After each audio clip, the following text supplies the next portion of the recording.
is up, YouTube, Facebook, Twitter, Twitch, Apple, Spotify, and everyone tuned in on the Texas Sports Unfiltered app?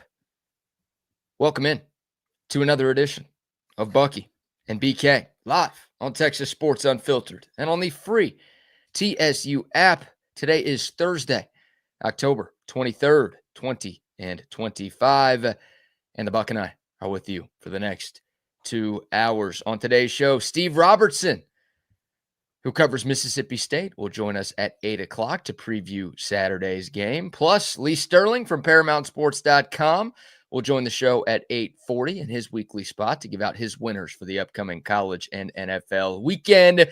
We will recap night one for the Mavericks and the Spurs, talk a little NBA, got a little Major League Baseball to get into, some NFL conversation. Of course, we'll give more thoughts on Texas, Mississippi State, and some big changes coming to college sports and a big comeback for what used to be one of the most popular food items in the country.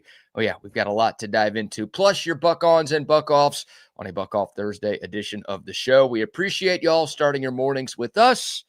How are you today, my man? I am doing good. This is a buck on. It's a very nice morning. The rain is on its way, folks.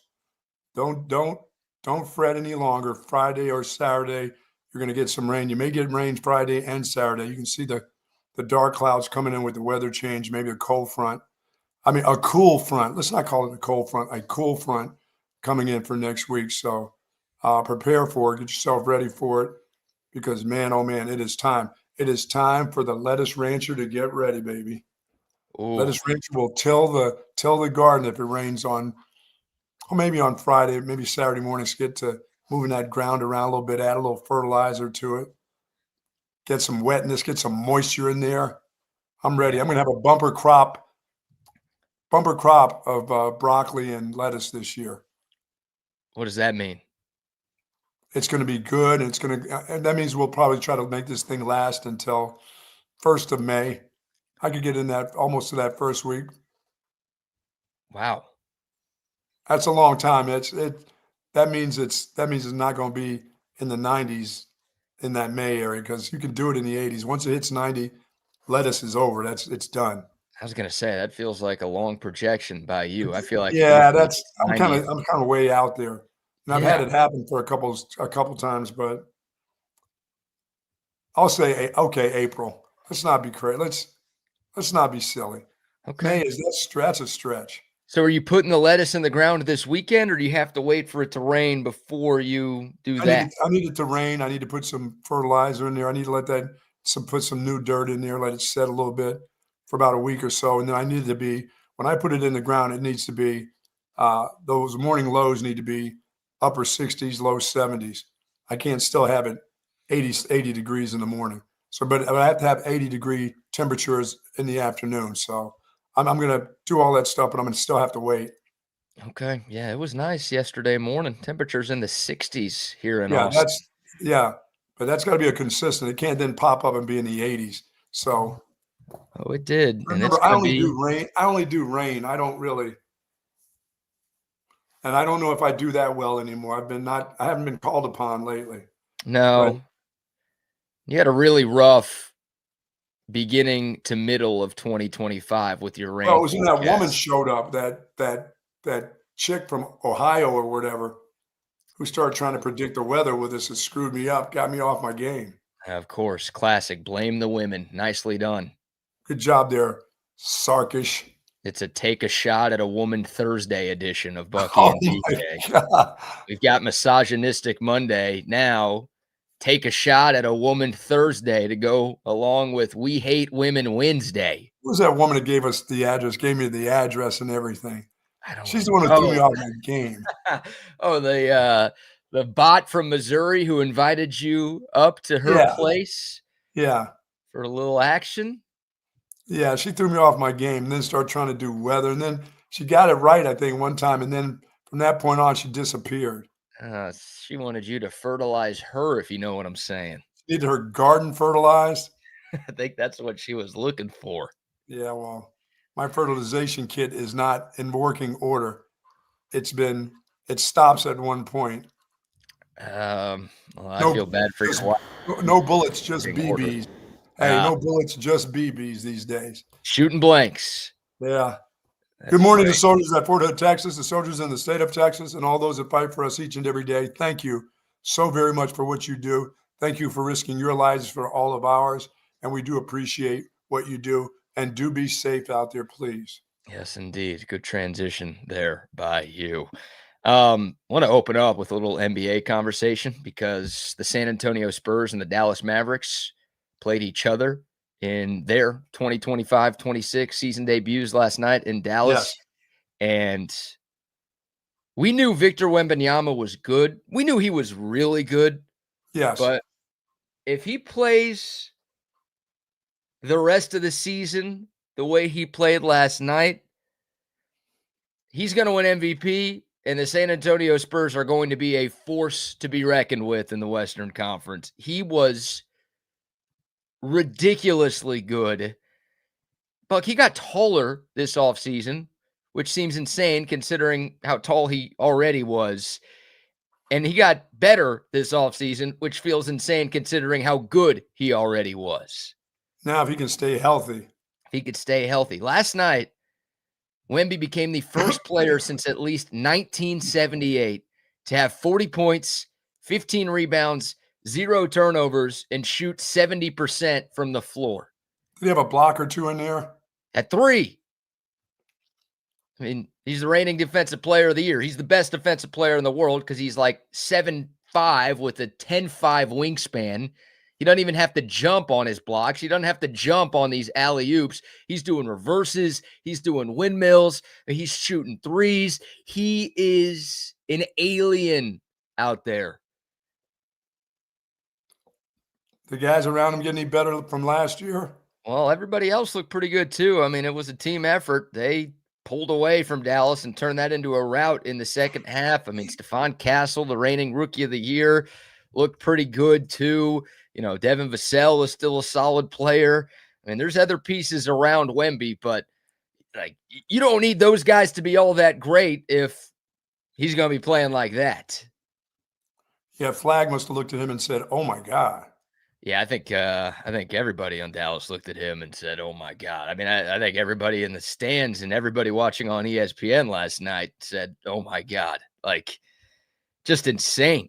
He was getting MVP chance on the road. And obviously, Dallas and San Antonio aren't that far away. So anytime those two teams play, you're going to get fans of the opposing team in the building. But yeah, so the Spurs fans who were there were chanting MVP for Wemby already.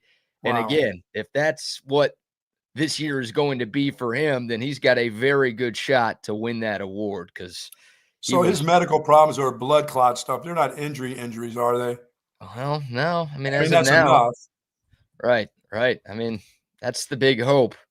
Had that blood clot in the shoulder late last year, but doesn't seem like it's bothering him right now. I can tell you that. How long is the tube that guy has to go in for an MRI? He can't go in the normal one. He's come out the other end. It's as long as Charlie Strong's finger after the OU game. Gosh. I think it's that size tube that Wemby has to get. So, yeah, I mean, that was impressive for the Mavs. Yeah, Cooper Flagg, pretty frustrating debut. He said after the game he didn't play well enough. 10 points, 10 rebounds for him. Didn't score his first points until the second half last night. Almost had an awesome alley-oop on the very first play of the game. Didn't finish. And then, yeah, just was kind of in a lull after that. Yeah, he looks like the guy who's just trying to get everybody involved instead of going ahead, just do your thing. Let them catch up to you. You don't have to catch up to them. Just go and play your game. He's one of those kind of like unselfish guys that needs to be probably selfish to start his career out there. Yeah. Well, that's a Mavs issue, I think, more than a Cooper Flagg issue because Mavs, for sure. The Mavs have Flagg playing point guard. I saw that. He's never played point guard before. He's 6'9". He's the youngest player in the NBA. And because Kyrie Irving's out, instead of like, hey, let's have, a point guard play point guard. No, let's just put the weight of the world on this 18-year-old shoulders. And he's got to distribute the ball, bring it up, distribute the ball. That's a lot. Right. Like it's probably hard enough to transition from college to the NBA. And obviously there's a ton of expectations for this kid already as the number 1 pick. But it's like, oh, also you've got to learn a new position and do something you've never done in your entire basketball career. So good luck. And that seemed kind of silly. I heard that before the game that he was going to play point guard. I'm like, why would you do that to him? I know. And Charles Barkley, by the way, inside the NBA, now on ESPN, because, TNT no longer has any broadcasting rights for the NBA. This is exact same show, same music. I don't know how they got to keep the music, but same music, same show, same everything, just with an ESPN logo instead of TNT, which is great because you're always worried ESPN's going to screw something up because they're very good at that these days. But Charles Barkley was just roasting the Mavs at halftime. It's like, really? Like, that's what your game plan was? You've got this potential generational talent and you're playing him out of position in his first game? What are you doing, Mavs? So, I don't know. That's a little silly. They got a lot to clean up, just one of 82. But, the bigger story, obviously, from a national standpoint is how good Wembanyama was last night. That was pretty fun to watch. Even as a rival fan, it was like, damn, that guy is something different. Something different. So there you go. Yeah. By the way, your guy, VJ Edgecombe, I don't know if you watched any NBA last night, but the 76ers first-round pick out of Baylor, yes. 34 points in his debut. Nice start. It's the most by a rookie since Wilt Chamberlain. Yeah, good start. That's the understatement of all understatements. Incredible start for him. Yeah, but their big guy won't ever be healthy, so he's wasting a couple years in Philly until he gets out of there. That is oh man, that's your they beat the Celtics in Boston last night, and it's that matters. That matters. He's wasting his time. They suck. Yeah, they suck. He'll be somewhere else soon. Oh man, yeah, Anthony Davis. I'm gonna have a hard time watching Anthony Davis take jump shots for the next 3 years. Like that. God. That Luka, I mean, it's Luka goes for 40 something. I know the Lakers lost a couple of nights ago, but he goes for 43, 12, and 9. And then I got to watch Anthony Davis just not play any defense, even though the Mavs brought him in for defense. And I got to watch him just jack up a bunch of contested jumpers, even though he's 7 feet and could play downhill against just about anybody. So, yeah, that's tough. Tough for Mavs fans. And, without Kyrie Irving, it could be tough for them. But there you go. Yes. Figured we'd open up with the NBA. Anytime you do something like Wemby did, it deserves being talked about. He was sensational last night. All right. We'll take your thoughts. The code of text line, 512-222-9328. Buck, the first injury report of the week came out last night for the Texas Longhorns and for Mississippi State as well.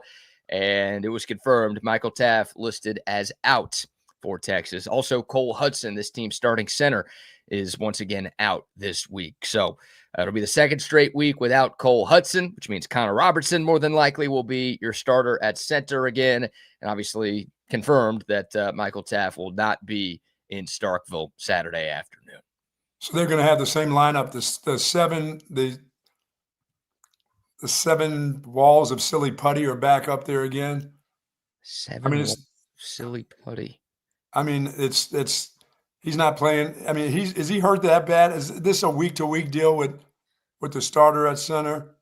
Yeah, I think so. I mean, we were told it's not a season ender, but we haven't been told. He'll be back for the last game. I don't know. I mean, like you've got 2 games before the bye week, so maybe it's a similar situation for Michael Taft where it's like you're going to miss these 2 and then you get that week off, and by the time you're playing Georgia in the middle of November, those guys will be ready. But yeah, we don't. Yeah, that's always a welcome back. Welcome back. We're playing Georgia. We're going to Georgia. Yeah, I don't know how much it's going to matter, but of course you would like all hands on deck for that absolutely team in their house. I mean the 7 blocks of silly putty. What, 7 instead of 5? No, I'll throw the tight end in there. I'll throw both tight ends in there. Okay, that's fair. Yeah, they are silly putty. Them trying to block people has looked silly this year. The tight ends, I don't know why Texas keeps trying to play 12 personnel because their tight ends are just not blocking anybody or anything right now. And one guy has a chance. The one guy with the hands of hammers, he's okay. No, he's not really. Jordan Washington? Yeah. I don't know. I mean, Texas's stats when they're in 12 personnel this year are really, really bad. Like, I know Jack Injuries is just a guy. He doesn't want any part of that. That's not his game. in 3 SEC games, Texas's 12 personnel formations averaging 3.8 yards per play. Their 11 personnel is averaging 5.24 yards per play. Not great, but that's 1.5 yards per play better. You would take that. So maybe less tight ends on the field. Let's stop putting these Jags out there. Like, no one cares about your 3rd, 4th, and 5th tight end if they're not very good. Maybe let's. No, I don't. I truly don't. When they get to guys that I'm like, who's that on the depth chart? I'm like, no, I don't care. Now, although I've changed my mind when I see number 21 shoot in the game at running back, it's like, hell, even though they know he's coming in, he may get something to happen. Right. Well, that's the thing, right? Like, the easy thought is our offensive line isn't very good, so let's use some tight ends to help them block. But instead, your tight ends are so bad at blocking that it's just less people that you can have running routes or getting open to make plays. Right. And it doesn't matter if you have 5, 6, or 7 blocking. It feels like the other team's getting dudes, plural, in the backfield just about every time you do anything. Yeah, this will be interesting this week. That line is shifting towards going up instead of going down. Yeah, well, look, I mean, the good news for Texas, hypothetically, is they're playing Mississippi State. Right, and Mississippi State has one of the worst defensive lines in the conference. They have 10 sacks total in 7 games this year, which is near the bottom of the conference. I think it's 91st in the country. They're not getting a lot of tackles for a loss. Like, they just don't have elite playmakers up there. But here's the catch-22. We had the same conversation when Texas played Florida. Like, I think their defensive line had 3 sacks in their first 4 games, and then they had 3 against Texas, and they were living in the backfield, right? Yeah. Same thing. We said the same thing about Kentucky. Oh, they don't have the same D lineman they did last year. Well, I was saying they don't have the same D lineman Florida does. No, or anybody else. They were living in the Texas backfield, right? The Longhorns ran for 47 yards, and Arch Manning was pressured on half of his dropbacks. Yep. So it's like, on one hand, on paper, it's like, all right, this is weakness on weakness. The stoppable force meets the movable object. That's Mississippi State's D-line against the Texas O-line. But the Longhorn offensive line has been so bad that they have made very pedestrian defensive fronts look really good. Stalemates. That's what you have in this game. I would love a stalemate. You kidding me?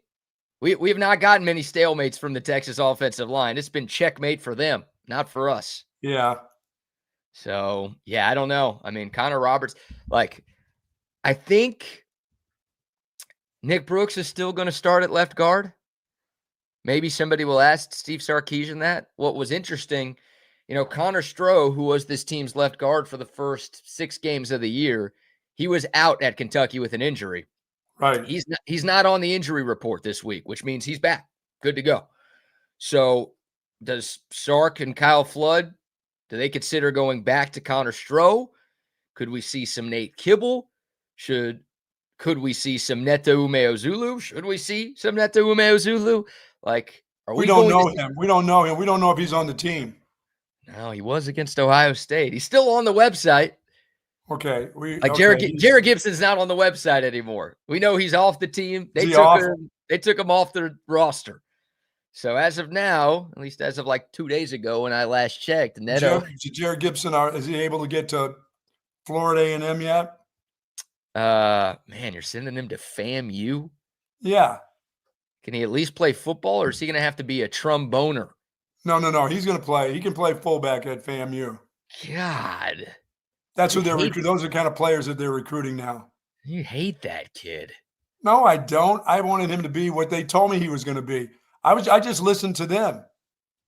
No, you didn't. If you would have listened to them, you would have talked nicer. You listened to yourself and you dunked on him.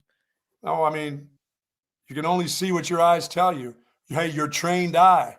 Right? Yeah, I think he's better than FAMU, but your eye is more trained than mine. So we will see where he ends up. But man, FAMU.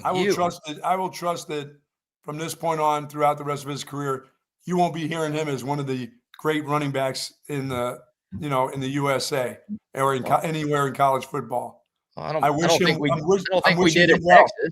So. I would love for him to do something spectacular, 2,000 yards season or something. But I'm going to think that you're not going to hear about that over the next couple of years. You don't actually wish that. You're just saying that to try to sound No, nice. You don't want no. I could, because if he does that, I can say, what the hell happened here? Right. You want that? Yes, I would like to say, what the hell happened? What was wrong with this? You guys made a mistake offensive line-wise. That guy's not going to snip 1,000 in 5 years total. Right. Well, I don't think he's going to be that great somewhere else. I don't want him to go for 2,000 somewhere else. That would be frustrating because, yeah, I don't want it to be like, why couldn't we do this right? What happened here? Why didn't it work here? This is Texas. It's supposed to happen here. Once again, you can't get them all right. It's too hard to get them all right. And that's at any position. But what you can't do is you can't go over the top talking about it and then finding out that you ended up with a guy from Kutztown. Look, Sark talks highly about everybody. Like I've said it before and I'll say it again. You can't put that much stock into what Sark says about an individual player. You could ask him about the 5th string long snapper. He's going to say, that guy is awesome. He's going to rave about him for 90 seconds. That's what he does. Oh, he's not that bad. He's pretty bad when it comes to that. He's a player's coach. He's going to have his guys back all the time. How comes he not raving about this quarterback that we saw in spring ball a couple of years ago that I haven't seen much of? No one's asked him. No one's asked him about Trey Owens. If somebody asked him about Trey Owens today, he'd be like, we really love Trey. He's progressing. He's gotten a lot better since the season started. You know he would say that. You think he would say that? Yes. Wow. Of course. Now, no one is going to, and no one should ask about the 3rd or 4th string quarterback right now. But that is what he would say. That's the kind of guy he is. I don't even know how we got there. I like it. I think you're right. I lean more towards you're right. He over-exaggerates the players 1st through 12. Right. He's nice to his players, and he's always told us he had a good kicker. He told us he had a good kicker. He's right about that. For sure. A lot of times he has been right in his career, telling us that players are going to be good. So, other good news while we're talking about running backs, here's another guy for you to dunk on. CJ Baxter listed as probable on last night's injury report. Okay, well, that means he's probably not playing.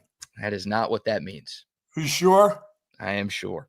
Oh, probable means he has an opportunity to be on the field. That's probable. He's been practicing all week. He's trending in the right direction. And the hope is, why don't they have that trending in the right direction? I like that better than probable, because probable means he's probably not playing. What is that bit? Like, what do you mean he's probably not playing? He's probably going to play. What are you saying this morning? Tell me he's trending in the right direction. I like that. He's practicing he's practicing all week. The expectation is that he is going to be on the field Saturday afternoon. So does that do anything for you? That does. What can Texas expect from CJ Baxter, and how can he help this running game? He can give the starting running back a blow for a series or two. That would be awesome. Because that kid needs it. He's going to need it this week. He's going to need it for the remainder of the season. Somebody's going to have to give him a blow more than just a play or two. They're going to have to give him a series or 2 or 3 during the course of a football game to let him rest up. He runs hard. He plays hard when he's in there.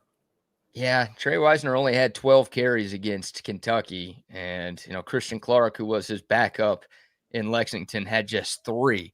Not a lot of running back runs for Texas last week. And I was a bit confused by some of the game planning from that standpoint. But, I think Texas is going to have to lean on its ground game a little bit more. Like Mississippi State's biggest weakness on defense is stopping the run. They've got 10 interceptions. Mississippi State leads the SEC in interceptions this year. They've got some ball hawks on the back end, and Texas has been very good at not turning the football over. But again, where State is weakest is on the ground. So if you can establish some sort of running game with Trey Wisner and CJ Baxter, take a little pressure off of your quarterback, then that feels like it could be a good recipe for success.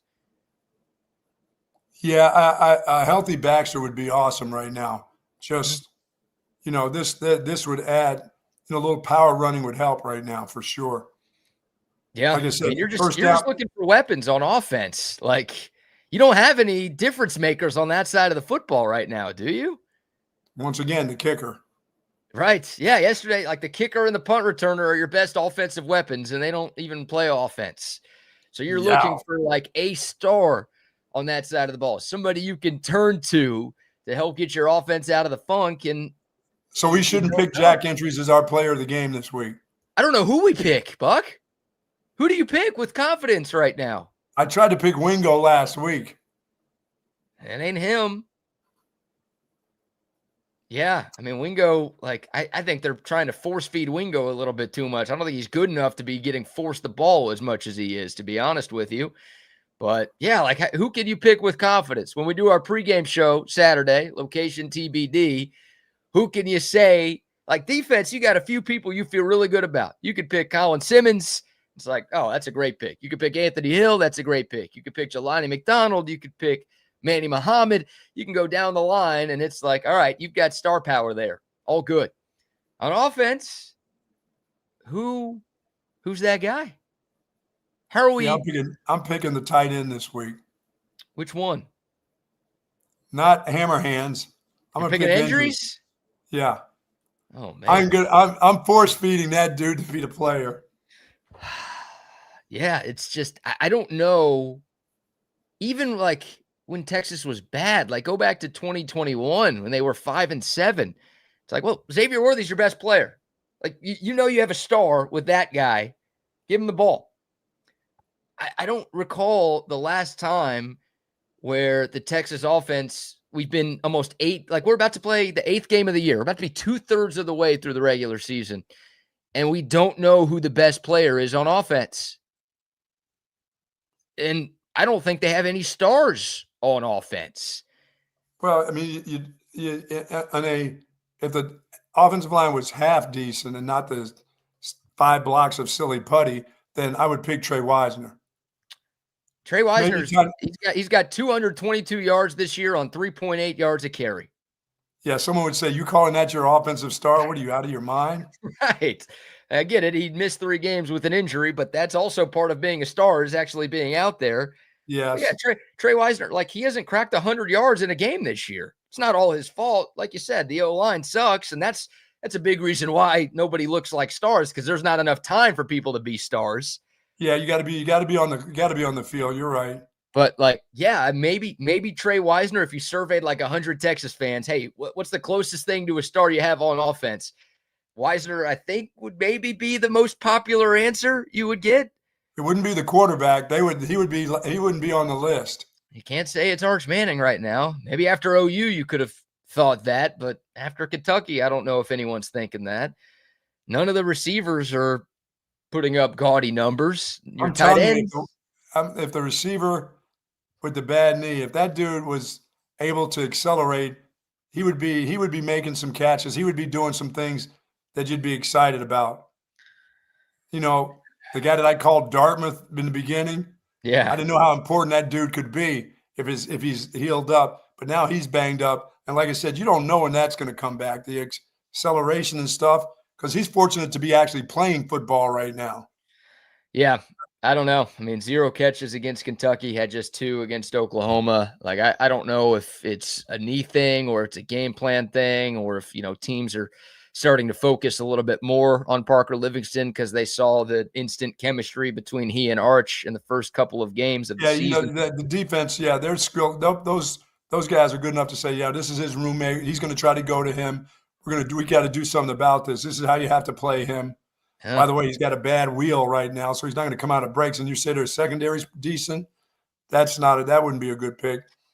I'm going to have to go back to Trey Wisner. That's what I'm going to do on a Thursday. You just said Jack Entries 2 minutes ago. You're off him already?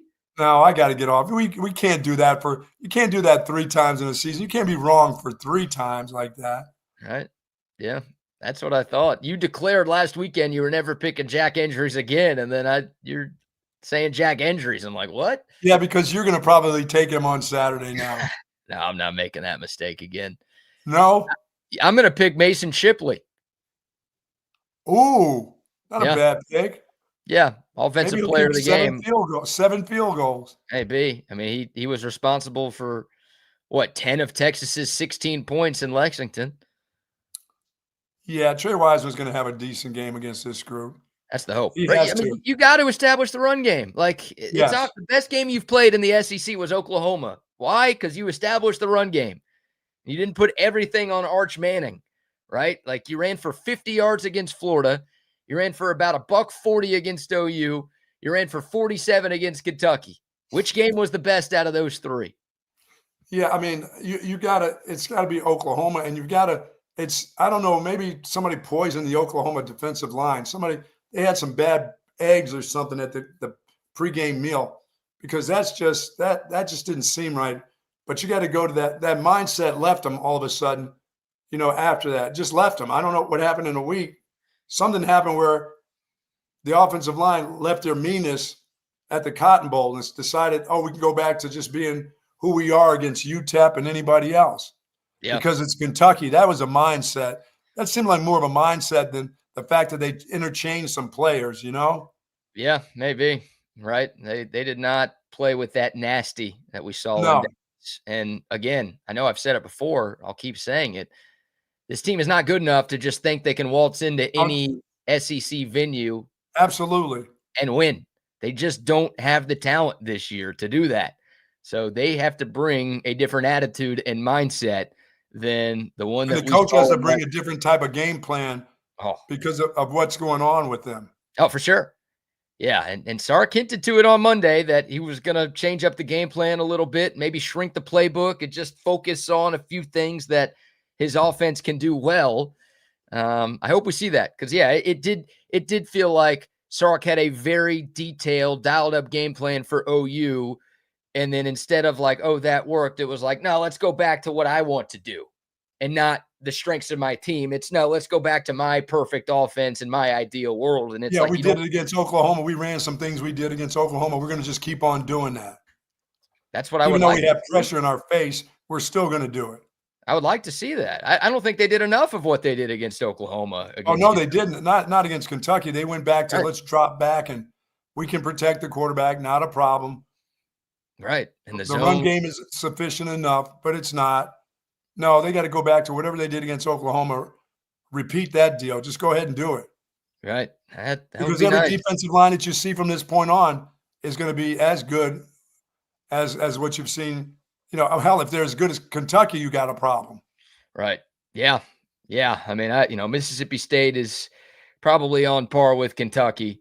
And then obviously after that, I mean, Vandy, top 10 team, Georgia, top 10 team. And then Texas A&M, of course, to end the year, top 10 team. So the road gets significantly tougher after this one. You'd like for this to be not only a win, but a relatively easy win, like a confidence booster to give you some faith. This is not a trick 'em game. This is you better get down and dirty back again to that kind of football. It's not a trick 'em game. It's not a I can out scheme them game. It's your guys versus their guys, and you still got some better players right now, and you better use them.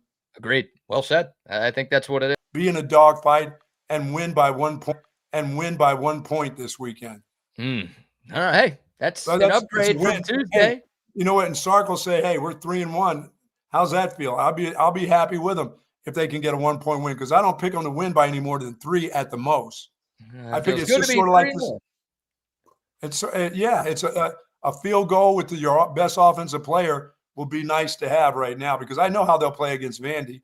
They'll have their hair on fire. Everybody will be ready to go. Maybe CJ Baxter will be really healed up and they can really get it cranked up. But, dude, they're going to jump off sides. This whole thing that I'm telling you about, the atmosphere there, all these new guys on the offensive line, that crap wasn't loud last week at Kentucky. This is going to be mesmerizing for them. They're going to be seeing ghosts this weekend. I mean, they played at Ohio State and Florida. Those are louder than Mississippi State. It's not like this is the most hostile environment in the country. Hey, listen, Hunchback, it's about the bells. Why am I Hunchback? The Hunchback of Notre Dame. This is what you're going to hear. The bells are going to be ringing. And for those offensive linemen that are freakish or skittish or whatever the hell they are, and they're at different positions, and it's going to be a weird atmosphere for them. And it's not just for them. It's the communications at this place. It eventually is going to be driving you absolutely nuts. Yeah. Who's somebody going to ask Sark today about what are they doing with the noise? I wonder if they're doing the bell thing. We got to get you on the Zoom call so you can ask him.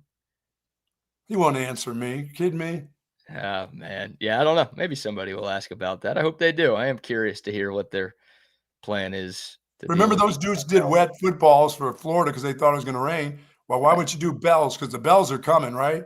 Yeah, I mean, they always do. They always pump crowd noise in, so I'm sure there's a way to pump sound of cowbells within the crowd. Yeah, I mean, you're not playing Cool Mo D this week. Hang on. Maybe they need that. No. Switch it up a little bit. They need to heat up the bells. Whatever they haven't played, play that, please. Yeah, I just think you go back to you have to be physical. You have to run the ball the rest of the year anyway. Because like you said, you got to find some kind of combination of something that you like to do in the run game where your guys are comfortable. 3 plays, 4 plays. It can't be 12 because you don't have enough time for 12s. Because there are going to be times where you're going backwards because, like I said, somebody's jumping the gun. And that doesn't mean because it's 1st and 15 that you automatically start throwing the ball and throwing out quick screens or bouncing balls off the hammer hands. You know, you still got to run the ball 1st and 15 every once in a while and hope you can get 6. Sorry. You had me until that. When that first illegal procedure comes up, you're going to be like, "Oh my God!" Oh, they'll have some for sure. Like they're not going to go an entire game without a false start. But no, that's not. We know that's not happening. The offense only had 2 penalties last week. Yes. Now the team had 7. They had 3 on freaking punts. That is unacceptable. But 2 penalties for the offense. Step in the right direction. I've already jumped up for the P word to 12, a dozen. Oh my God. 12? Yes. And you're picking us to win? Yes. But the thing about that you're still good enough with 12 in this game to beat this team because the defense is going to do some things to their quarterback too. He's going to try to be the hero of the game. He wants to beat Texas. He's going to do something that's going to get them in trouble too. Right. And I don't know if they can run the ball. Speaking of trying to run. Yeah, well, their top running back, Fluff Bothwell, was listed as questionable on the injury report last night. We're going to talk to Steve Robertson at the top of the hour. He covers Mississippi State. We'll get his thoughts, maybe a little more insight versus just that very vague injury report that dropped last night. But he's been pretty good. Like Mississippi State has been okay rushing the football, but he's their top guy by far. And if he's out, that obviously helps this Texas defense against the Mississippi State offense. Which has averaged close to 40 points per game at home this season. Maybe it's Arch's week again. Maybe he's on one week, off the next, on the next. You know, maybe it's his on week. Okay, that's fine. I like that. I'd prefer all the weeks to be on weeks, but if you're telling me this week is going to be an on week, then where do I sign? This is the on week. Because coming back here, like I said, against Vandy, dude, if they can get through this one, this place will be lit up. The football team will be lit up. You know, they'll be ready to go. The defense will be playing out of their minds. Offense will have to add something to it, but I know the defense next week will be looking forward to this. And they're not going to bypass this game. They want to get to next week defensively.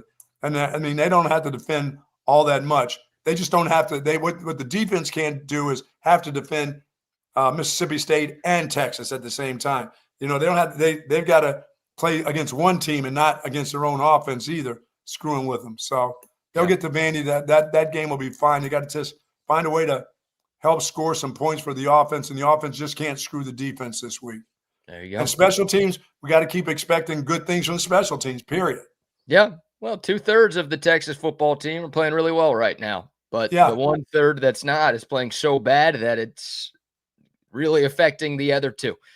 So we'll see. All right, we've got to get some sponsor shout-outs here. We'll get back into some Texas-Mississippi State conversation. Plenty more from around the world of college football to dive into as well. But first, how about our first round of sponsor shout-outs? Folks, Relax the Back embraces a holistic approach for a healthier lifestyle, and my back couldn't be happier. Their motto is to live wellness. And right now, boy, there is some great savings over at Relax the Back on select office chairs, massage chairs, of course, zero gravity recliners. They've got that Tempur-Pedic pillows, mattresses, human scale office chairs, desk, and all the accessories that I talk about at Relax the Back.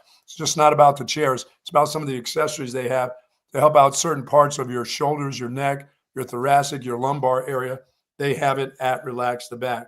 Heal and recovery, work smarter, sleep reimagined, and live pain-free at Relax the Back, of course. In BK's at the Hill Country Galleria across from Whole Foods, and in North Austin at the Gateway Shopping Center right across from the Container Store.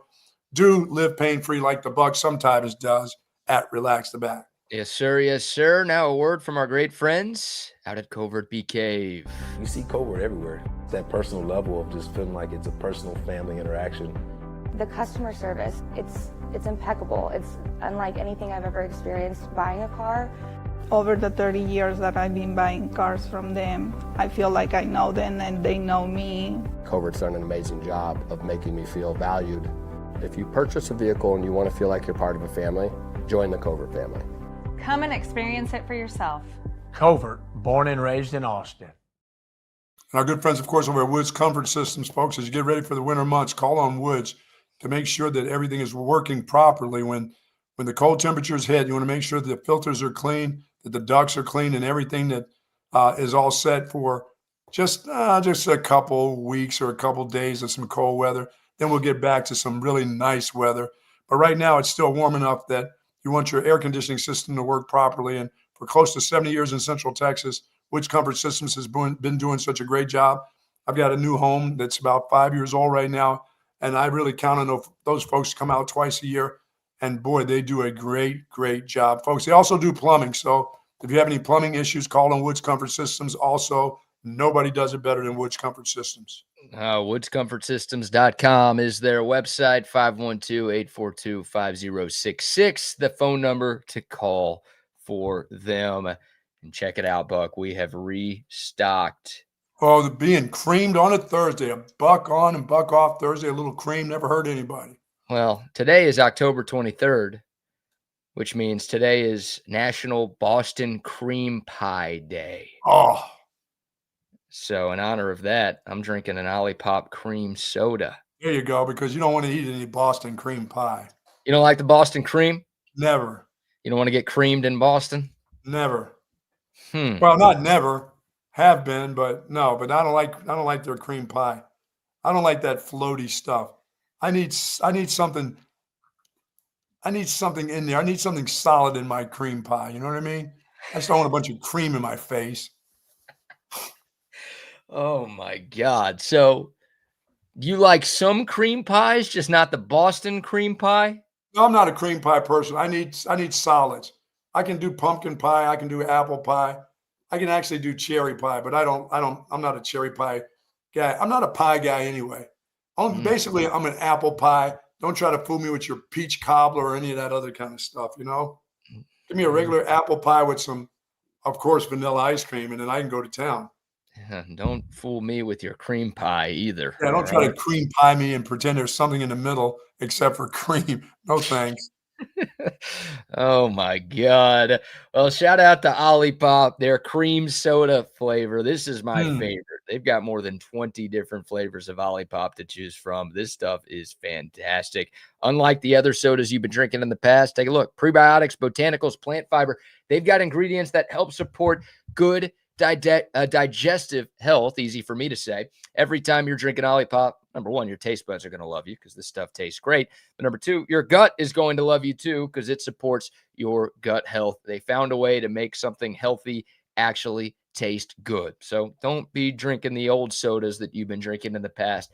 Make the change to OLIPOP like I have. This got me back into soda, and I think it'll do the same for you as well. Next time you're at any grocery store, make sure you shop OLIPOP. What did BK? What did Texas do running against the Missies last year? Last year, Texas ran it 31 times for 198 yards. Wow. And that was a game that Arch Manning started here in Austin. Remember, that was the SEC opener, the Longhorns' first ever SEC game. That's right. Game Texas won 35-13. It was kind of close in the first half. Texas started to separate themselves in the second half. But, Arch Manning was amazing. He was 26 of 31 for 325 yards passing, 2 touchdowns through the air, also had a rushing touchdown as well, and he didn't turn the football over. Yeah, I need to add him to the rushing game. I'm counting him as a running back this week. for 130. You're saying Arch Manning is going to have 130? No, the total 130. Total. Got it. Okay. Yeah, that'd be great. If you're telling me if Baxter is coming back and he's 90%, he can add 40 yards to this still. If he's 100% the way he's supposed to be, even with this offensive line, he needs to be in the 40s and 50 yards if he's only going to carry a couple times. But if you give me 130 by all of them, including Arch, that should be enough. That should be enough to beat you by a touchdown. If not, if they're getting hammered, then I'll take the 1-point win or the field goal win by the best offensive player they have. So, yeah. I mean, Texas got a win, and they ran for 47 last week in Lexington. That's right. They needed Kentucky to do just about everything wrong to get that win. I think Mississippi State's a better football team than Kentucky is right now. But, yeah, you tell me Texas is able to basically triple their rushing output, then, yeah, I feel like they will win, and I think they can win by double digits if they're running for a buck. Yeah, I'm like those Missies got a pretty good quarterback, and as I said, he's been around for a long time. So he knows what the offense is all about. He knows what kind of weapons he has. He's going to try to overdo it versus Texas. That's the thing. Sometimes when the quarterback is going to try to overdo it, like, John intercept here, I got to play against Texas. I got to play. Not really, because you weren't anything but screwing everything up for your team. I feel the same about this quarterback. I think he's at home, so that gives him a little bit of comfort, but I think he'll try to overextend what he can do, and it's going to cause a problem for them offensively. Yeah, I mean, I think Blake Shapen's just average, right? I mean, he's been around for a long time. Texas saw him back in, 2022 when Shapen was at Baylor, and Texas was obviously in the Big 12. He's fine. I think his floor is pretty high, but I don't think his ceiling is much higher than his floor. So he's a solid player. He'll give you opportunities at the football. I said Mississippi State was first in the SEC in interceptions with 10, Texas right behind them in second with 9. So this has been an opportunistic defense here, especially when it comes to intercepting the football. I think they'll have their chances this week. To me, it's more about their defense. Who's outstanding, who can really beat who on the defensive line, can beat an offensive lineman. There's got to be somebody on that defensive line that they have to watch out for. You can't let somebody who's not a war daddy become a war daddy all of a sudden against you, Are you talking about the Texas D-line or the Mississippi State? No. Well, I know they got a bunch of them. Mississippi State's, who's their war daddy that can create problems? And I know the offensive line isn't that great, but I don't see any real individual that's going to create a problem that you're going to have to really work to double or keep a back around, that these guys aren't good enough that they can protect or run against, Right. Yeah, I mean, I don't know if Mississippi State has any elite playmakers up front on defense. Right. Like their team leaders. They don't have anybody with more than 2 sacks on the season. For reference, Colin Simmons had 3 sacks last weekend alone.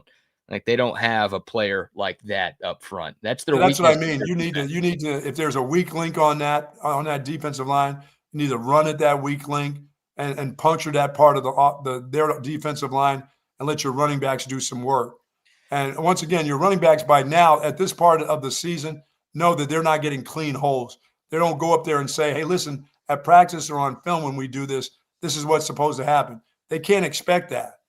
They shouldn't expect that by now. They know these guys. The coach may not know the players, but the players know the players. Right, exactly. No, the running backs have to be good. I mean, we brought it up a couple of times. Like Trey Wisner's best run against Oklahoma, that 37-yarder, which is the longest running back run for the Longhorns all season, that was a broken play. Like Trey Wisner broke a tackle in the backfield. Our Mason Thomas ran right through the Texas offensive line and was right there to make a play. And Trey Wisner just said, no, I'm good, and took off. Yeah, so you're right. You need to have a couple of those, but you need to find some weak link too over there. And if you double team them, you roll them up into the linebackers, and you just take those 4 and 5 yards. That's important. Once again, we just can't have turnaround handoff out of the shotgun and get 1 yard, 1 yard on first down. Your first down runs on the road have to be good. I mean, that's always in my mind of what this team really needs to do to really help their quarterback out. Yeah. As I said, there will be some cowbell mistakes. That's going to set you back. 1st and 15, BK. That doesn't mean you got to come out firing. That means you still can run, but it can't be for 1 yard because now you're firing twice down the field. Well, I mean, that's the problem, right? Like this offense Yes. has not been good enough to overcome penalties. So if you're telling me it's 1st and 15, you might as well trot the punt unit out there right now. Oh, Like, we've seen that. Like the reason Texas was able to play so well against Oklahoma was because they stayed ahead of the chains in the second half. yes. In the first half, they were awful. They were Yes, committing they were. penalties. They did nothing offensively. And in the second half, they cleaned it up. They stayed ahead of the chains, and they didn't have 1st and 15 like you're talking about. So Yeah, I no, can't call these guys. They're not quite Yaleys yet. They're not No. playing like no. This No. isn't Harvard football yet. They don't have that kind of offensive line right now. Still. No, the offensive line is dumb. They are dumb. I will say it. And it's not just with penalties. It's they're missing assignments left and right. Right? Yeah, Like you're right. they don't know where they're supposed to go. Sark basically called them dumb in his press conference on Monday. I thought he was getting close to that. I was kind of thinking that. We said it when he said that. I'm like, is he actually calling them dumb now? Let me see if I have the cut still. He's I said like, he was getting close to saying those dummies. he was like, well, we train them this way, but anytime an opposing defense does something that maybe we weren't expecting or they weren't expecting, they just don't know what to do. Yeah. That's basically what he's. I think this is the one. Here's Sark on Monday talking about the Texas offensive line. You know, we made a shift going into the OU game to play Nick at left guard, and with the mindset of, man, he's going to feel really good between Trevor and Cole. You know, I don't think it's ideal when you lose your starting center in the middle of a week, and to take nothing away from Connor. But there's a little bit of a safety net and a safety blanket for Nick there. And so I think them now having this whole week to work together will be helpful. And again, I think we need to understand something as an offensive line and as an offense in general. You know, when you expose yourself to issues, and if you're not blocking movement very well, when a team and you go study a team to get ready to play for, and they're not a big movement operation, when you come into the next game, they're going to do some things that have caused you issues in the past. Yeah, And I didn't think we responded very well to that against Kentucky. And credit to Kentucky. They have some really good interior defensive linemen. That number 60 is a player. They moved more than maybe our guys were anticipating. And so the reactions to that movement and how we picked it up was not ideal. And so we have to plan better for them to get them prepared for what might be, not just what's always on tape. And again, that's on me to get that done from an offensive perspective. Does that mean you're not very smart either? I would argue that's more on Kyle Flood than Steve Sarkisian. I get it. When you're the head coach and you're the offensive-minded coach, it's all going to fall on your plate. But Kyle Flood. You mean when things look different, when somebody does something different than what you think? Right. That's what ask Casey Stutter about how things change on a snap in an instant, that you have to be able to adjust that. You're right. That's a way of saying, yeah, they're not very sharp. Yeah, it's like if the other team is doing something even slightly different from what we told them they were going to do, they can't react and make a block. And that is not a good way to live. No, it's not. They do that all the time on defense. That's Right. what they do. They are trying to confuse you. Yes. They are going to twist. They are going to stunt. They're going to play games. They're going to bring blitzers from different parts of the field. Like, you got to react. What you see on film is not always what you get. No, you got to be able to react. And it's just that, like, this is Kyle Flood. I don't know what he's doing, man. Where's the development on the offensive line? It's not like you have 5 true freshmen out there right now. Like, Trevor Gooseby has taken a step back from last year. Neto Umeozulu, Buck, that guy's in year 4. He can't see the field, even though everybody playing at left guard is not good, right? Yeah. Cole Hudson and Connor Robertson have both been here for 4 years. You know, DJ Campbell's been here 4 years. He's finally starting to put it together, but through 3 weeks, he was leading the country in penalties. Brandon Baker's in year 2. Like, you've got guys who have been a part of the program. Kyle Flood should be saying, hey, listen here, dummy. They suck on defense. Right. Well, look, I think Kyle Flood in these last 5 weeks is coaching for his job. It's as simple as that. Like, Sark's not going to get fired after this year. Even if Texas loses out and people will start calling for his head, Sark's not losing his job, and he shouldn't. But Kyle Flood, jury is very much still out on him, because you cannot go from 12 and 13 wins to And again, maybe Texas goes 9-3 to end the year and the offensive line takes a step and everything's better and it's fine and you don't need to make any changes. But you can't go from playoff semifinal to 7-5 or 8-4 with an offense that's the worst in the Steve Sarkisian era and say, you know what, we're going to bring everybody back on this coaching staff like nothing ever happened. Yeah, you've got to prepare your players for movement and all that stuff. You can't see on film and think you're going to get the same thing. It's not going to happen. They're not going to let you put a bullseye on them, and just move them out. Here's where we're going to be. Here's that defense. Here's where they are. They're not shaded over. They're right exactly where we thought they were going to be. I mean, defenses don't do that. They're not, unless they're just so much. Oklahoma can do that when they play good defense because they're just powerful guys. Here's where we're going to be. You think you're going to move us? You're not going to move us. You got away with that in the Oklahoma game. You kind of outsmarted them and you wore them down in the heat. But you don't think the next group is going to do the same thing because they don't have the kind of players that Oklahoma does. They're going to be movement. They're going to be, and the same with this group. They're going to be moving and twisting and doing all kinds of stuff to you. So if you think what you saw in film from them last year when you pounded them in the run game, they're going to be doing the same thing. They are not. Right. No, you're right. And look, when you're an underdog, when you're the less talented team like Mississippi State is, you break tendency. Yes. Right? Like you do things that you don't put on film yourself. So you're going to do things that have hurt Texas, but you're also going to be like, well, they're probably studying us doing this, so let's do this instead. Like you've got to be good enough to be able to handle that kind of stuff. Well, at least make enough adjustments that you put a glove on a guy and nobody whiffs so that your running back can make a decision. That'd be nice. Yeah, but I think, like I said, I think the running backs by now, I'm not looking at them as I just know what they are, but I know this. If you can put a glove on somebody, they're good enough that they can get you some yards. They're not going to get smacked head on. I haven't seen many of them have head on collisions. I've seen them be into a pile of just nothing, but they're good enough to make you miss at least the first guy or get grazed. There haven't been many guys getting totally jacked up, in this running back room. We haven't seen even with Clark, and the freshman BK. You don't see guys, linebackers coming through and lifting them off the ground and body slamming them. You don't see a lot of that. They've got a good enough ability that they're running backs at Texas to make a guy get a piece of them. And then maybe the next guy who gets missed on a block makes a tackle. But there's been a lot of mushy stuff, and that's what you expect from this group. When they're thinking right now, you expect more mushy kind of runs, but you don't expect guys to come clean and kill a guy. These guys are good enough. Trey Wisner's good enough to shake you up in a hole. Sure. I agree with that. It would just be nice to get some more help from the big uglies up front.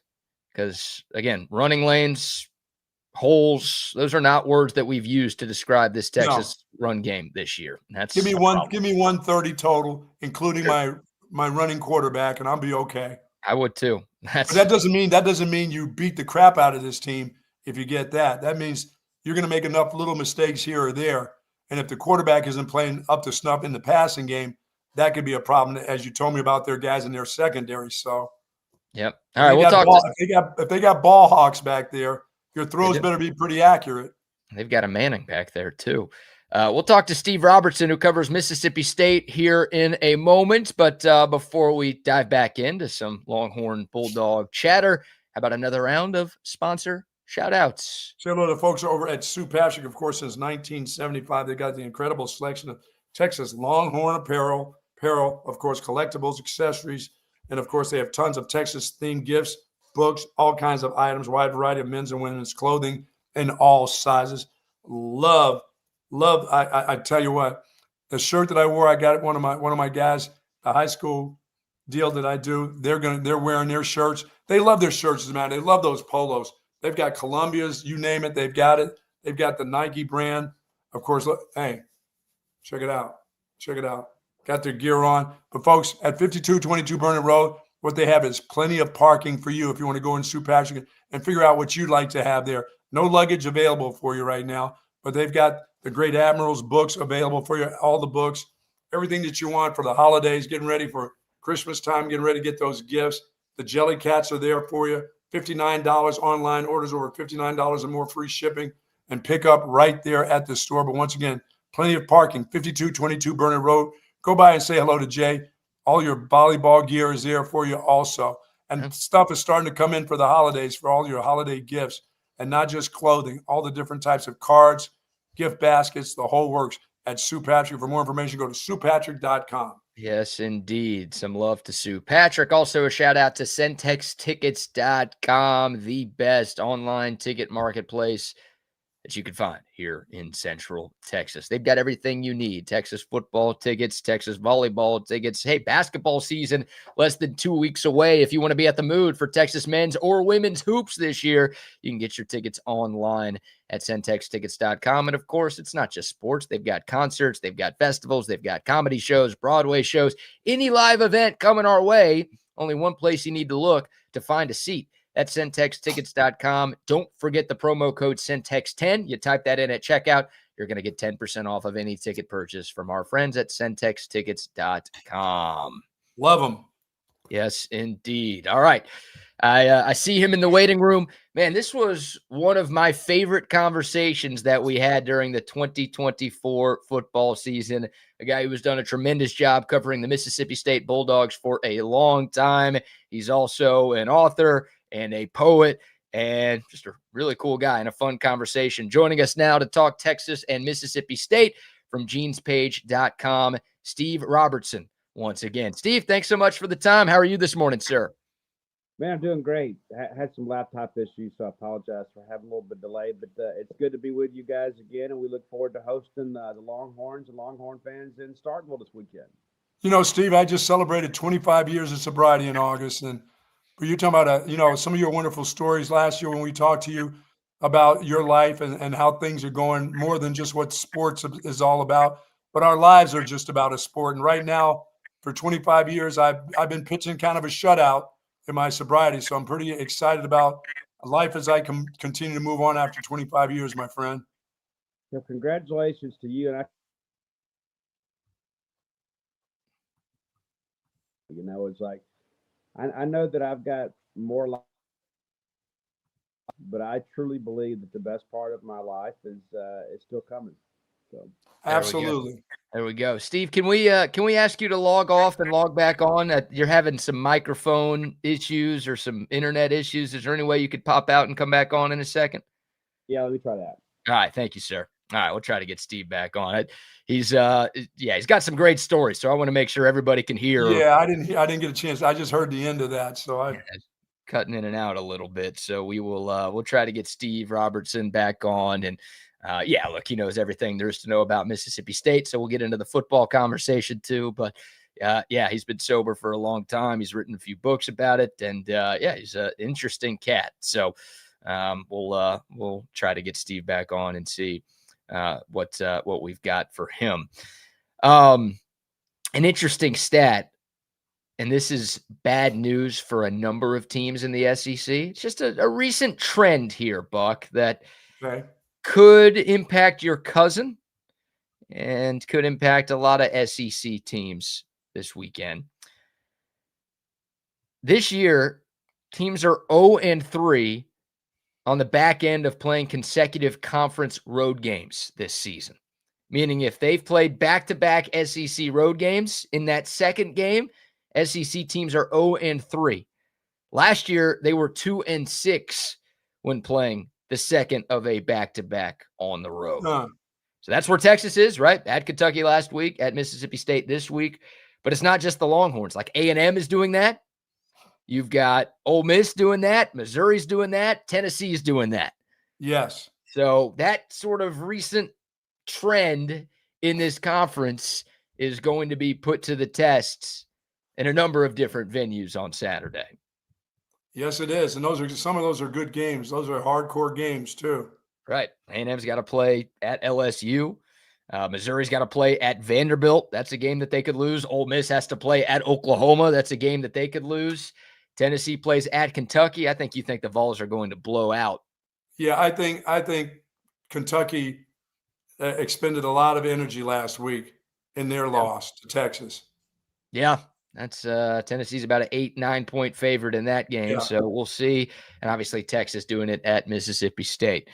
All right, I see Oh, I don't know if that's a good sign, that rotating spinning wheel for Steve. Yeah, I've seen that a lot on my phone before. And I don't like it. The buffering look, not No, what you're no, not on my phone, on my TV. on your TV. Yeah, I've seen that buffer like that before, just go around and around. There he is. Grass guys out there, so that means the dog is going to go berserk. Oh my God! It sounds like you're getting robbed. No, that's Grassy guy putting down some fertilizer out there. So Zach's he's protecting right now. Yeah, that's a pretty menacing bark right there. Oh, it's awful. It's awful. loud. He does that a lot. That right there, that makes the coyotes take off right there. Yeah, that makes me take off too. So that's good. So yeah, there's that recent SEC trend that Texas is going up against. I will say this regarding the Texas offense. One thing that I would like to see more of, have a stat to back this up. Against Kentucky, when Texas ran pre-snap motion, they averaged 5.48 yards per play. When they did not run any pre-snap motion, 1.37 yards per play. That has a lot to do with the people that you have in there on that the snap counts and all that stuff with your center and your guards and all that, BK. That's being safe. They're trying to be safe. It doesn't help them in production wise, obviously, as you're saying, but you can't afford jittery, fidgety guys, and you get a lot of that with people in motion behind you, Well, I mean, they were better with guys in motion than they were without guys in motion. So maybe we need more of that, right? Yeah. Take a chance on a little jitter.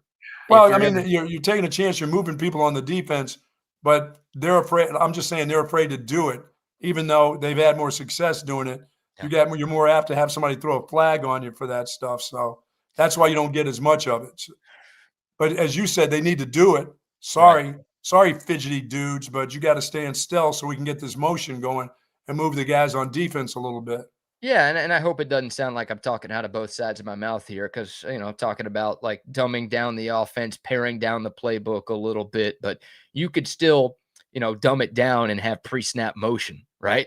Well, that's that's your basic, that's what you do, in 11th grade football. Right. You do that. You can have a player in motion and then run an inside zone run. Absolutely. You could have a player in motion and then do a quick pass like you did against Oklahoma. Like pre-snap motion doesn't mean your playbook is all of a sudden super expansive. Like this is basic stuff that all of these players have done for years, and obviously this coaching staff has done for years too. Yes. So, all right, we'll try again. See him in the waiting room. Steve Robertson from genespage.com. Steve, do you read me? I do. Hopefully we've got these gremlins worked out. So there you go. Much better. Much better. So we were just talking about Texas and Mississippi State, and I just want to get your overall thoughts on the Bulldogs first, Steve. I mean, this is a much improved team from a season ago, right? 2-10 in 2024, already 4 wins here in 2025. I think the Bulldogs probably should be 2-1 in the SEC right now. They've been very competitive in this conference. What's been the biggest change from 2024 Mississippi State to 2025? Well, defensively, things are a lot better. I mean, State just simply couldn't get stops. And, of course, at times last year, the offense was somewhat pedestrian with a freshman quarterback. Michael Van Buren was kind of thrust into that last year. But State couldn't stop anybody. And you saw that mainly in second halves. I mean, even if State was in the game at the break, they just simply couldn't get off the field in the second half. And that's been different this year. And listen, there are some people here that believe State should be 6-1 right now. They should have beaten Florida, should have beaten Tennessee. And I think there's some people in Tennessee and Florida that'll tell you that Mississippi State should have beaten them too. And so, yeah, the program is improving, but State needs to win one of these games, to feel better about life and kind of snap this SEC losing streak and take another step towards bowl eligibility. Now, Stephen, in the course of a year, can you see the change in depth on the defense? As you talked about the struggles of the defense, is the depth changed a little bit too to help out starters that are playing, used to have to play down after down after down, but now you can bring in a second or third team guy to really and not miss much of a beat? Yeah, it's a lot different, and that was one of the things last year. We had some guys, playing 80, 90 snaps a game. Wow. And, that's cruel and unusual punishment in this league. So, yeah, the depth is a lot better, and that's been tested a little bit too with some injuries. I mean, Isaac Smith led the SEC in tackles last year, mainly because he's great, but secondly because he had a lot of opportunities to make tackles because the guys in front of him couldn't, This year, his numbers are down. He's been a little bit banged up, but he's back to 100% now. But, he's happy. I can tell you, he's more than happy not to be the leading tackler because it means the guys around him are playing better. Yeah. Steve, what about the secondary, right? I mean, Mississippi State leads the SEC with 10 interceptions so far this year. A couple of transfers who have come in and made some plays. Talk about some of those guys and just why that group has been a lot better this year.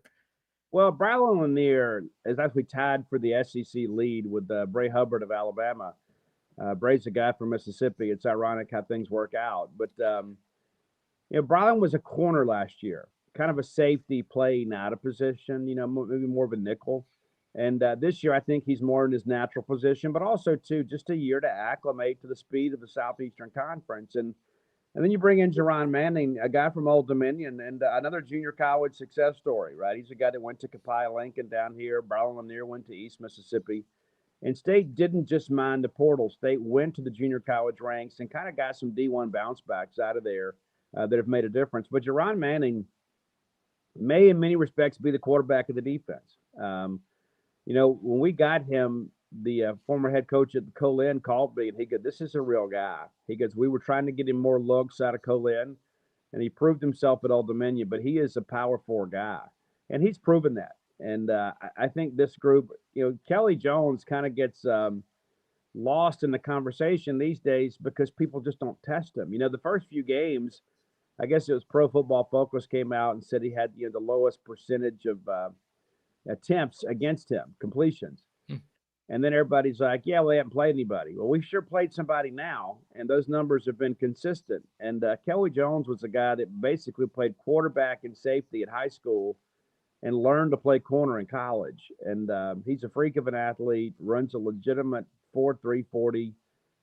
His hands reach down to his ankles when he's in his crouch. I mean, he looks like an NFL corner, and so far he's played like one. Tell us about quarterback play, the difference of a mature quarterback that's been around. It's not like he's a great quarterback, but he's a guy who has an awful lot of experience and now has some experience in this offense, which Coach Levy, how is he playing? Yeah, it's played well, but he's left some meat on the bone. Yeah. And I think that's the thing that's kind of been a frustration for State fans as you look and say, hey, like the game against Florida last week. I mean, State had a chance to go up 14-3 there on the second drive. Brennan Thompson, former Longhorn, breaks free on a post route, and he is 7 yards behind the defender, and you miss him. You overthrow him. And how big was that late in the ballgame? I mean, none of these quarterbacks are perfect, but when you get a wide open play like that, you've got to connect on it. And the truth of the matter, Blake's been around a long time, but he hasn't played a ton of football because he's been a little bit banged up. And so this is, one of those deals. Yeah, he was part of that Big 12 championship team at Baylor, but he hasn't navigated a full season as a healthy quarterback. And I think you got to be a little bit patient with him, even though Bulldog fans are, not really known for that. So, yeah, Steve Robertson from genespage.com covers Mississippi State, joining us here on Bucky and BK. Well, you brought up Brennan Thompson. It's two Texas kids at wide receiver who are making some things happen with Brennan Thompson and Anthony Evans. How good have those guys been? And, what type of challenges are they going to present this Longhorn defense on Saturday? Well, they've both been outstanding. And, you go get some guys that have a ton of potential, but not a lot of production. And you just kind of wonder how it's going to work. And I asked Leb, I'm like, hey, you got these guys that look good on film and look good on the hoof, but they haven't done a lot in college. He said both of these guys are going to have huge years for us. And so far they have. I mean, you look up a number of catches. I think both of them are still in the top 10 in the SEC. And Anthony Evans had 11 catches this past weekend against Florida. But Brennan has been that guy that's taken the top off the defense. And, sometimes State will go max protect and you won't know it until it happens. They disguise it really well. And so they get everybody to kind of cheat up a little bit. And the whole objective is to get Brennan one-on-one outside the numbers. And let's just be honest about it. I mean, there's not many people in college football that's going to beat him in a foot race. And so you get him outside the numbers, you take a measured shot, and there have been some times it's panned out and sometimes that it hasn't, but it's not really been Brennan's fault. He's been able to get open, and the schematic wrinkle there works well, but we've got to be able to connect on that pass to make a difference. And that happened with Evans last week. I think that's a wrinkle they put in the open date as you run to the opposite side with Evans on that first drive against Florida, and then all of a sudden Florida fans are sitting on their hands. You know, Steve, at this part of the year in the SEC, there's nobody that has a running back room that's completely healthy. Everybody's starter has had some wear and tear on their bodies. How about the group there at Mississippi State? Are there enough players in that backfield that can sustain giving you some positive yardage when it comes in the run game right now? Yeah, and Davin Booth had a big game against Florida last week. Fluff Bothwell, of course, was out last week. I don't expect him to play this week. I know he's listed it may be questionable right now. Yeah. If he's not close to 100%, they're not going to risk the rest of the season, on a very severe high ankle sprain. I mean, everybody saw him carted off the field at College Station. Yeah. We've been doing this a long time. I go down to post game right there by the Mississippi State locker room, and his parents are out there. Yes. That just doesn't happen. That just simply doesn't happen. And so we leave College Station expecting him to be done for the year and wake up the next morning and find out that maybe it's not quite so bad, that, the x-rays were negative, kind of waiting to get some images back. And we do expect him back. I don't think that he is a crucial factor this weekend. Would love for him to be healthy. But, I think with Booth and Xavier Gayton, they probably feel like they can navigate one more week without kind of pushing Bothwell back. And they don't be surprised if late in the ball game it's a short yardage situation and 24 shows up out there. But I don't think that he's going to be, a starter or even in rotation this week. Yeah, mom's going to show up at the locker room. If her son is carted off, mom's going to show up down there at the locker room after the game. Dad may want to try to keep her back, but she's coming down to the locker room. Yep, for sure. And and it's somewhat atypical, right, to see them immediately on the field like that. But you got to let mom know that everything's okay. But absolutely. But when your kid's laying on the field and he's crying and won't let the trainers touch him, I mean, the context clues kind of lend itself to a very serious injury. Sure. Not trying to undersell it. I mean, sure, he is injured, but it's not near as bad as everybody thought. Good news for Mississippi State. Steve Robertson joining us here to talk about Saturday's game. So, Steve, I know you studied Texas a little bit. When you look at this matchup and maybe some of the individual matchups or positional matchups for this game, what concerns you the most from a Mississippi State standpoint? Where do you feel like maybe Texas has the biggest edge in this football game? Well, pass rush. And, State's been a little bit patchwork on the offensive line. Matter of fact, we plan to stop the Texas team bus as soon as they hit the county line, and we're going to have Colin arrested. It'll all be cleared up by about 10 o'clock Saturday night. But he is an elite player, man. And it's so, like, that's the thing about when you love this league, you appreciate the quality of athletes really on every team. And, just watching a couple of games, he just flashes. I mean, like, even when he doesn't make the play, he's so disruptive that he allows other people to make the play. And that's an NFL guy, man. I mean, that's, you guys know it, but, it's always good to get an objective third party. But I've enjoyed kind of watching all this. But I think, 11.3 points a game defensively. I mean, come on. That's elite. I think that's second, third best in the country. I mean, it's ridiculous to think about, the quality of that defense. I do think if State can protect, they can make some plays down the field, but State's going to have to run the football. I think State needs to mimic the game plan Kentucky had, right? Ball control, can kind of wear some things down. And let's be honest. I mean, I think Kentucky had a tremendous game plan to win the football game. They just didn't execute when it mattered most. And I think that's where State's got to make sure they do it. When you get the chance, you got to score because this Texas offense has got a lot of, let's say, a lot to prove maybe in the weeks ahead. Yeah, let me ask you about that because everybody has an opinion on the quarterback here, and you've seen him now on film and watched him and have heard about him. What do you see that as somebody in the media and somebody who's been around football a long time, what do you see that's kind of missing from a young quarterback at this stage of his career? Well, the first thing that I would say is, if his name was Arch Robertson, people would be a lot more patient with him. Sure. And, and I talked about this in some earlier shows this week, but preseason number one, that was probably in hindsight unfair, right? And listen, yes. Arch Manning And I compared him to Todd Marinovich earlier this week. Not that he's got a crazy dad. I'm not trying to suggest that. But I don't know that there's been a quarterback since Marinovich that has had this type of hype and expectations. And there's no way that he's ever going to meet those. You just got to let Arch be Arch. And he is a first-year starter. I know he had a couple starts last year, but for the first time, it's his team. And I think people got to be patient with that. And listen, I get it. I mean, it's like you get all this hype and you think he's going to come in and just light the woods on fire.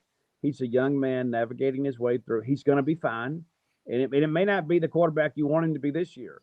Sure. But to me, it looks like he's just a little bit tentative letting it go. Like he's just not trusting it yet. Like he sees the throw. I believe that. I think he sees it. And I think maybe he's just not trusting it enough. And I think that's a challenge for Sark, is just to get him comfortable and confident to just, when he sees it, to be able to deliver the ball on time. As you guys know, last week against Kentucky, there were a couple wide open throws. He's got to make those throws. And, but, it's all a process. But I'm not a fan of the Mannings, being a Mississippi State guy, but Peyton and Arch are our favorite Mannings because they did pick good schools to go to instead of going to that school up north. So. There you go. That is good. Yeah. Well, you know how it works, Steve. Nobody has patience nowadays, so everyone is freaking out with Arch Manning. Speaking of not having patience these days, where are Mississippi State fans with Jeff Lebby right now? Like, to me, he's done a much better job going from 2 wins to 4 wins already. The team looks a lot more competitive. You talked about the big step the defense has taken, but here Mississippi State is with the longest active conference losing streak in America. Some of that predates Lebby, obviously, but where are State fans at with Lebby? Is his job totally safe beyond this year, or could we see him added to the list of fired SEC coaches if things don't go well down the stretch? Yeah, I'd be shocked if anything happened. Number one, Lebby has improved the program. Now we need to win a couple more ball games, okay? But the voices that matter, have been very supportive on the record and behind the scenes. It's evident to everybody this program is getting better. The second thing I'd want to say is, as crazy as this coaching carousel is going to be, I don't think it's a good year for Mississippi State to hire a football coach. Because Auburn may come open. Florida's come open. And I don't know that there's enough up-and-coming coaches out there to fill a lot of these great jobs. And so if you're Mississippi State, you're an SEC job. But, unless you've got an alum, they're not going to pick Mississippi State over Auburn or Florida or a job like that. And so I think it's going to be a very colorful carousel. And I think it'll be good for State to sit this one out. But again, the first point is that, things are getting better. And so I think you just got to ride with Leb and then, see what happens next year. But it's evident that his vision is kind of taking hold here. Well, it's also that opportunity when you're having a guy who's having some success and things are ever changing around you. You got to have the guy there to protect your program, period. Because people are going to start poaching guys and starting to take guys, whatever is legal or illegal, it's about to start happening. The phone calls are going to start happening even to places like Mississippi State. When you've got guys in your secondary that are good like that, the new up-and-coming coaches at some of these high-level schools, the Auburns or whatever is going to happen around this conference, they're going to start stealing your players. So what you need is a stabilizing force that's still going to stay there when your program is improving. Don't have that get screwed up where they start getting ready to start taking your play. The players that you have are good. You can't have somebody take them away because you're in flux about what your coach is all about. Yeah, and that's a great point. And I think another thing you look at, people are looking for a reset, right? So there's a lot of other people that'll be in year one and you'll be in year 3, Yes. So I think it's a chance for maybe State to make up some ground in that respect.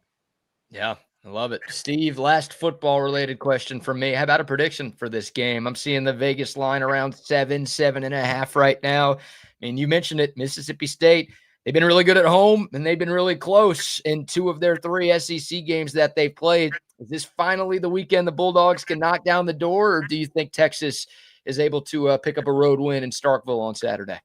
I thought long and hard about this all week. I think the road has been unkind to Texas, but they've navigated it pretty well as far as a win and loss standpoint. Kentucky in Lexington is not Starkville, and it's going to be a different environment. I'm actually going to take State in a close one. I think it may even be a game in the teens, but I think State's going to find a way to get through. I think at some point, if I was on the other end of this, if I was a Texas guy, I'd be like, you know what? At some point, it's going to catch up with us. You can't get 8 first downs and 172 yards of total offense and win a football game, but they did, right? Special teams kind of bails them out there. Defense plays outstanding. But at some point, you've got to play a complete football game. And I just wonder a little bit about with Arch. He handles it so well. He appears to handle it so well. But, man, he's still just a young man, you know. And so I'm just kind of curious to see coming down here, you know, he's got some Manning folks probably in his ear about beating State. And I don't think that guy needs any more pressure or any expectations. But I think maybe it's the first team to 20 may win this football game. Yeah, I see it as a low scoring football game too. And special teams will be playing a part. Special teams okay at State right now?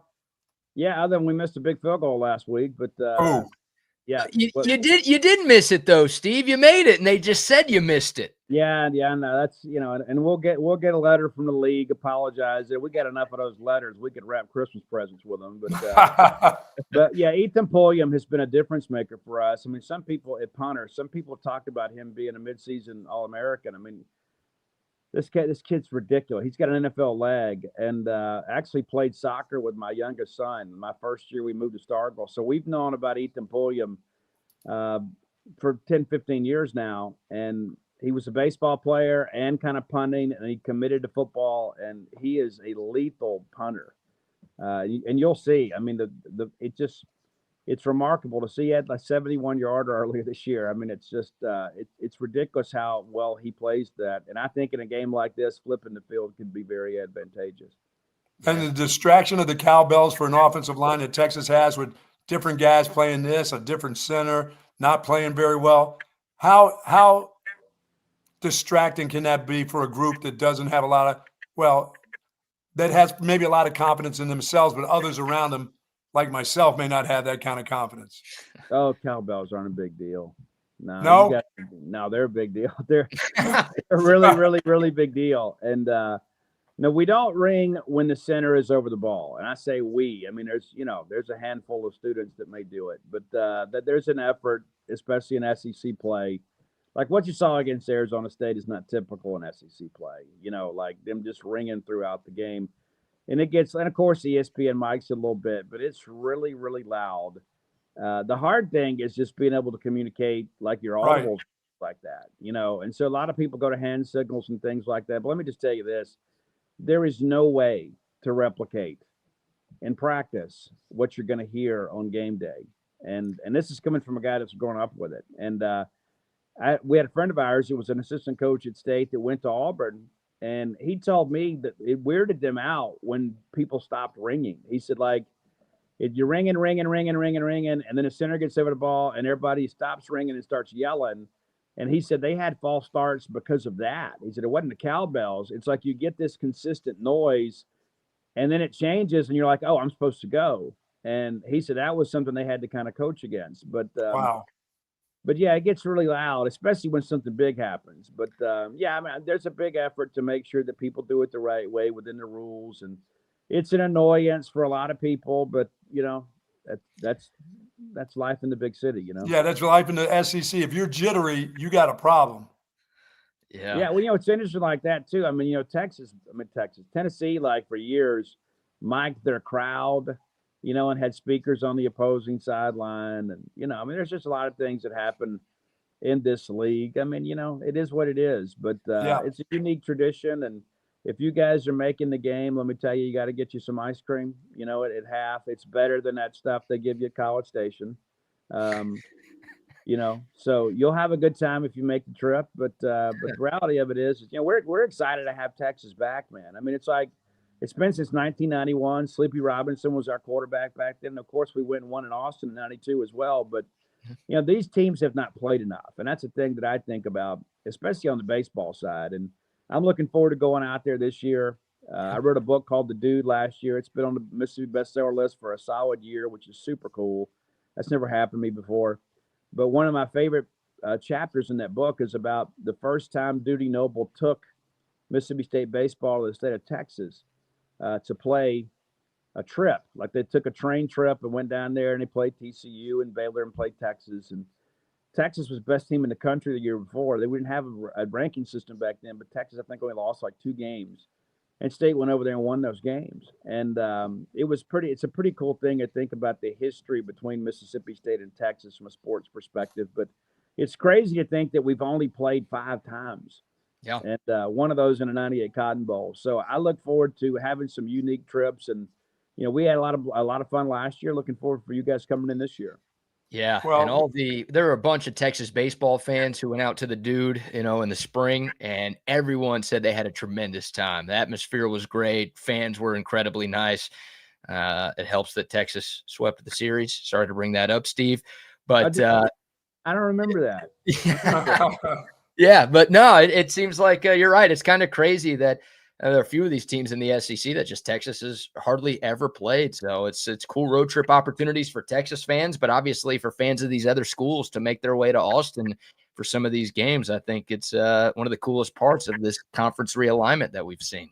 And Steve, what are your thoughts on Tennessee's baseball coach headed to the San Francisco Giants? Well, I am a San Francisco Giants guy, even though I'm not the big MLB guy I used to be. I live in the big maroon bubble, and we do 10 stories a day at a minimum, and so I don't have a lot of extra time to watch other sports. When my wife comes home, we watch Big Bang Theory reruns or whatever's popular on Netflix, and that's like our time together. But I just wonder how, and I love Tony, and I visited with him multiple times, kind of off the field. We have a lot of mutual friends. I just wonder how his brand of baseball translates to the pros.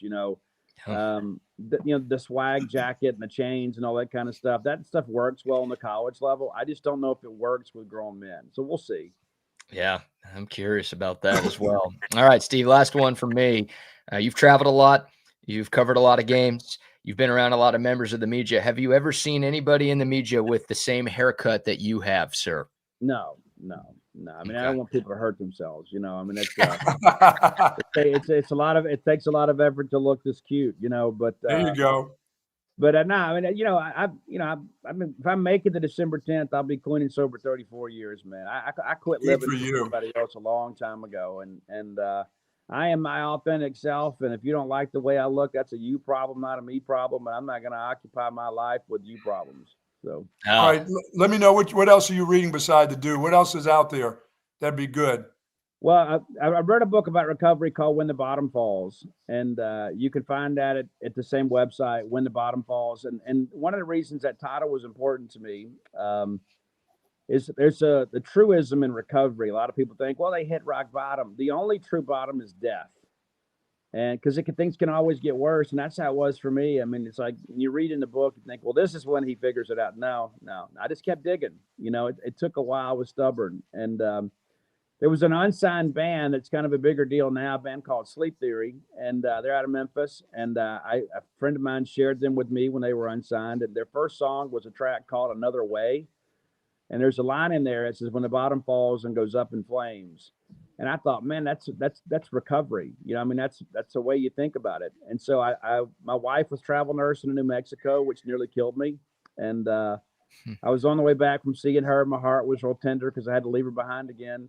And that song was on. So I listened to it for about 100 miles and I called her and I said, okay, it's time for me to write the recovery book. And awesome. It's done exceptionally well. And I'll tell you what's so crazy is, it's the book I had to write. You know what I mean? There's a lot of books you want to write, but I couldn't lay on my deathbed one day and not have done my part to carry the message. And I get messages from people all over the country, just people that would never know me from my work at Mississippi State, that have somehow found the book. And that's a pretty cool thing. That's awesome. That's awesome. Yeah, well, you and I will have to talk sometime, Steve, about the Blue Book. Is it important that you go through the Blue Book, or that's not the only way? Yeah, I believe, but I would never talk anybody away from the Blue Book, Yeah, well, my attitude is this: is like whatever gets you in the bed at night sober, right, and whatever gets you to begin to look at yourself and understand, kind of where the source of your problems are. We're not victims; we're volunteers a lot of times, and yes. I think that's the most important. Whether some people do it through Smart Recovery, they do it through church, or do they do it through therapy, or they do it through the 12 steps. whatever gets you into the bed sober tonight and allows you to live life and live life more abundantly is a good thing. So, Yeah. Oh, That's all. thank you. Thank you. I always appreciate talking to you, my friend. Yeah, Steve. Always enjoy the conversation about sports, about life, everything in between. Thanks for joining us, my friend. And hopefully we get the chance to chop it up again soon. see you guys. Y'all take care. You too. All right, buddy. Steve Robertson, genespage.com, covers Mississippi State, been doing it for a long time, and great storyteller, an author, a poet. He does a little bit of everything, and one of our favorite guests that we have whenever Texas and Mississippi State play each other. In the bottom falls, huh? I like that. It's a good name. Good name for a book right there.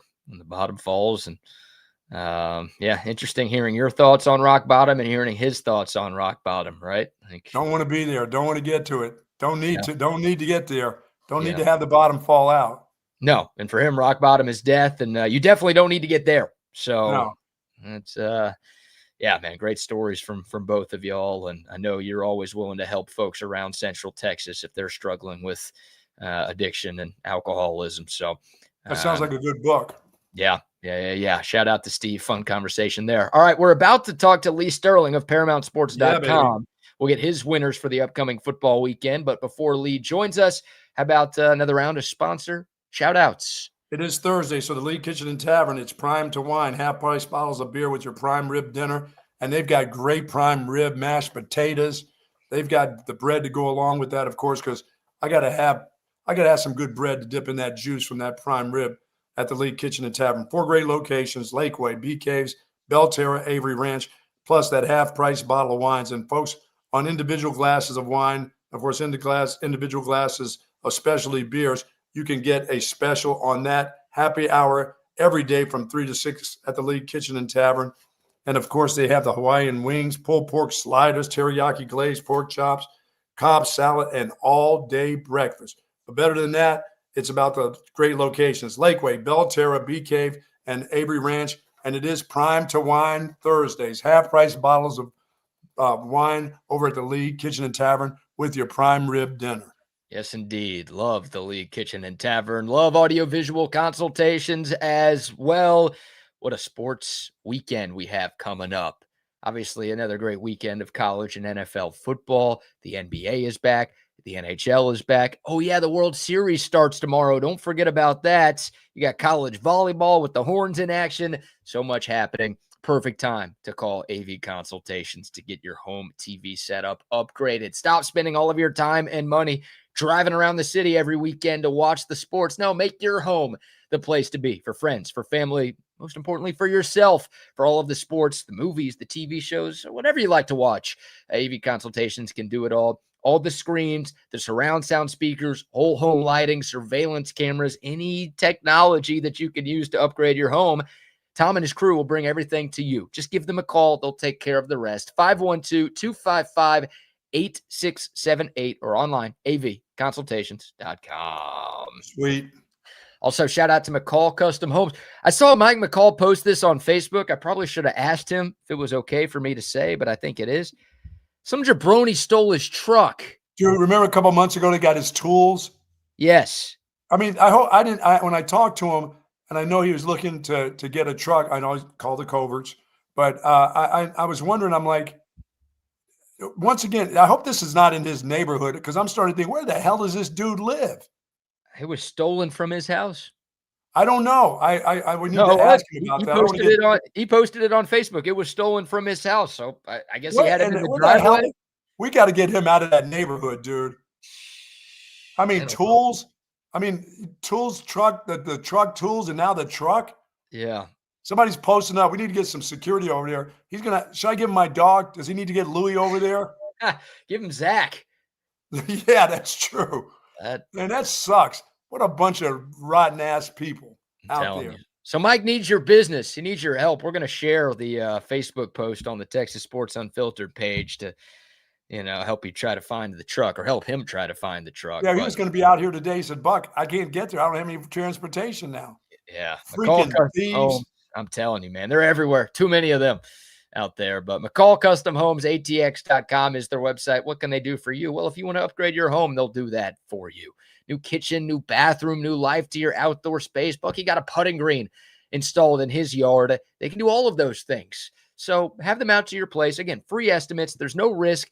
Talk about what you want. They'll tell you what they can do. Y'all can go from there. They're A+ rated by the Better Business Bureau. Tons of 5-star reviews online, and they've been doing it for a long time. McCall Custom Homes, ATX.com. And if you got a secondary truck that's been sitting in the back that's not usable, believe me, that dude does. He puts all kinds of stuff in a truck. So he's looking for a truck, and he just needs to get around. He can't even get around these freaking damn people. I mean, unbelievable. Unbelievable. Yeah. Yeah, I got to get him out. I got to get him out of that hood. He's in the wrong hood. Where do you think he is? I don't know. Where the hell is he living? What even is the wrong hood in Austin anymore? There ain't too much of those left in this city. I don't think he lives in Austin proper. I think he lives on the outskirts, but he doesn't live in a beautiful hamlet like Dripping Springs, obviously. I guess not. I mean, when they're getting your tools 2 months before, and then they're getting your truck. And I hope he's not like leaving the keys in the truck with the, I've had a tendency to leave the truck unlocked, but my goodness, does he leave the keys in the ignition too? Well, hey, I could say this because Mike's a good friend. If that's the case, Mike, you deserve it. We're gonna have to call Hecht. We're gonna have to call the law firm. Get after these people. No, I think Mike is smart enough to lock his car and take his keys in the house. But hey, car thieves are smart enough. They don't need that. They could break in and wire things and steal they don't need the keys to get in. No, he needs Zach, because Zach, you start messing around with the truck, you start doing anything, that dog will go nuts. And you know what comes out after that? Here we go. Oh, see you later. Nighty night. Nighty night. Ask questions later. Sorry about that, Your Honor. Yeah. Remind me to never rob you again. I didn't know it was my wife. Looked like somebody else. They've called you Bucky Pistorius for a long time. No, I'm a secondary question. I don't ask questions first. I disable, and then I start asking questions. In the words you're bleeding, as you bleed, I start asking questions. Then, like, are you okay? What were you doing in the living room? Yeah. In the words of Biggie Smalls, shoot first, ask questions last. Yes. That's you. All right. Well, I'm sure Lee Sterling is excited to come on after that conversation. He's probably like, what the hell are these dudes talking about? Which I think most of our guests have that. But joining us now, the hottest handicapper in the history of the known universe, the man, the myth, the legend, Lee Sterling from ParamountSports.com for his weekly segment. Lee, how are you, sir? I'm good. We might have one person that might go into cardiac arrest when he sees me in this burnt orange polo shirt. Wow. Bill Cohen. He probably fell by the wayside. So someone might want to head on over to Joe Cohen and Son Jewelers and check on him. It might take him about a half hour just to recover. Oh no, Bill's calling. He says BK shipping stuff from Sue Patrick to you, huh? Yeah, Bill says he always sends me everything. He sends me is maroon. You would think it's the only color. So had to shock him here this morning. Well, someone get the paddles ready. Yeah, we appreciate that. And Bill just called and said he's pulling the sponsorship. So oh no, but it's a good looking shirt. It's good color. Thank you, Lee. We appreciate that. All right. Well, we'll dive into the games. Some great games in college football this Saturday. Buck, you want to start us off this weekend, sir? Let's start it off with the Alabama versus South Carolina game. Lee, 13 and a hook right now. Alabama's playing as well as anybody in the country right now. Yeah. It seems steep for a lot of people in the SEC, but South Carolina is not playing very good on both sides of the ball right now. They are struggling. I think their coach may be in a little bit of trouble too. What do you think? Well, if he's smart, I would start working on arranging to go to Virginia Tech where his dad coached. And that I think is a likely destination for him. But looking at the South Carolina team, I think they could put the Texas and the South Carolina lines all together and they still wouldn't be a good unit. So wow. I've never seen so many guys. They just don't want to compete. It's one thing, to have miscommunication. It's one thing to not be talented enough. But I'm watching this line, and they don't want to compete. They don't want to get in there and fight. And then they lost maybe, if not their first or second best lineman, Casey Henry, their right tackle. He's done for the year. They're also playing already without their offensive line coach. He was let go 2 weeks ago. their defensive line coach, you know, we talk about staffs having too many coaches. They don't have enough. And Lenore Sellers, I mean, good athlete, great athlete, but how are people talking about this guy maybe being the best quarterback coming out of the draft? I mean, the Dolphins, Greer, the GM, he was out scouting him last week. Just shows you how bad the Dolphins are. I mean, if this guy's picked before the third, fourth round, you know, give me a lifeline. It makes no sense. He hasn't been the same since he got that concussion. Since he got hit, he's not the same. He's not the same player. Right. And it doesn't have great weapons, but I just don't think I don't think he's going to his style of play and his talent. I don't think it translates to the NFL game. That being said, what South Carolina did, they said, okay, we have this much money. They end up giving most of the money to Sellers and the edge rusher, Dylan Stewart. And they basically whiffed on almost everyone else. They have the 121st rated rushing offense, just averaging 3 yards a carry. That's not going to work here against Alabama. And on the other side, when you can't score, how are you going to have a chance to win or cover against an offense that led by a quarterback? Ty Simpson might be the best quarterback right now in college football. 18 touchdowns, only 1 interception, completing 70% of his passes. And boy, does he have weapons at wide receiver. Give me Bama here, even on the road, 34-10. Roll Tide, easy win. And come on, your Dolphins don't need a quarterback. You got Quinn Ewers. Lee, tell Chris Greer to stop scouting. You guys are set, all right? Yeah, all right. A&M. That was the big LSU. thud there. Yeah, crickets from your side. Of course, Bill Cohen's Aggies, undefeated, tied for first place in the SEC right now with Alabama on the road in Death Valley. Saturday night games at Tiger Stadium used to be, you're not winning. But this year's LSU team, they haven't been winning a whole lot. They've got some serious issues, especially on offense. A&M is a road favorite this weekend, Lee. Can the Aggies keep it going, or does Brian Kelly turn things around? Well, in the game last year at halftime, great move by Mike Elko. He inserted Marcel Reed, and what did he do? Led him to 3 second-half touchdowns. They outscored LSU down the stretch 31-6 on way to that 38-23 win. That was Marcel Reed's coming out party. LSU's defense last week couldn't get off the field. This is their best unit against Vanderbilt and Diego Pavia. They were on the field for 37 of the 60 minutes. Now they got to face a bigger, stronger, faster, and a quarterback with a better arm than even Pavia. I think A&M's going to use a similar game plan here. I mean, it's been laid out for how you beat this LSU team.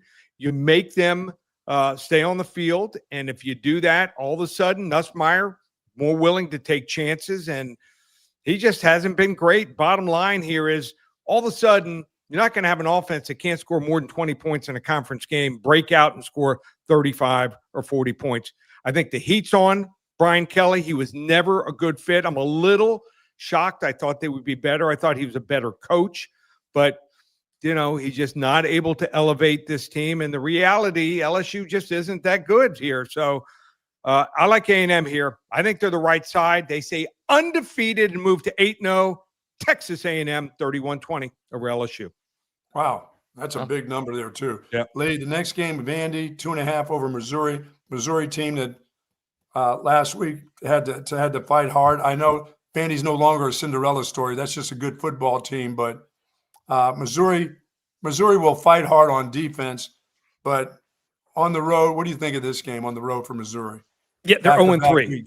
Last year, 0-3 straight up as a road underdog.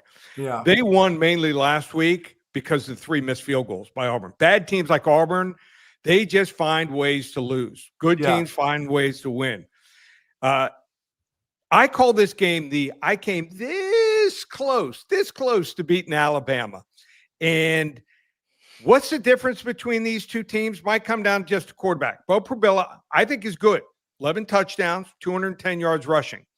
Diego Pavia, just better. He has 15 touchdowns passing, and he's run for more than double that, 438 yards. If you watch Prabilla enough, the reason he couldn't beat out Drew Allar, he throws interceptions, doesn't read defenses well enough.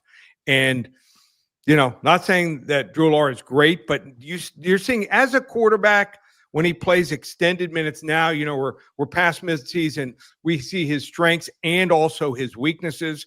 On top of that, Missouri can't run the football of late.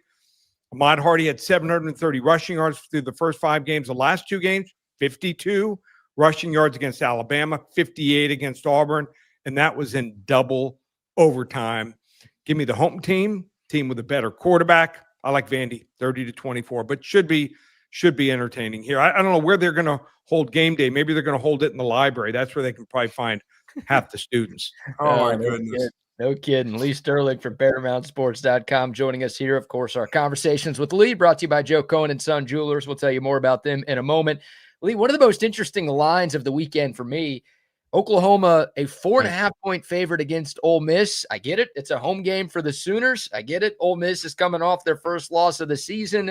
It feels like a lot of points, though. It's a pretty interesting strength-on-strength matchup with Lane Kiffin's offense going up against Brent Venables' defense. How do you see this one playing out in Oklahoma? I mean, Ole Miss's offense is good. And, I mean, they're up by, I think it was 9 points and just couldn't score again.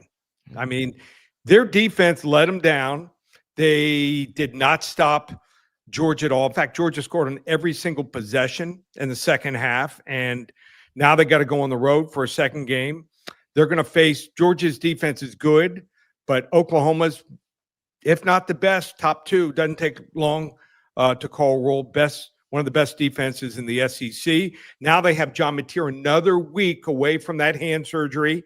Probably shouldn't have played against Texas. Now looking back, looked better last week. He was probably 60, 65% a couple weeks ago against Texas, probably 75, might be 85% now. So they're going to face Ole Miss, a better quarterback in John Mateer than they faced last week with Gunnar Stockton.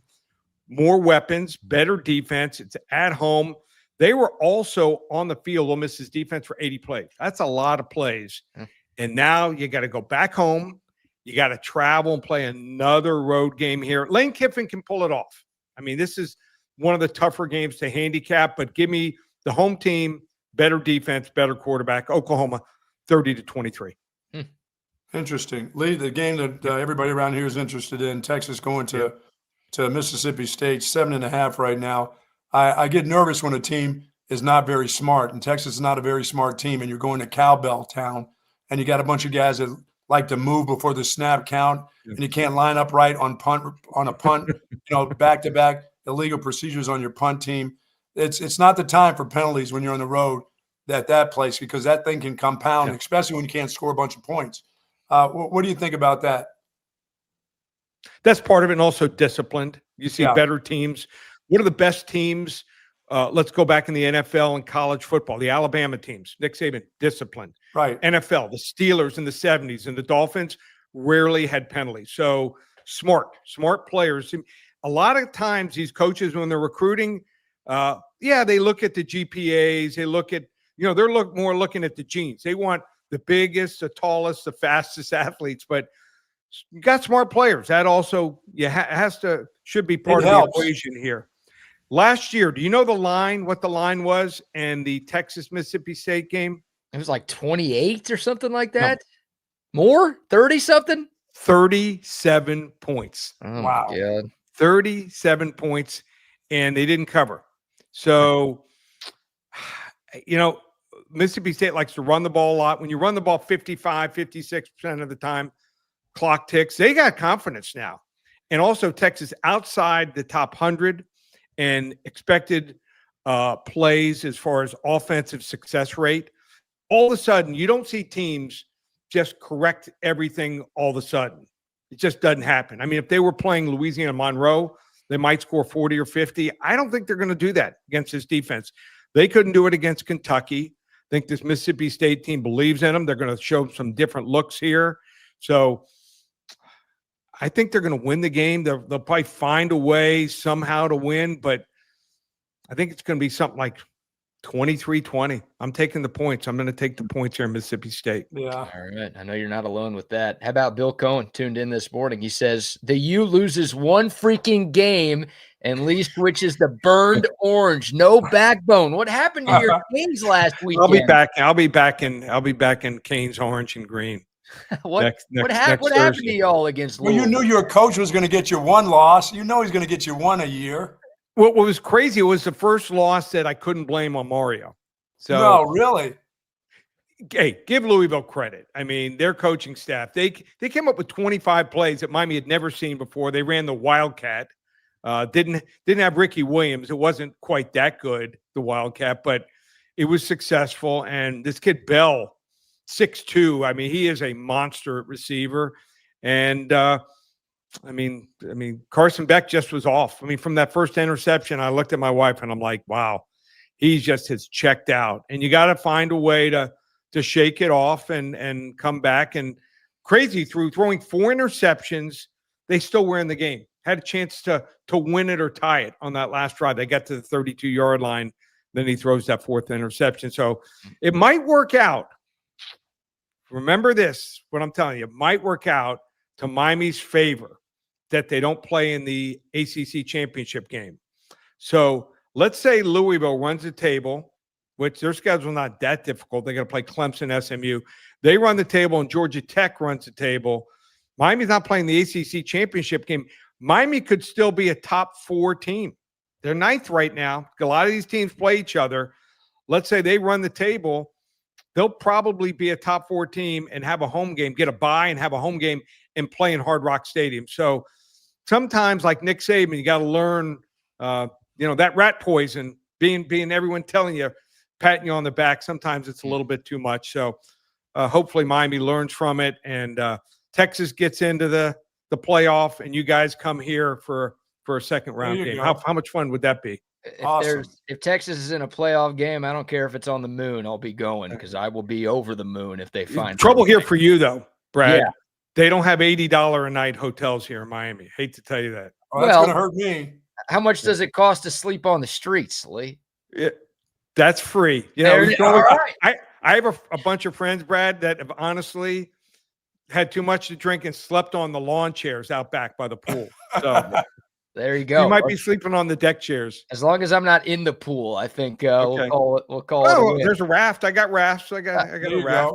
You got a beer koozie there. You can put your beer in there. That is heaven right there, my friend. Even if Texas isn't playing, I might take you up on that. Okay. You have been on the heater of all heaters in the NFL, 23-2 in your last 5 weeks of NFL picks. Your game of the week is a college game. It's Tennessee and Kentucky. But if folks want to get involved, they should. How do they find you? Well, first off, they want to get Tennessee, Kentucky. I think I've got the clear right side of this game. First 5 callers, call 800-400-9741. Give them the game for free. 800-400-9741. Get this Tennessee and Kentucky game. There's a, like I said, clear right side. And if you haven't been on our games, I don't know what you're waiting for. Documented 23-2 last 5 Sundays. We've gone 5-0, 5-0, 5-0, and then I had off weeks the last 2 weeks. Went 4-1 each of the last 2 weeks. 23-2. You want to hop on board? It's called Lee's NFL Sunday Golden Ticket. It's 5 games every single week over the next 4 weeks. Just $197. These are the games that I'm personally playing. So you want to hop on board, and also big UFC card. Got a pay-per-view from Abu Dhabi. Starts at 9 in the morning, Austin time or Texas time. So you got to get in early. And we have a rare 50 unit, very rare. We read our plays from 10 to 50 units, a rare 50 unit monster play in the UFC. 5 selections there, $57. Check it all out. Just one place, ParamountSports.com. The best in the business, without question. Lee, always appreciate it, my friend. Enjoy the weekend, and we'll chop it up next week. Okay, Thank guys. you, Lee. See you guys. Take care. Peace. ParamountSports.com, 800-400-9741. Get that Tennessee-Kentucky game for free. First 5 callers, he has you covered. And, of course, the Paramount Sports segment is once again brought to you by our friends at Joe Cohen & Son Jewelers, Austin's oldest family-owned and operated business of any kind. I mentioned before that, hey, I needed a gift for my girlfriend recently. She just celebrated her birthday, and everything that I've been telling y'all over the last several years, it's real. It's my first time buying jewelry for a woman in my life, and they are fantastic. Bill and his team took care of everything. I don't know anything about jewelry. I literally walked in there and I was like, Bill, what should I do? And he's like, well, here, I've got some ideas for you. Look at this, look at this, look at this. What does she like? They made it so easy. Tons of choices for any budget. And of course, they've got the TSU discount that I took advantage of, free gift wrapping. And the best part, maybe the best part, Bill's like, if she doesn't like the gift, return it. We'll exchange it for something. I mean, they made me look like a hero, and they can do the same for you. The holiday season. Hero. Yeah, Tyler Hero. The holiday season right around the corner. You're looking for the perfect gift for that special somebody in your life. Joe Cohen and Son Jewelers right there in the heart of downtown, 6th and Congress. They've got you covered, or you can find them online. JoeCohenJewelers.com. Awesome. Good stuff right there. Good stuff from Lee. And yeah, he's got Mississippi State covering, Texas winning, but Mississippi State covering. And I think that's where you're at right now. I am. I'm like Texas 17, Mississippi State 15. Okay. Oh God. That's I gonna don't like hurt. that. How's that? That's nasty, isn't it? That's a terrible game. It's gonna be I painful. I see a bad looking, filthy game on Saturday. Hey, rather win filthy than lose pretty. Yeah. Hey, you know what? Be 3-1, and Sark can let us know that, hey, we're 3-1 in the SEC.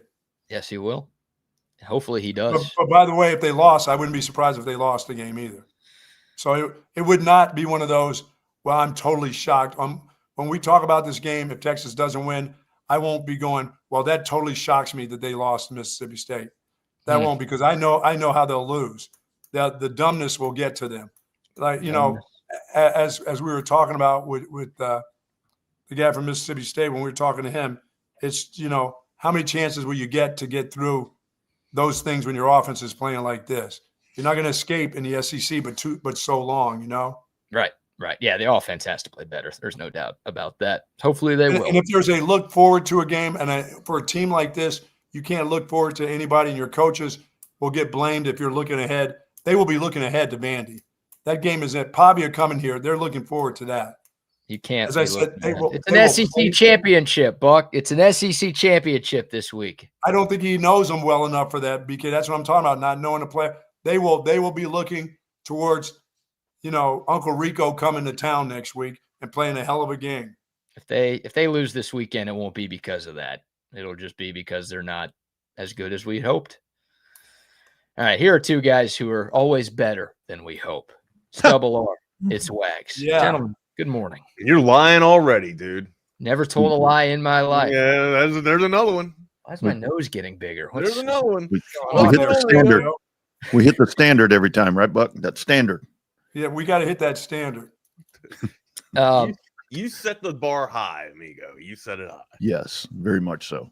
Boys, I see somebody in the waiting room. Is he? Yeah, we got a special guest on today. Is he actually invited, or is he just showing up here? He's invited. What are you talking about? He's the obligatory go-to. Look I who didn't know it is. anything about this. So yeah, here we go. Look at that. Howdy, guys. That's usually how I do it. You know, if I'm going to book a guest, I just book it without even, you know, reaching out to Double R and giving him a reach around. I'm just like, hey, man, by the way, you got any questions you want to ask this guy? No, why? What do you mean? Oh, well, he's going to be a guest on. You want to ask him anything? Oh, shit, man. Yeah. Let me get something together. You know, that's kind of the stuff that I do to Double R. That's why they call me Flex Luger, because I'm Flex flexible. Luger. Do they call you that? Do they call you that? They will now. Did I hear that right, Wags? You give every guest a reach around before they jump on the show? Did I? Okay. There it is. Very nice. Well done. I'm a little surprised Tom is joining us today, or maybe this is the reason why he's joining us. Tom, this may be one of your favorite days of the year. Today is National Horror Movie Day. I like the first part of that. Yeah. I like horror movie. I did not know it was National Horror Movie Day. I'm still waiting for National Piece of Shit Day so I can tag some people. Why are you looking at me when you say that? Did you say WHORE day?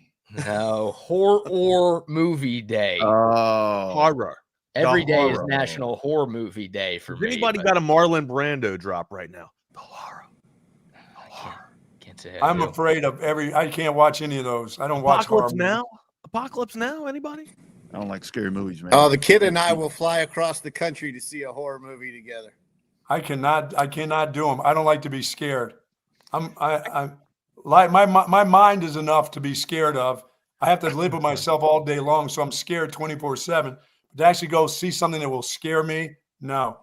I can do like the slasher movies and Oh. the freak out movies. I've never seen The Exorcist, nor will I. I can't do. Oh, you stuff got with, to. like, You got to see that eventually. You just told me not to. I can't do it. No, so you can see it. You can be scared. I at my age, if I get too scared, I'll die. My I'll heart shit my pants. Scared to death. That's a real thing, Yeah, huh? that's a real I'll thing watch at them in my the age. daylight. I'll watch them in the daylight, but I think the thing about it is, like with new movies in general, to me, it's like they're so sci-fied or AI generated to where it's like, I remember like Friday the 13th and all them different things when I was a kid. It's like you watch that and it's like, holy shit. Dude just takes a machete to the dome and he's walking through with his prosthetic head. He just keeps coming at you. Dude, the last time I saw a picture of Madonna, I've been looking under my bed ever since. Right. Every time I go to bed, I look under, and I'm thinking I'm going to see Madonna's head underneath my bed. Like Skeletor. Is that the new Leatherface? Is that the revision of Leatherface there? She's scary. That's a horror movie unto God, itself. man, but the 80s, man, you can't take the 80s Madonna away from us, though. Oh, holy God, that's not 80s. That's What's wrong with this, Buck? Look at that. Is that lately? I don't know. I searched. That's got to be like her daughter. That's got to be like her daughter. That's her daughter. That's done up, but I mean, you can still look how leather. That's all like a plastic. Dude, that's 30 years ago. Come on. That has to be. You're right, Tom. They can't do anything to fix up what she is now. I Googled Madonna today. That was the first thing that came up. Now, here's one that will definitely scare you. That's the one. That's the one. That's the one that you're put. If you don't look underneath the bed, and you put your legs down to go to the bathroom in the middle of the night, that leg will get a bite out of the back of she'll bite the back of your ankle there. Oh, she's clearly displaying like this is for like a show or something, right? Oh, no, yeah, she's those are grills. She was wearing grills in that picture. She's trying to show why she's still a virgin. Yeah, that makes sense. Nobody believed that BK came on with a lie. Nobody believed that lie in the first place. He looked like a virgin. I need a homegrown woman like this. Excuse me, bitch. That's what you need. That's exactly right. That's another horror film. All kinds of smells with that one. God bless. All right, boys, listen, have a great day. Tom, it's good to see you. Bucky, good to see you, man. See you guys tomorrow. Have a good one, big kid. Just had Lee's Locks, huh? Lee's Locks on. Make sure you guys tune in to Paramount Sports. Hit up Lee Sterling there, man. The go-to. He advises his clients the good stuff. That is my go-to line from now on, Double R. I wouldn't advise my clients to take that one, but for fun, let's talk about it. Yeah, Tom, my guy. Sorry I missed you last week. How are you, good sir? Gone. He's apparently gone. We'll hear from Tom in a couple of seconds. He's that good. Surprise. We're gonna have Tom on. He's gonna talk not just hockey, but he's gonna talk the rest of some NBA last night. We had some MLB that we got to preview. We got some baseball news, huh? From Heartland to the Bay City. We'll be talking about that in just a little bit. Or is Tennessee the Heartland? I think so. Is it? That's where they play that John Denver song all the time that I'm tired of hearing. That I didn't I gotta like. tell you, that John Denver's full of shit. The Rocky Mountains or whatever. These mountains, the Rockies. I thought the Rockies would be a little bit more rockier than this. John Denver's full of shit. Only mountains that I care about are the blue ones that are cold on my Coors Lights. That's and I draw the line right there. But yeah, it's like all these songs that they play all the time. We got Chauncey Billups in the news to go along with Terry Rozier. I mean, Kash Patel is just coming down with bags. Coming down on all these illegal gambling facilities. So we'll be talking about that here if we get time. But we got a lot to break down. We got Longhorns that's just a start. Get into. Yeah. I got a feeling and we got Tom back on the line. Yeah. So let's bring Tom on. Tom, how are you doing? Good. Oh, sorry about that. No, whenever somebody drops on or off at this hotel, Wi-Fi seems to cut out all the audio, so I have to go on and back. So I'm good for the rest of the way. Tom. That's what happens when you stay at the Knights Inn. Come on, man. I know. You If ain't I at the could Night's go for Inn, over man. a $70 a night hotel, I would. So, I mean, let's just pull the curtain back here. So, Tom is at a hotel, but Tom, where were you at last night? Because you were at that hotel. No, actually, I was across the street at the sports bar outside the American Airlines Center where the Mavs and the Spurs were playing. I'm here for the Stars game tonight. As you can tell by the attire. But it was boy, that game was a mess. That for the Stars. Yeah. I mean, the Mavericks. Spurs looked awesome. So I don't know how you defend Wemby at this point. Like he's lethal. And look, here's the thing too, right? Like Anthony Davis is not a small guy, right? He looks small next to that dude. Exactly. That's my point. He is not a small man by any means, right? But you put him up next to Wemby, and it just, what are you even doing? And I was very critical on Anthony Davis last night for just settling from the 3-point line and not even trying to body up and getting Wemby down there. I get it. Like the range and the size, the length, it's almost impossible because he's just such a good rim protector. But at some point, you have to body this dude to get him into foul trouble, or even if he doesn't get him into foul trouble, you need to wear him down because he was just wearing everybody else out. If you don't take it to him, he's going to take it to the entire team. He can hit you from the perimeter, and anywhere around the free throw line in the cylinder, he's a dunk risk. So. We lost Tom again. So. The dude moves like a guard, Wags, and that's the whole thing. And when the Mavs rolled out, Davis and Derek Lively, in the front court, I'm like, okay, that's two massive human beings, and Wemby's running by these guys like he's the big kid at the playground. And you're not supposed to dribble. Like when you're over 7 foot, you're not supposed to be able to dribble. You can't do that, or you shouldn't be able to dribble like that, right? So. Right. And the thing about it is, just think, this dude hadn't played basketball in 7 months or whatever it's been, but you look at him now, look at the work that he's done on the physical part of his body. The fundamentals have even got better. I mean, he's still long and twangy and skinny or whatever, but that dude is ripped. The dude is ripped. 40, well, I mean, 15, and 3 after year one, right? And Anthony Davis was kind of like this too. Remember when he came in from Kentucky, he was kind of a stick figure, which is it's kind of, fun to compare these guys because they were side by side. But you saw the body frame that Anthony Davis has now, right?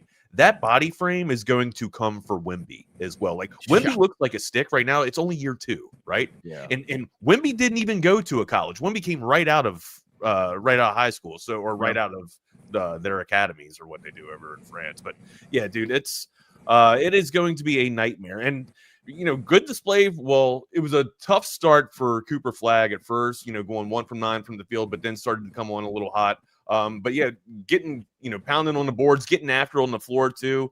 You have to think that the future is a little bright for the Mavericks, especially when they get all their pieces back. But going up against, did they have a point guard?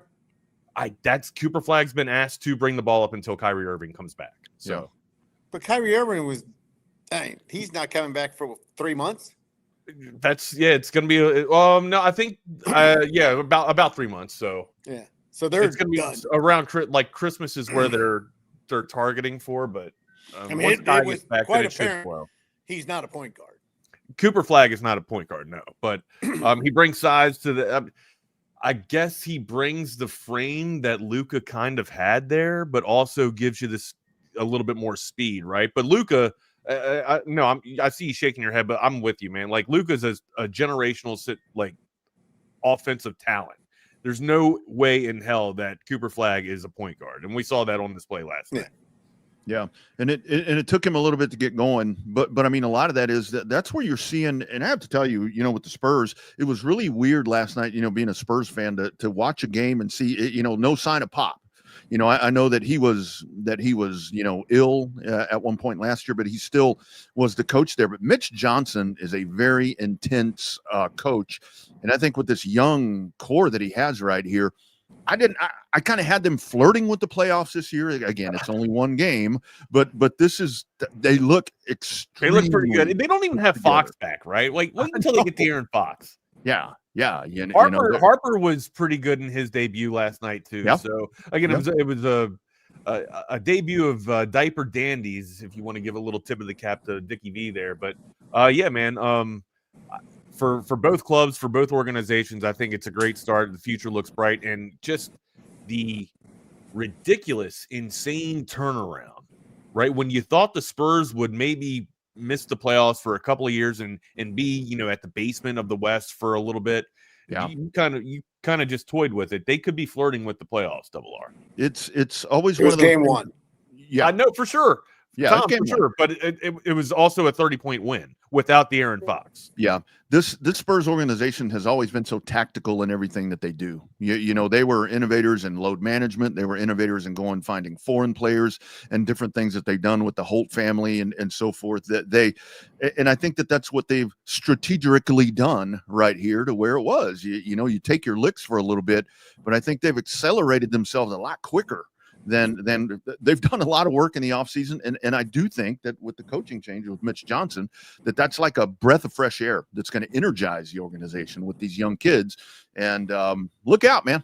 Look out. It's I can tell you this. The Mavericks fans already know their season sunk because that place wasn't even – it was hilarious to me. I was at the Stars game on Tuesday night. You go walk over there. You walk across the street on Wednesday afternoon – nothing going on. They start setting up the Mavs thing. There was nobody out there last night. The sports bar outside is empty. I mean, I walked over there at halftime and got a burger, and there's nobody there, so I just watched the second half by myself on the big screen. I'm like, wow, this place, Mavs are sunk. I don't know if the Mavs are done yet. They're going to have to implement a little bit more of their big three. Once Lively only played 10 minutes last night, right? Yeah. I think I saw him get a little bit of I don't know what the injury update was or what the knock update was. I got to see if he was in the morning shoot around for today. But I thought he took a little bit of a knock. I only saw him play a couple of minutes last night, but once he's out there, he's a game changer too, right? Like he brings so much length and so much speed and just dynamics to the front court of the Mavs team here. I'd like to see what Wash can do. Wash got into foul trouble a little bit early last night, but still ended up having a pretty decent game. I think the Mavs are going to be okay. Once Kai gets back, I think, they'll be able to roll, right? But the story of the night, I mean, everybody that stole that watched the game, the show was stolen by Wemby last night. Just what a no, he was incredible.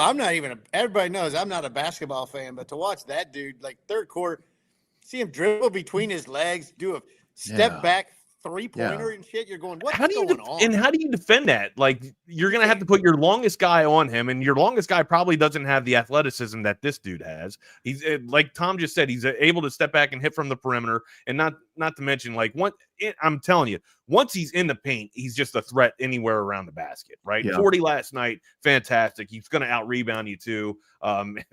Spurs look tough, man. I know it's only game one, but holy shit, man. This was without the Aaron Fox as well. And the only problem I have with the big guys, I can't name a big guy other than possibly Shaq, who weighed 9,000 pounds, that wasn't kind of stick like Wembley, who wasn't hurt every single year just about. Yeah, that's the concern there. Where hopefully, I think that they did a really good job shutting him down last year to make sure that they were going to get that in order. But it is when you see those legs and you think about when I see a big dude like that, Tom, the first thing that I think is if one of those feet gets jacked up.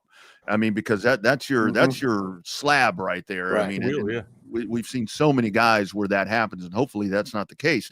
But when you look at with Wemby last night, didn't turn the ball over, no turnovers. Dude shot 70% from the field. And how ball dominant was he too? And I see Rob's got a great comment too. Did he steal the show last night, or was excuse me, I pulled up the wrong one. Did he steal the show last night, or was Flag a bit player in Wemby's show? Flag still has to get up to speed. That's a great point, Rob. To me, I thought the narrative was basically draped around Cooper Flag versus Harper, right? Like for me, like that's kind of what I was eyeing up. Like we all know what Wemby was going to bring to the table, but I wanted to see how Harper and Flag were going to ball out last night. Flag, rough start getting out of the gate, right? Like I mentioned, he was 1 for 9 at one point, then started catching on, got up to about 3 for 11, then started to catch up and get a little bit of the heat. But yeah, slow start. I think he's just out of position. And again, maybe, a little bit of a transitional rough start for somebody coming out of college. Oh, I think he's just starting out. He's like Arch Manning. It just takes 7 games to get going. Yeah, 7 weeks. 7 weeks. Gotcha. Yeah. Well, we'll find out. Well, and I think the other part of it is when it comes to Wemby and the Spurs is even with the rebuild and so forth, you've got guys like Harrison Barnes and guys like Castle that have been in the system long enough as well and have played time with Wemby to where now you put all that together. You got Harper that's going to, insert himself here at some point. I mean, you've got some cohesion there where Cooper Flagg comes in and it's been, and then like you said, Wags, I mean, with missing Kyrie, you've been dismantled right here. So it's like you're kind of shoving this dude out there to where very much like Arch. Well, very much like so Arch. here's the thing too, like and Russell got some minutes last night too, but like he's clearly kid doesn't have the confidence in D'Angelo Russell to be, that ball dominant and to run with the ones, right? And if the best five that he's getting out there doesn't involve, D'Angelo Russell bringing up the ball, then I guess you really don't have that true one that you have unless Kyrie comes back. So I guess D'Angelo Russell is good in the spell, but to get your best five out there, you got to insert Cooper Flagg into the one. Right? Yeah. And Barry, yeah, absolutely. I know second season for Castle, but I mean, there is some familiarity, however you say that word, with all of that. I mean, because look what you say about with Johnson as the head coach, it's in the pop system. So you don't have this drastic changeover that you sometimes do with different programs. So yeah, very, very impressive win for San Antonio. Fun night. All right, so some baseball news, huh? How about this, right? Tony Vitello to the San Francisco 49ers from, I guess, Giants. The heartland to the Bay City. Amigo, what is going on in the state of Graceland? He better stick with Mac Jones. I'm just kidding. You said 49ers, the Giants. Did I say the 49ers? Yeah. Oh, my bad. Hey, we all knew what you meant. So does all of that? Do all of those antics? He's going out with Shano. He's getting a wood tattoo with Shano right now. Does that work with grown men? I mean, all these antics that he first coach to ever be hired out of college with no pro experience is what the Giants just did right here. So that's my thing. How does he relate to professional people that are paid extreme amounts of money that have crazy ass egos and aren't going to sit there and let you bitch at them? That's my challenge. Go ahead. One of the main things when you watch through the managers become in Major League Baseball, finally a sport I know something about, by the way. What they are more than they are coaches is exactly what they're called. They're called managers for a reason. They're not head coaches in baseball. They're there to manage the money and the egos. That's it. They don't actually have a whole lot to do with it. They've got coaches that actually coach the players. I mean, they say they create the lineup. They don't create the lineup. The other coaches create the lineup for them. And they make in-game calls, though, right? Like, in terms if they want to make a double move or if they want to, insert, a sub, right? I think it's a lot of like he froze up again with your coordinators and so forth to where you're constantly getting that advice. It's kind of like having a play caller in football, Steve Sarkisian, right. to where there's some inclusion in some of that. I've got some great sound that I'll either play for you guys today or tomorrow. So did you hear any of that conversation that I had with Eric yesterday? I didn't, man. I had to go do some. No, I got you. So he brought up a really good point, kind of what you just said, like Steve Sarkisian, or he brought up the example of Ryan Day, and matter of fact, I'm sorry to get you off topic. I'll bring this up as soon as we get done with that. But there's Tom again. Hey, Tom, what's up? Shit. Oh, not at a $70 hotel. This is almost two of them. Ridiculous. I don't know which one to remove. There we go. There we go. Right. Sorry, I'm really not at a $70 hotel either. This is almost ridiculous. Unreal, but hey, but you know what? We'll get you a what do they call them damn things? A hot spot. Hot spot. We'll get you I'm glad you said that because I'm actually going to be in Fort Worth here a little bit later on today. So Wags, I'll be from the True by Hilton tomorrow. So I better take my hot spot. But Tom, you were talking about the managers before you cut out a little bit. Yeah, the managers in pro baseball. I mean, in college baseball, they are coaches, which is what he is famous for, recruiting and coaching. Now he's going to the pros, which I don't understand this move. I mean, just like Rodney was saying, the first coach to go with no pro. I don't understand why they would want to get somebody like that at San Francisco because the job of the manager in pro baseball is not to coach. It's to manage the talent that's already there. You don't coach them. They do have batting coaches and things like that still in Major League Baseball, but the manager doesn't do that stuff. Yeah. Well, I mean, to my point though, what I was trying to say before you cut out, I think the managers, like, they make in-game decisions, like to insert a certain pitcher here versus that batter. If you watch the games closely, when they show the dugouts, they're being told, "Hey, it's time for us to take this guy out. It's time for us to." They're being told by other coaches what to do all the time. And I mean, that's the job. I mean, do you think Dusty Baker at his age is really fucking coaching anybody? Come on. I would say that he's got a good pulse on the system, but yeah, sure.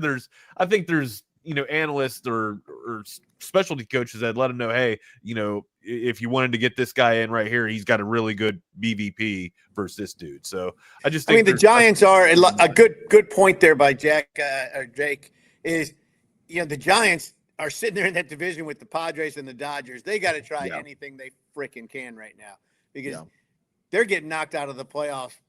And not even because, they're a good team.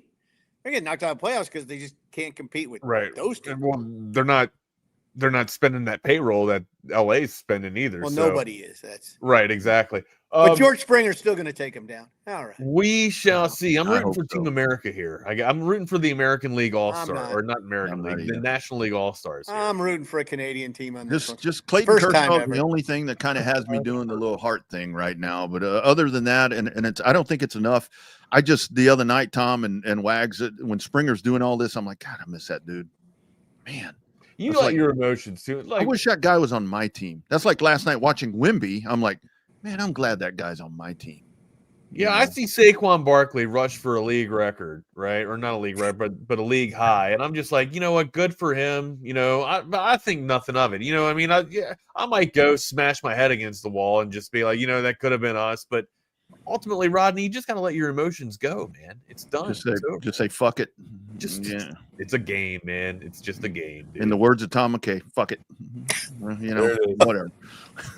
And I'm with Jake right here. Dodgers in 5, gentleman's sweep. Nope. If it goes to 5, this could be ugly real quick. I think I don't know about that. They got Toronto's got some arms. But I've always said this about the Dodgers, right? Like they got the roster. They got the roster from 1 to 9, and they got the relievers to go with the studs too that start. So and they're healthy now. They're healthy now. Exactly. And they're healthy now. And what else are they? They're the wild card team. And they got one man. That's all they need. They got one man that can do it all. They got the best player we've ever seen in baseball. I never saw Babe Ruth. I never saw Mickey Mantle. But this dude's the closest thing that we can compare to what people saw with Babe Ruth, being able to play the field and being able to pitch, right? And I would say that Shohei Ohtani's probably done more in the modern day era of baseball than Babe Ruth did. So that guy could pitch to himself, hit the ball, run out there and catch it. All Actually, himself. He'd have to leap over the fence and get out of the park to go get the damn thing. But yeah, one thing, guys, everybody keeps saying that the Dodgers, and I've heard this before, the Dodgers are the wild card team. They're not a wild card team. They won their division by 3 games. Oh, they did? No, they're the wild card. No, they're not. Yeah, they're wild card. The Dodgers beat the Padres by 3 games to win the division. Yeah, but they got into the wild card spot, Tom. No, they played the first wild card game as the 3rd seeding, maybe, but they're not a wild card team. They're a division. My bad. No. You're not the only one who said it. A whole bunch of people have said it. They said it on ESPN, and I'm like, they're not a wild card team. I think it's coming out of the wild card. They did finish ahead of the Padres, yeah. But I guess I meant in the wild card game, in the wild card spot. That's what I was kind of referring to. No, but thank you for the correction. I don't throw stones. If I win a division, I don't want to be called a wild card team. No, for sure, for real. Yeah. All right. Hey, I'm a Cowboys fan. You can call me wild card. You can call me anything. I'm a Cowboys fan. Call me Tony. Whatever. So Tony Vitello to San Francisco.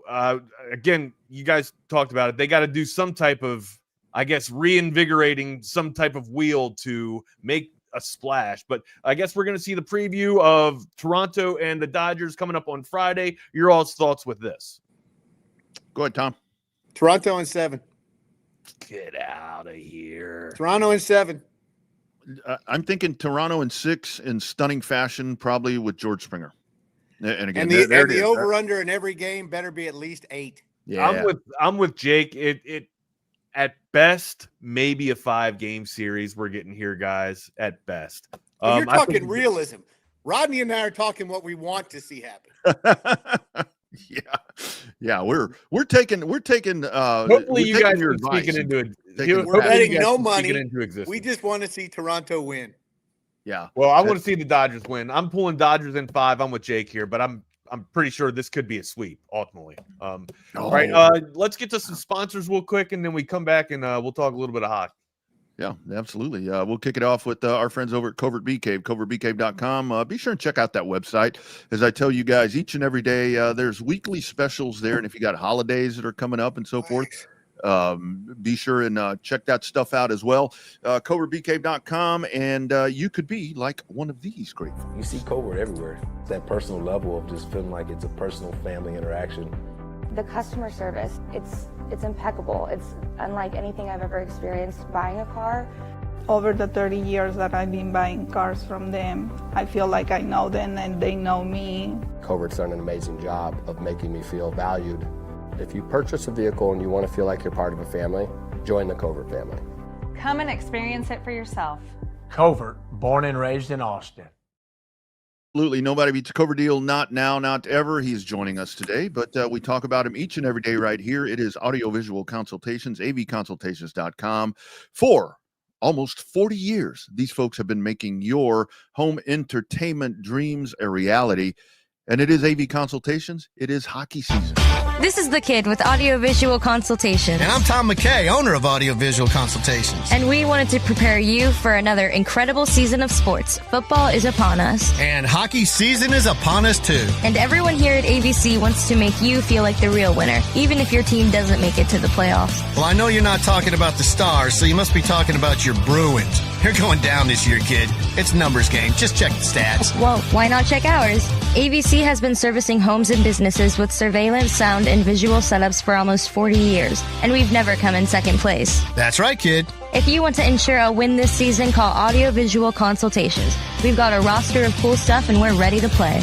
Just give us a call at 512-255-8678. That's 512-255-8678. Even if your team doesn't take home the cup this season, remember to hug your kids, laugh with strangers, and make love to whoever the hell you want. That's 512-255-8678. Absolutely. Check them out, avconsultations.com, 512-255-8678. Call the pros to do that masterful job, and you will have a home studio just like this. Also want to tell you about McCall Custom Homes, McCallCustomHomesATX.com. And to the poor, my man Mike, BK touched on it earlier, Tom. Somebody like stole his truck. I'm like, man, what's wrong with people? I mean, come on, steal the guy's tools last month or a couple of months ago, and then now somebody's ripped his truck off. So anyway, yeah, if I'm actually going to forward that on my Facebook page. So if you follow me, if we're Facebook friends, I'm going to put that out. So if you happen to see that, let's kind of see if that thing shows up. Making your home renovation projects become reality as well for 4 decades right there. Family owned and operated. It's a father-son team. I tell you about those hot spots all the time. It's the kitchen renovation. It is the primary bath, primary bedroom, the outdoor space. Those are the spots right there for you that if you're looking to get that home project done, that's where you're going to add value to your home. And that's what McCall Custom Homes can do for you. And the best news is if you are a Texas Sports Unfiltered listener or viewer, free estimates right now, but you have to mention TSU when you call or text Mike at 512-633-9580. I'm telling you, it's a great situation right there. You have your vision. They have their vision. The trades that he uses are amazing. They're going to come in and they're going to make this thing look stunning, just like my primary bathroom does. 512-633-9580. Check them out today. McCall Custom Homes ATX.com. We build value into your home. McCall Custom Homes.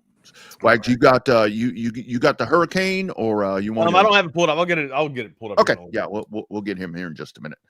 All right. Welcome back, buddy. Thank you, man. Had to blow my snot out of my nose.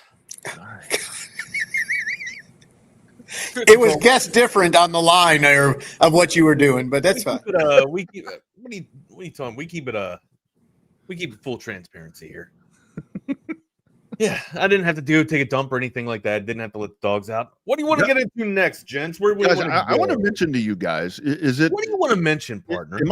Is it just the world that we live in where I think that this thing with Terry Rozier and Chauncey Billups being busted today for this illegal drug thing illegal betting thing with the FBI? Am I just being might be illegal drugs? I mean that could turn into something too. Well, that's what I'm thinking. Am I just a conspiracy theorist thinking that there's more to come? There's more to come because this isn't like a small peel the onion back, right? They've already found if it's going on from one coast to the other coast. I mean, it happened in Miami, happened in Portland.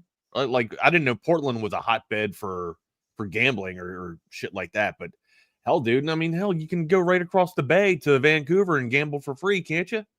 Yeah. I'm serious. Like, I mean, in terms of shit, we lost Tom again. Hold on, let me we got you, Tom. Hold on. Sorry. Right. Is this the right Tom? Yep. And I was gonna bring up a video, but I think that's where I lost Tom, so I'm not gonna. I'll never do this. I'll never do it from a hotel on you guys again. No. Okay. But there's I just like to see your face. I ain't seen you in a while. There's like a collaboration of Terry Rozier videos. It's out. It's about 50 seconds, and it's like, I mean, how do you say that he wasn't doing something? I mean, Wags, this is bad. I mean, this is like me trying to play basketball. Do you have it? Do you have the sound? Do you have the clip? I have it, but I'm afraid that we're going to drop Tom if I turn it on. Because if we drop you, can you come back again? Yeah, I'm here. Oh okay. Yeah, no, go ahead. Okay, right. Here we go. Here's Rozier. Oh, still going. Oh my God, dude! Having a tough night. Having a tough night. Well, that one I can see. That one, you did kind of tell her that was shitty. You don't like playing in Miami? Look at that. They got to get busy. Rozier with a 9-1-1 comes up short. With 9-1-1. Teammates get sacrificed so much. Rozier on the show and go. That all year. Empty corner two-man game. Rozier with a 3. Anderson with a rebound. Rozier relocates for another try. Boy, that was awfully short. Boy, that was awfully short. That was awfully short. Oh my yeah. God. So, do you remember that movie Blue Chips? Yes. Right. I can't remember what Tony's last name was, but this is Tony from Blue Chips. All right. Did they win the game, Coach? Did they win the game? Did they even win the game? They probably did. Yeah, clearly the fix. He's in somebody's bag. He ain't in his, but he's in somebody's bag. Man, that's pretty bad. I mean, that's like obvious.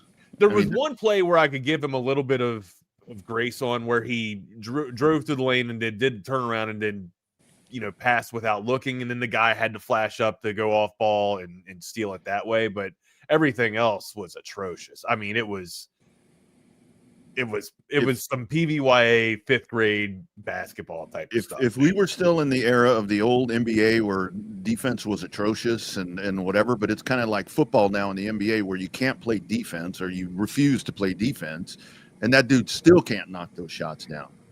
So, right, and everybody that calls the cousin up that watches, Jake is dead on right here.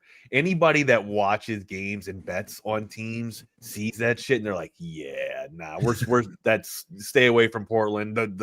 They'll be blacklisted and people will stay away because of play like that. So. God, what a mess. All right, just had to throw that in. I know we got to get we want to get to hockey, so yeah, sorry. For sure. Let's get to high. Do we have Tom? I'm here, but I can't hear Rodney for some reason. He's the only person I can't hear. Okay. Can you hear me, Wags? I can Rodney's hear you. Talking, but I can't hear him. Yeah. I hear Rodney fine. Maybe. Can anybody else? Can everybody else out there? Everybody can hear Rodney, I believe. Is everybody else hearing him? Okay? Do you want to drop out and come back in real quick? So I heard his play. You know, Let the me do video that. he played. I can let hear me that let me fine. try that. Maybe since I shared that screen, so I'm going to jump out. Oh, we can hear him. Okay. Never mind. Hi, guys. Oh, that was my bad. Can you hear him? Yeah, hopefully. I don't know Can why I'm you hear not him, hearing Tom? Rodney. No, I'm not hearing Rodney for some reason. All right. Okay. Rodney, apparently my microphone or my screen doesn't like you. I'm sorry. Well, that happens to What me. do we a lot. want to talk about? Go ahead, We're Wag. going to talk about hockey, but Rodney will not be able to hear you. He so will let's- if I'll jump on and off. You guys finish talking about basketball. Okay. All right. So real quick, 125-92, the Spurs beat the Mavericks last night. And your thoughts, Rodney? Like I told you, man, I'm excited as a Spurs fan, but at the same time, a little optimistic. And Tom's Wi-Fi, it's Quinn's fault. Wags. It is Quinn's fault. That's Quinn's going to save the season for Miami. You just watch. All right, I'm going to bring Tom on. All right, Tom, you good? Again. Got everybody too. Thank you. All right, here we go. All right, Who's let's Quinn? have a hockey conversation. Tom, right out of the gate, the Caps look good. The Canadians look good. What lies are being told on the ice? Right now? Right now. What lies I are don't being think told any on the ice? lies are being told, quite honestly. It's that time of year when you're going to see some good teams play bad teams and lose, and bad teams play good teams and win. But I don't think they're lies at this point. I think it's a lot of coaching. This is where the coaches are making up their lines. I mean, there was so much movement in the offseason that everybody's still trying to figure out which lines they're going to play and where. I think some of the real big truths have been already glaringly put out there, like Boston only has 2 lines, and that's unfortunate because I really thought they were preseason that they might be something, and now I see they got 2. They got no shot at all. If you got 6 guys, it's not really. And you know, and there's might some be other. good I for a think the game or two. Canadians, the truths, the Canadians. I thought they made the biggest splash in the offseason of anybody. I have them making the playoffs, and I think they're for real. Right on. Well, yeah, they are hot out of the gate, man. 6-2 to start. Right now sitting at the top of the league. Any other surprises that you think coming out of the East? We kind of know who's going to be the players out of the West. We flirted with it a little bit yesterday. Basically, the tri-headed, or excuse me, the 3-headed Hydra, I would think, of the Trinity out there in the West is the Avalanche, the Oilers, and the Stars. Between those 3, outside of that, those are going to be the dominant teams. Any other surprises coming out of the East, though? We know the Floridas are a contender, right? We know that the Rangers, the Blue Shirts, are going to be able to contend. The Toronto Maple Leafs, regular season makes some noise, but postseason, they kind of just get in their own way. But anything coming out of that's what they do, man. They kind of melt. But anything coming out of the East that could be a surprise. How about the Pens? The Pens get back to reality? I actually like the Penguins.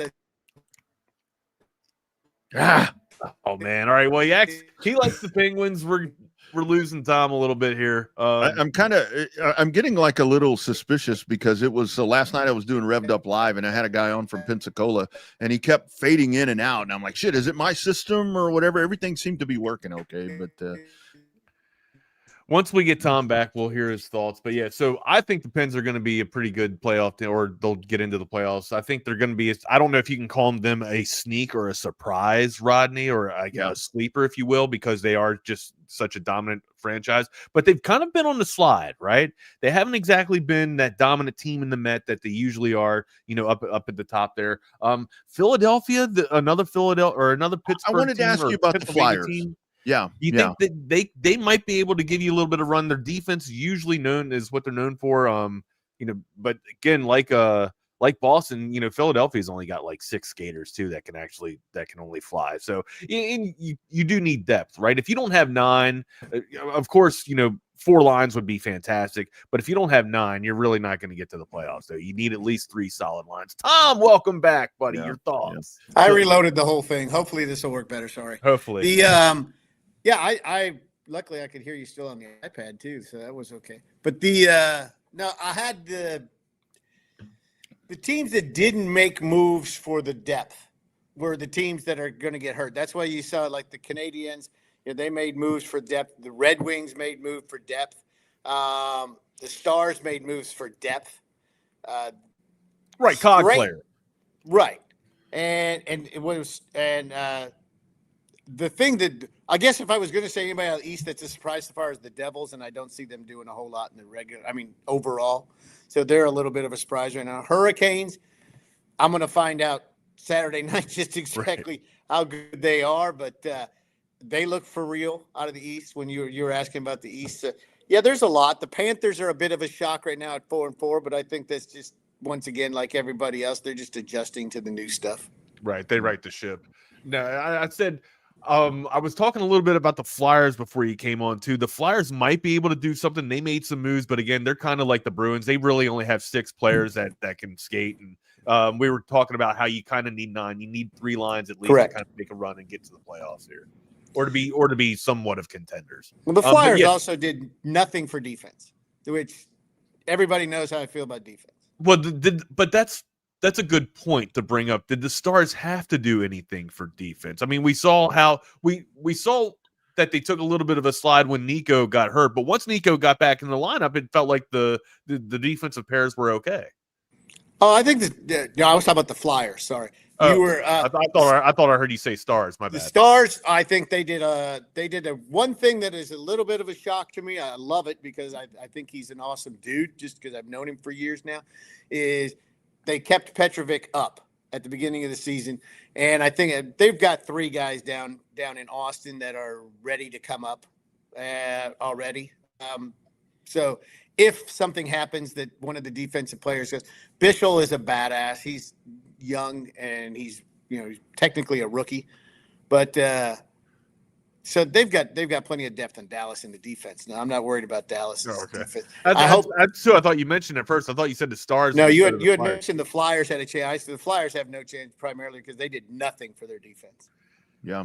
I mean, but right now, of course, it's right out of the gate, right? So we're going to see the land shape. We're going to see the ice shift a lot here. Blue shirts, the Rangers, they're probably the favorites to win the Metropolitan. That at least that's what a lot of people are thinking, that they'll represent the Mets will be division represented by the Rangers there. To the Atlantic, probably Toronto, right? You'd like to think Toronto, being off of what we've seen the past couple of seasons, winning it.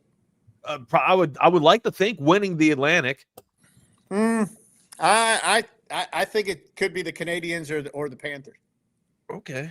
Usually, I mean, did the Panthers? I don't think the Panthers won it last season. Did they? I thought the Toronto Toronto won. Yeah, they won the division 2 years in a row now, right? The division, I think. And it really doesn't matter, as we all know. It's that's what I'm saying. Like they usually just shit the bed. So it's like Winnipeg. Let them have the Conn Smythe Trophy. Who gives a shit? They're going to lose in the first or second round. Yeah. Tom, I do want to ask you, kind of moving over to the West, and I want to ask this question because I have a lot of friends that are new to hockey. It's kind of like the Formula One thing, which I do want to ask you about right quick too later. But it's like they got into the NHL because of the Golden Knights. I mean, it's one of those things to where that just intrigues people. I mean, the entire presentation and so forth. Your thoughts on Vegas this year there in the Pacific? I mean, they're sitting at the top right now. They're always scrappy enough to be a part of this. What do we get out of Las Vegas this year? Oh, hard-hitting. He froze up again. I'm going to say they're probably 4, right? Like if I got to give any ranks, I'll probably give the Golden Knights 4th. Eichel just signed a nice little contract there. Man, and that's just it too, Double R. Like they're like that gnat at the dam at the picnic, right? They're just always there, right? Their forechecks fantastic. They're a lot like Florida too, right? Like once Florida, if you can be aggressive against the Panthers and get out of get out of your defensive zone and just get into neutral ice, you can kind of start to take a little bit down, just a little bit of the ice time down into your favor, or just getting your OZ into your offensive zone a little bit more. You can start wearing that down a little bit. The Vegas Knights are kind of the same build of the Panthers, right? Like they got a strong forecheck, but once you get past that, usually you can kind of wear them down a little bit. I would say that they're 4th, Tom. To answer the question for you, where do you have them as the Golden? In their division, 2nd. Okay, second in their division. I would have them fourth overall, kind of in the conference. I like the Avs number 1 out of the West. I would say not trying to be homers here, but probably Stars 2 out of the West, and then Oilers 3, and then Vegas 4. That's kind of that's where I go with my If West. you're looking at it right now, I think that's probably a good bet. I mean, Winnipeg is going to be there just because they're going to be there and they're going to choke. And there's certain things that seem inevitable in sports, and that's one of them. Toronto and Winnipeg choke, and after they win their divisions and stuff like that. But I think the LA Kings. Really? I would think. They did come on last year too. We're going to find out tonight. I'll tell you that. But what they look like right now. There's one thing about hockey that I'm just going to put this out there real quick because I have a lot of people who want to. There's actually somebody on the line here right now who's saying like the Blue Jackets beat the Stars last night or the night before last, Tuesday night. As my wife and I went there for our 25th wedding anniversary. Hey, happy belated, by the way. And it's funny is everybody goes, you guys aren't going. I said, yeah, we went out and got burgers, and then we went to the hockey game. That's what we do. We're a married couple. We went to Capitol. Where'd you go? Capitol Grill? No, we went to Black Tap Burgers right across the street from the game. We have to keep it all tight. Ease of access, man. Yeah. Not going to drive, man. We got to walk. Right. But I need my exercise. I'm old. But gotta get my steps in. They're gonna get my steps in. But no, it is. It's funny to me is like there's already people saying like the Texas Stars are done because they're 0-4. Until you have 25 losses in a professional hockey season, you're not even out of the playoffs at all. If you have 25 losses, you're guaranteed you're in the playoffs. So everybody that's thinking anything right now, just chill out a little bit and let your team try to develop. When you get to 12 losses, you're halfway there. Maybe start thinking about, okay, well, shouldn't we be doing something different? Which brings me to my next question. Stars right now, 3-3. What seems to be kind of the slow start, or I guess the reason for the slow start getting out of the gate? Lines. He hasn't played the same line one night yet. He's still trying to figure out which just lines. Experimental hockey right now. Yeah, and if you look, it's been interesting as they beat. And this, I still will say the same thing. None of it mattered. It didn't bother me the other night watching them get beat by Columbus, who played a great game. In fact, Columbus's goalie played the best game of his career stat-wise. I know that because I looked at the stats. And it's always astounding when you see that. But it's a really good team plays what is meant to be. Not trying to offend whoever that was who texted that in. A mediocre team. And they play down to that team, and that's what it really looked like. Dallas looked slow. They did. I'm not sure if they were waiting for this LA and Carolina games coming up next because they've beaten all the best teams. They beat Colorado. They beat Winnipeg. They beat the good teams. They've lost to the bad teams. Yeah, and it's the beginning of hockey. If you look at the line, it was really weird to see a line with Rantanen, Robertson, and Steele. You're going, what kind of line is that? He's trying to figure out who's got the speed to work with who. That's all. Yeah. And I'm sorry. Go ahead, Wax. Robo and Rantanen, they should be up on line 1, though, right? You can't tell who line 1 is. They're all. They've got seriously. The lines are so ridiculous right now that and it's not. Not bad way. It's that he's trying to figure out. Hintz with Hintz. At one point, it was Hintz, Blackwell, and Steele. And you're going, what is that line? That's a 1-3-4. That feels like the wrong people got left out on the ice. Yeah. And it was so you kind of watching it going, okay, but the defensive sets seem to be pretty well done. The weird thing is he's playing Heiskanen with Lindell a lot. And that's very unusual because Lindell's going to be out there for the entire penalty kill every time. He plays the whole 2 minutes. Yeah, and Heiskanen's usually out there for over a minute of every power. Right, they'll be smoked. So it seemed odd, and I think he should be having somebody like Bischel with Heiskanen. But I'm not the coach, and I'm not going to tell Galatzan what to do. So I got to go out to Frisco yesterday and watch the practice. He is a mean sumbitch at practice, by the way. Well, you're supposed to be mean. You got to be. You got to be. Well, he cusses a lot more than we do. Let's put it that way. And I think, Tom, so I think that's a lot of that where he's figuring out, with the lines and so forth. But it's so early on in the season. So my question to you is: last year Dallas made the huge move there for Miko, and again, very early to tell at this point. But is there something? Is there a missing piece that Dallas needs to add, or did they do that last year? What did you see from the playoffs?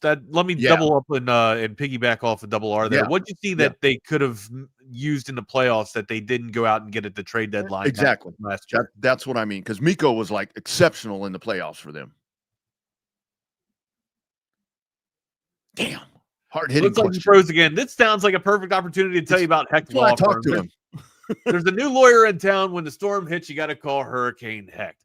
Ryan Hurricane Hecht, your personal go-to attorney right here in our Fairburg of Austin, Texas. Proud Texas Longhorn fighting for fellow Texans. Not just a lawyer, though. He's a Longhorn through and through, and he brings that same fire and pride to the courtroom. You injured in a car accident?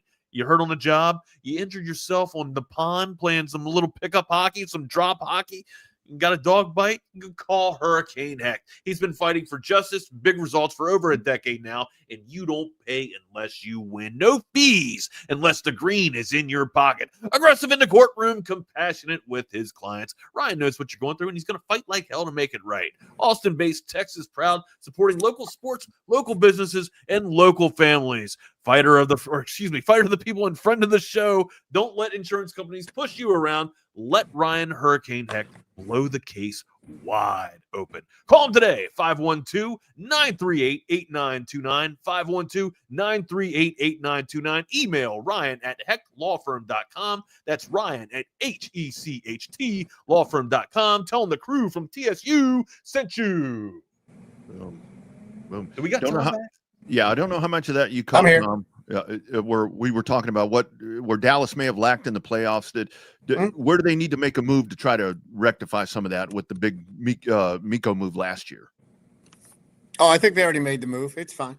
Okay, good. I think the move was the coach. Okay. I didn't disagree with that move. I know a lot of people did. No, you can't throw your players under the bus, Tom. Right. Right. Damn, we lost him again. Hard-hitting question. I don't get it. It's crazy. It's crazy. I don't know. It's like, okay, right. You were talking to him that time. Tom, we'll see you in a little bit. Yeah, it's been rough. It's been a rough little episode with Tom coming from the hotel here. We apologize for all the audio delays and mishaps. We appreciate everybody with your all's patience sticking in and roughing this one out with us. But yeah, getting ready to hear Tom's answer.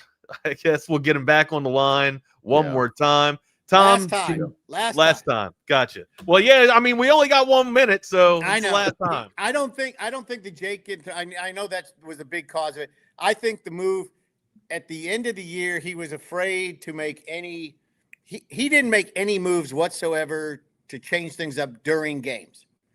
And the one move that he decided to make was to pull the number one goalie in the playoffs, which I think that was a mistake. So, but I mean, that game was pretty much over. Based off of trends, right? Yes. I mean, it's a trend of 4 years. Sure. Yeah, no, for sure. Not just with Dallas. That's the same thing that happened with him at Vegas and everywhere else. How do you feel about his delivery, though, to the media, throwing your players under the bus? How do you think that transcends to the rest of your team, to the rest of your locker room, to the rest of your guys? Oh, I think that was the final straw that they had to get rid of him at that point. Okay. I mean, I don't think they had a choice. All right. Any thoughts on Texas, Mississippi State going into the weekend, Tom? We'll be able to talk a little bit about it tomorrow, but we want to hear your thoughts before you get off the air. 23, Mississippi State 20. Oh, 23-20, that close. And it's a lot of field goals. I'm saying 2 field goals for Mississippi State and 3 field goals for Texas. Dang. The line is 7 in the hook in favor of the good guys here. Take Mississippi State if you're doing points. Yeah. It's kind of Blake Shapen, I think, is going to. He's got a couple of good wide receivers right there, a couple of dudes. But again, you're going against this Texas defense. I think that's a caveat right there to where that you've got to get your offense to score some points. It is in Starkville, gents. I know. It is in Starkville. And I heard the guest on earlier with Bucky and BK where he was talking about, which great conversation by the way, where he's talking about with the cowbells to where it's like, oh yeah, but when the center gets over the ball, we don't ring the cowbells. Bullshit. I bet they do this weekend. Yeah. And I was talking with Eric Henry yesterday, and he has some insider information that the Mississippi State Bulldogs feel really good about this matchup going into the Longhorns this Saturday. So, and I don't think it's just home field advantage either. You know, he's talking about the strength of the defense comes off of the secondary as well. They've made some things that they've shored up around that the other defensive front. And you know, like you just mentioned, Shapen's been playing pretty damn well. He's been balling out. I mean, I guess you can say for SEC play, right? He's been playing pretty decently here. But yeah, he's going up against a top 5, arguably a top 5 defense. So we'll see how that. Hopefully, the defense can go out there and dominate, set the tone early, kind of take the crowd out of Starkville, and we kind of roll into this thing. But we lost Tom. Tom, we enjoy you if you're listening to us on the app now. Sorry for all the mishaps and delays. Hopefully we can get on a better Wi-Fi, but we'd love to have you on again, especially, after the quarter of the season's done or whatever, and get your updates and thoughts on hockey in the NHL, man. But Rodney, your thoughts on Mississippi State? I think for Mississippi State, I mean, it's pretty simple. You come out and you punch this offense right in the face. If you're the defense right there along the front side, if you take control and take it early and try to shut the offense down, which that doesn't seem like a tall task right now. But I think that this team is just so unpredictable, Wags, to where you may come out. I mean, CJ Baxter, again, like we've been talking throughout the week, it's like, okay, CJ Baxter, it's like, yeah, you're going to have him when you're going to have him, but I think for Texas, pretty simple formula, right? Come on out, establish a run game, be competitive on the line of scrimmage. I'm not going to say win the line of scrimmage because I'm not sure this offensive line can, Adam. So, I think that's what you do. You're going to lean heavily on your defense. I'd like to see the defense get some turnovers, maybe some points off of turnovers, and just kind of try to make it easy on your offense, as easy as possible.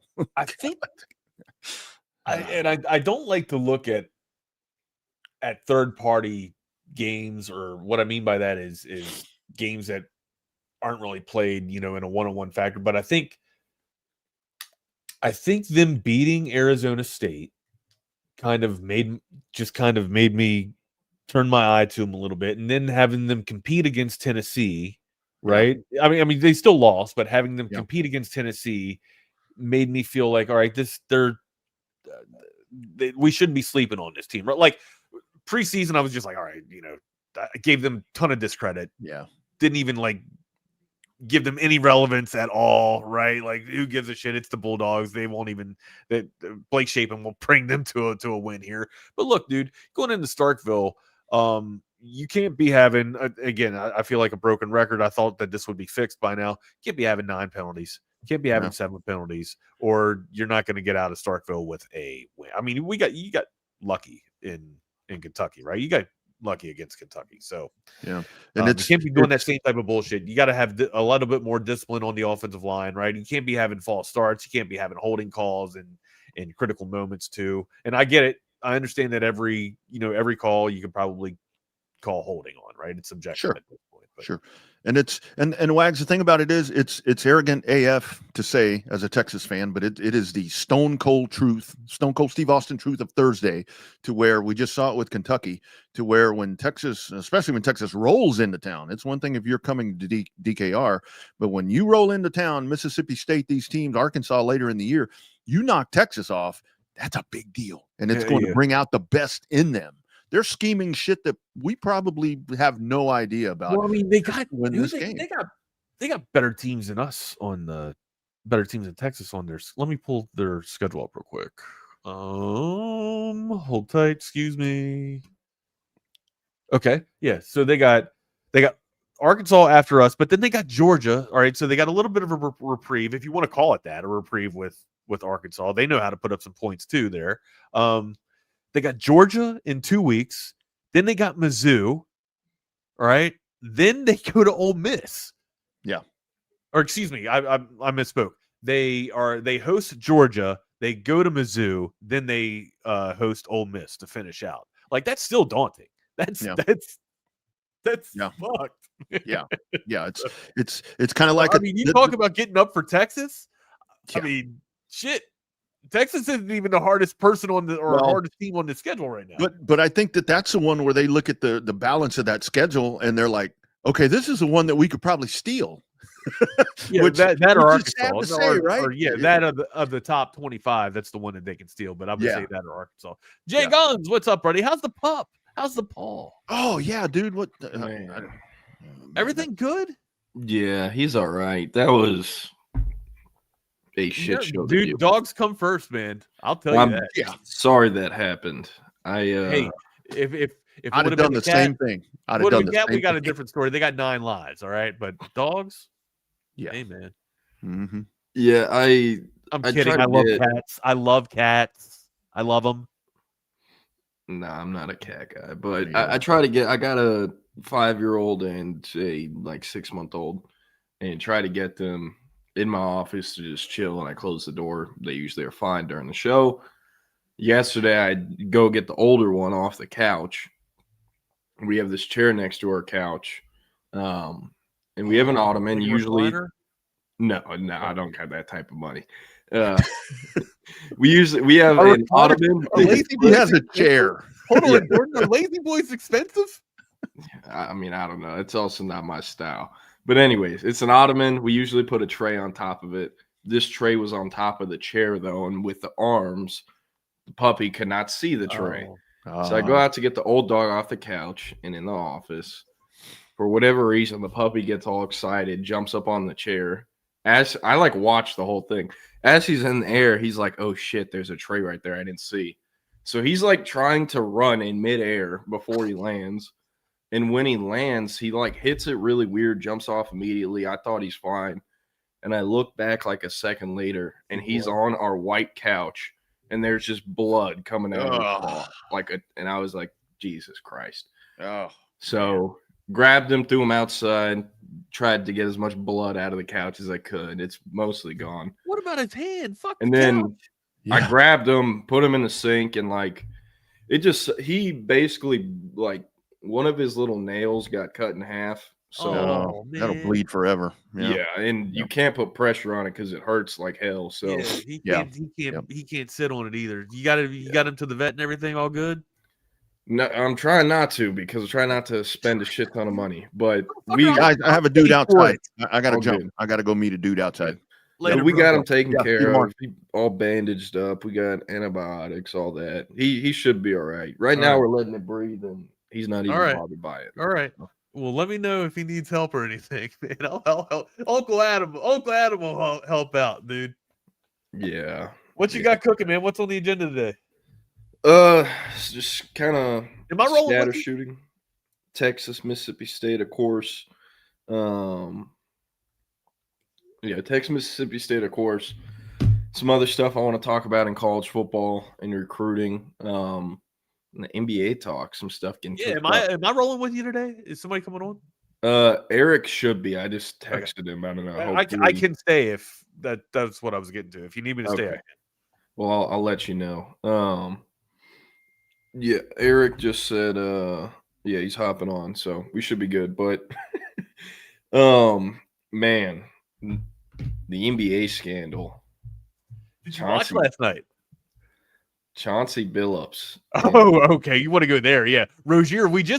Double R had the clip of the montage footage of Terry Rozier throwing the game. Oh yeah, it's bad, dude. Remember. All right. So have you seen Blue Chips? I know what the movie's about. I've never seen it. Where Tony is throwing the game right there, and he keeps looking up at the scoreboard. Well, Rozier wasn't looking up at the scoreboard, but some of the moves that he was doing in that real life game was almost identifiable as Tony. I can't remember this guy's last name, but Tony in the Blue Chips movie. It was bad, dude. The Rozier footage is telling. Okay, it's so bad that Jake brought up a good point. Anybody that knows ball or is even calling the cousin to bet on games sees that type of play, and they're staying away from Portland. They're like, all right, we're blackballing Portland games. Stay away from it, dude. It's that bad. So Yeah, I mean, now Chauncey Billups, to your point, go ahead.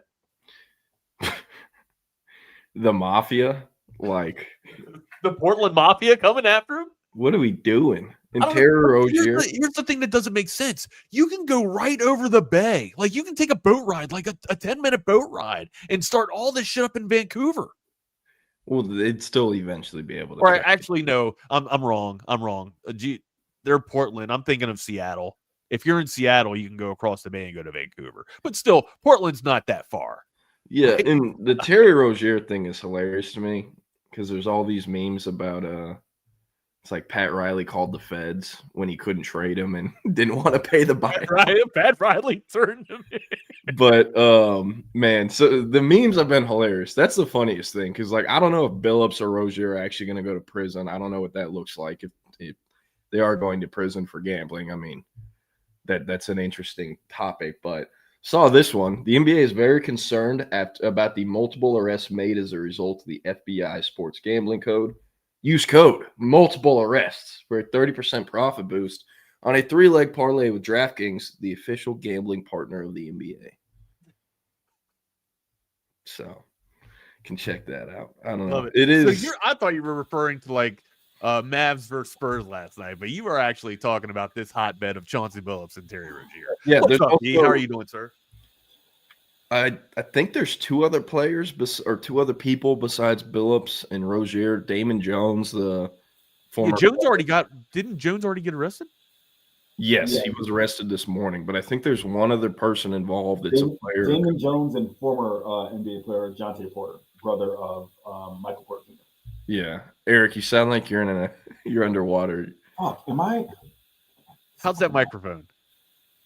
Yeah, the Jonte Porter one is hilarious though. Like, and it's also hilarious. Adam Silver went on Pat McAfee like 2 days ago, and he's like, "Yeah, we've really cracked down on gambling. We've told our partners don't do as many prop bets to limit, some of this shady shit." And 2 days later, the FBI arrests an active player in his hotel a day after playing the Orlando Magic. And a coach. Yeah, and the head coach of a NBA organization the night or the morning after their first game of the year. So, love it, Commissioner. All right, Mike's better. All right, gents, I'm going to hop off here. Y'all have a great show, man. Awesome. Well, hey, welcome into the Lone Star Playbook. I am Jordan Scruggs.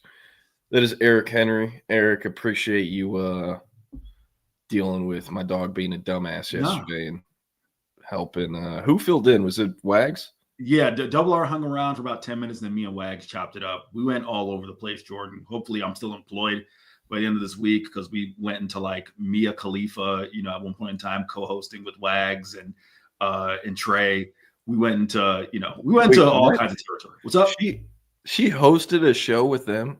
I guess she did a show where she claimed that she knew a shit ton about sports, and then actually come to find out she knew very little about sports, so they had to just like end the deal. But yeah, you can Wags will give you the details on that because I don't have the full details. But yeah, we went down several rabbit holes, which has now brought me back to repping the JU Dolphins, now defunct Division II college football team that yours truly once proudly wore the green and gold for.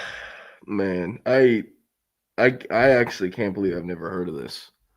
You know what, Rob? It was just an extension of chaos theory. That is 100% correct because we went down like several rabbit holes. Yeah, man. It's also, God, I can't believe I'm about to do this to myself, but this reminds me. I remember, so in middle school and high school, if I ever went anywhere, flew on a plane, I usually would like to go to like the little bookstore in the airport before and get a Dave Campbell's Texas Football magazine or a Slam, the basketball magazine. Yeah.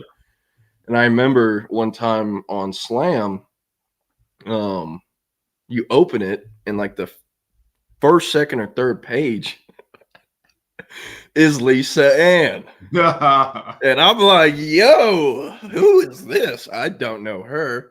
And I'm like trying to read this so my mom can't see it or whatever. I'm like, why is she? And it's like talking about how she's getting into sports and talks basketball, and she'll have like a column. And I was like, man, what is this route from going to being a porn star to a sports analyst and expecting people to respect your opinions and what you have to say? Like, very strange pivot of a career. And I have no idea if she's still analyzing sports.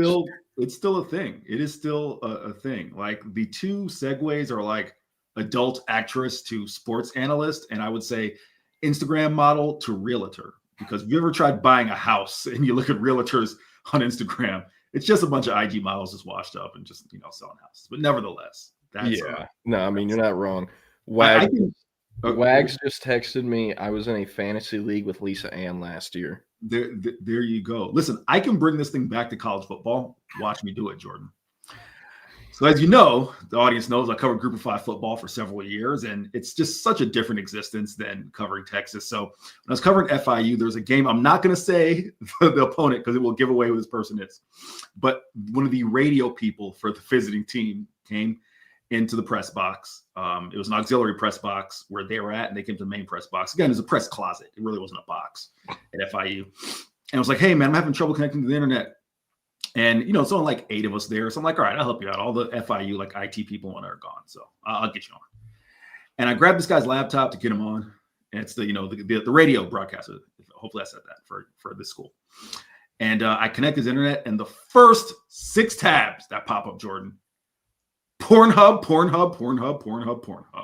This was someone's computer you're using? This was the radio person for the opposing team was having trouble connecting to the internet. So I got him connected, and then, of course, like it goes through and like loads your tabs, and you're kind of like, yeah. The first 6 tabs were just straight Pornhub, and the audio was like on 1,000, dog. So I had to like literally throw this man's laptop, be like, yo, that's all you, champ. You're on the Wi-Fi. You're on the Wi-Fi. Jeez. Wow. I mean, I would be sick for the rest of the season and not attend games if I was him. That's bad. Like, that is nightmare fuel, genuinely. But woof, I'm sure he learned his lesson and totally didn't go home and open up those tabs again. It is funny because the Jonte Porter, sorry, I just wanted to come back to some of these comments. Yeah. Jonte Porter like almost didn't try to hide it at all. It was so easy for them to catch. Right. The other ones they eventually caught on to, but yeah, and I don't see how Portland doesn't fire Chauncey Billups because of this. Right. And CB, to your question, do they fire Chauncey? Like, I actually have been checking just to see if, I guess you can't do it immediately, but I mean, like, yeah, he can't come back to that job. Yeah. A little more NBA talk. How about Wemby last night? I watched the second half. What are your thoughts? The league is his. That's all. That's my thoughts. Like, LeBron, you might as well come out and announce the retirement tour now because you don't want any more of this. You're in the West. You have to go through that guy. Like, even Kevin Durant, who I still believe at 36, 37 years old, is Kevin Durant will be able to score 30 points in his sleep till he's 50, right? Like, but when San Antonio gets healthy, because they still have some guys who are on the mend, he's going to win the MVP. Like, the Euro step, the ability to just the step back 3. I mean, his game is, and he was a guy, Jordan, who I almost hesitate to say this because I don't want to speak into existence, but man, we cover athletes, we're around sports all the time. A dude who's his height and his frame, I was like, can he hold up? Yeah. But seemingly, if he can, like, he's the truth. It's just that simple. Yeah, I mean, he's always going to look the way he does, where it's, skin and bones, but yeah, he has put on a tiny bit of weight, or at least looks like he has. He was doing some wild shit in the off season, but is clearly taking care of his body. He's bought into that. And I mean, hey, like, he's been playing pros overseas since he was allowed to play pros, Right. Like, yeah, I'm very excited to see his career. I think it's something we've never seen before. I'm so happy he came along because I cannot stand Chet Holmgren. And Chet Holmgren is just the Walmart version of Wemby that came slightly before Wemby. So I'm happy that Wemby's so good. It takes away some of Holmgren's thunder, no pun intended. But yeah, man, Wemby's a fucking freak show. And if they can get any other pieces there that are, all-star level or close to it, I know De'Aaron Fox is kind of coming down the back end of his career. I assume he is. But, man, if you're a Spurs fan, like, my entire lifetime, they have been one of the best organizations and teams in the league since I was born in 2002. And outside of like 4 or 5 years, so they were straight ass, like the last few years, they've been exceptional. There might not be, outside of the run with the Patriots and Belichick and Brady, there probably hasn't been like a better 20-year stretch to be a fan of a pro sports team than the Spurs. Yeah. So, I don't know, man. I'm excited for him. I love it. And, I mean, you brought up LeBron announcing a retirement tour.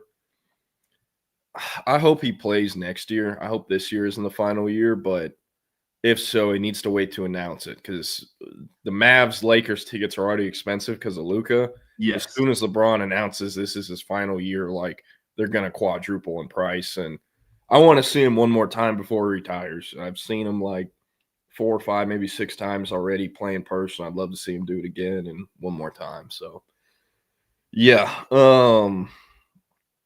I don't know. So we'll get into some Mississippi State talk before.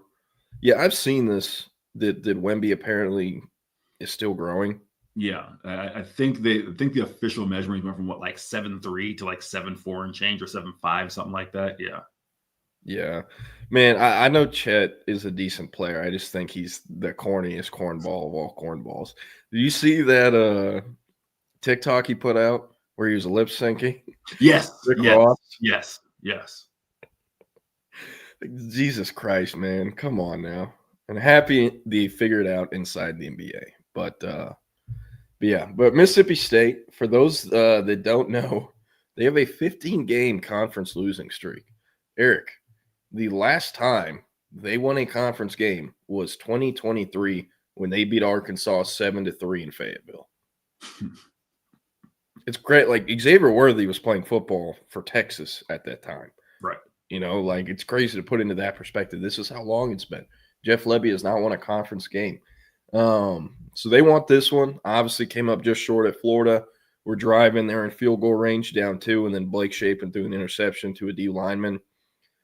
As a Blake Shapen hater myself, I thought that was awesome, having to watch him at Baylor and hear things from coaches at Baylor about how great he is, and then on Saturday he stinks. I don't know. Kind of think he is what he is. But a tough loss to Florida. A&M, that game was more competitive than the score. The score was 9-31.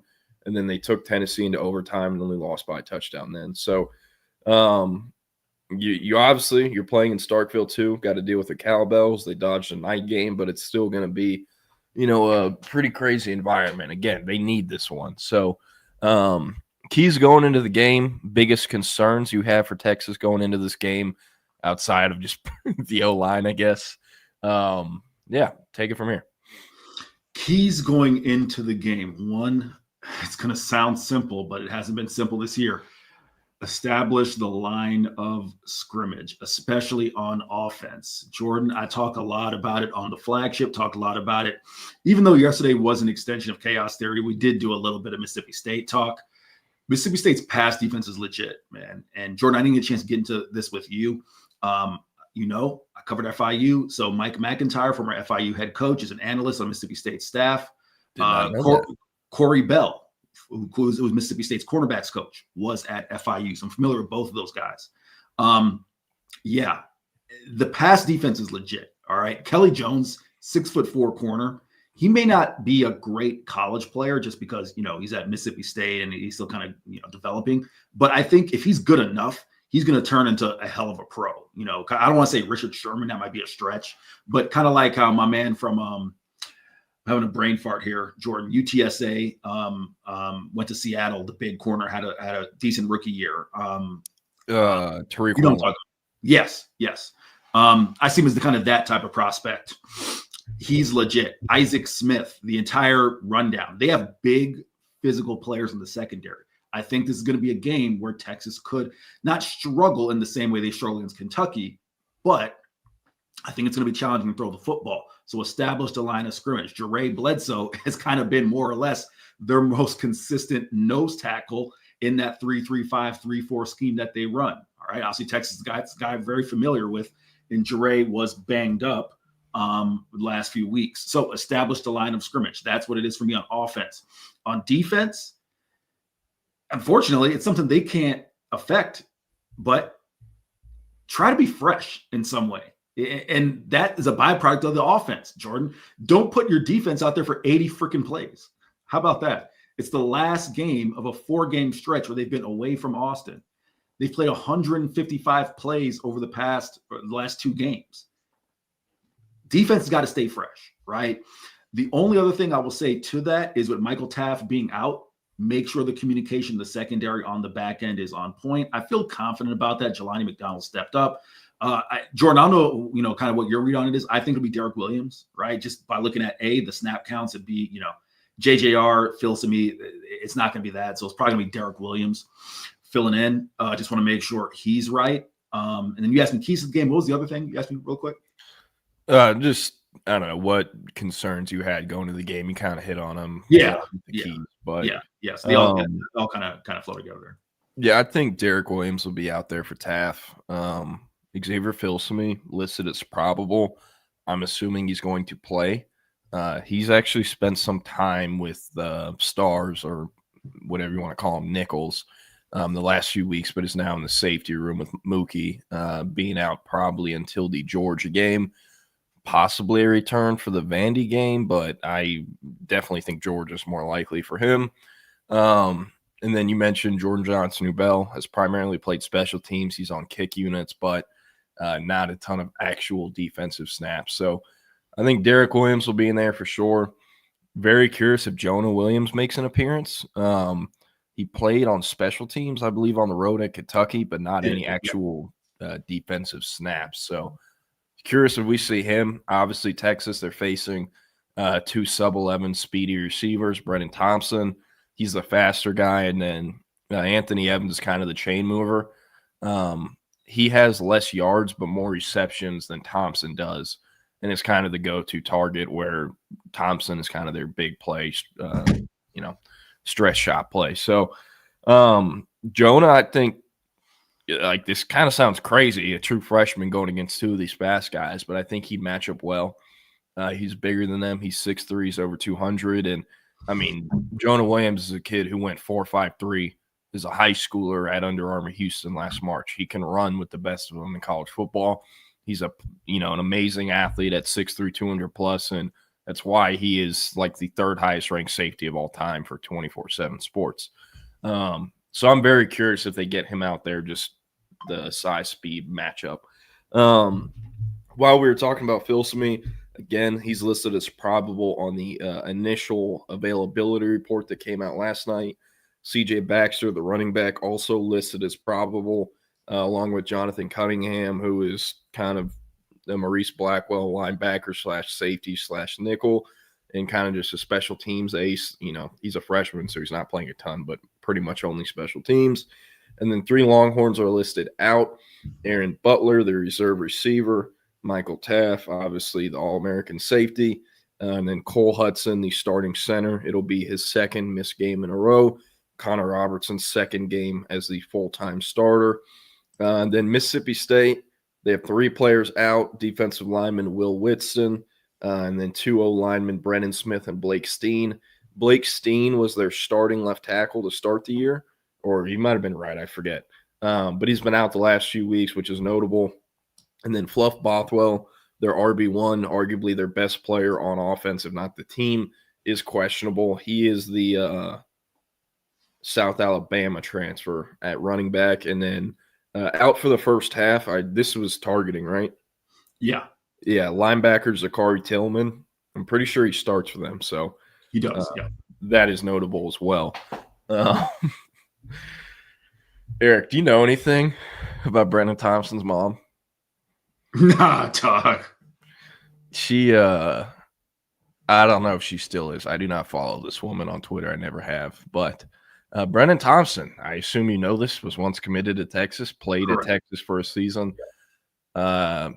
his mother was on Twitter often replying to tweets that had her son's name mentioned and kind of speaking up for him or whatnot, which if people have different ideas if that's okay or not, but like CB said, she will come after you, so be careful with your Brennan Thompson mentions, Mr. Henry. Mississippi State, some other things that are interesting. This is only Texas's second time playing there in Starkville. Have you ever been to Starkville or been through there? I've been to Mississippi. I've been through Mississippi through Hattiesburg, but never to Starkville. We'll make my first trip this weekend, though.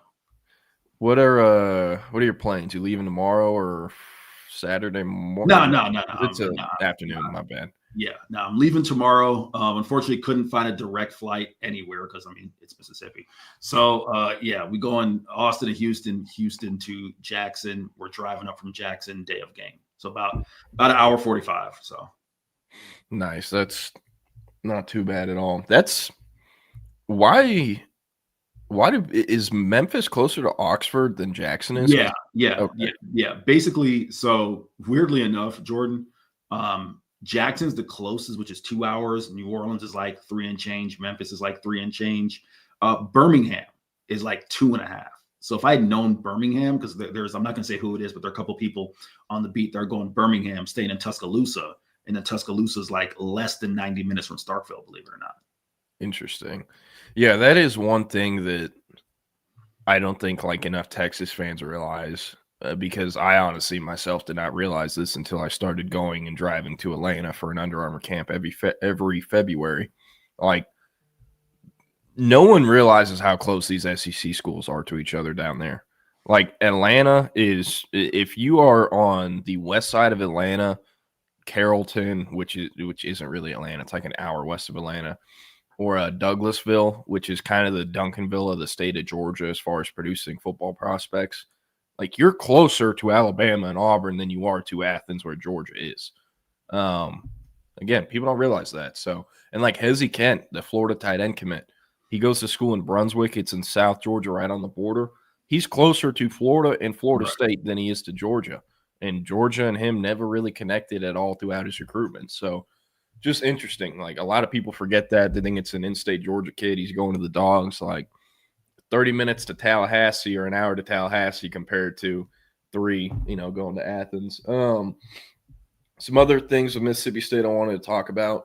Got a fair amount of Texans. Seth Davis, reserve running back, only 5'7", but was one of the state's most productive rushers at Katy. Won a state championship as a sophomore.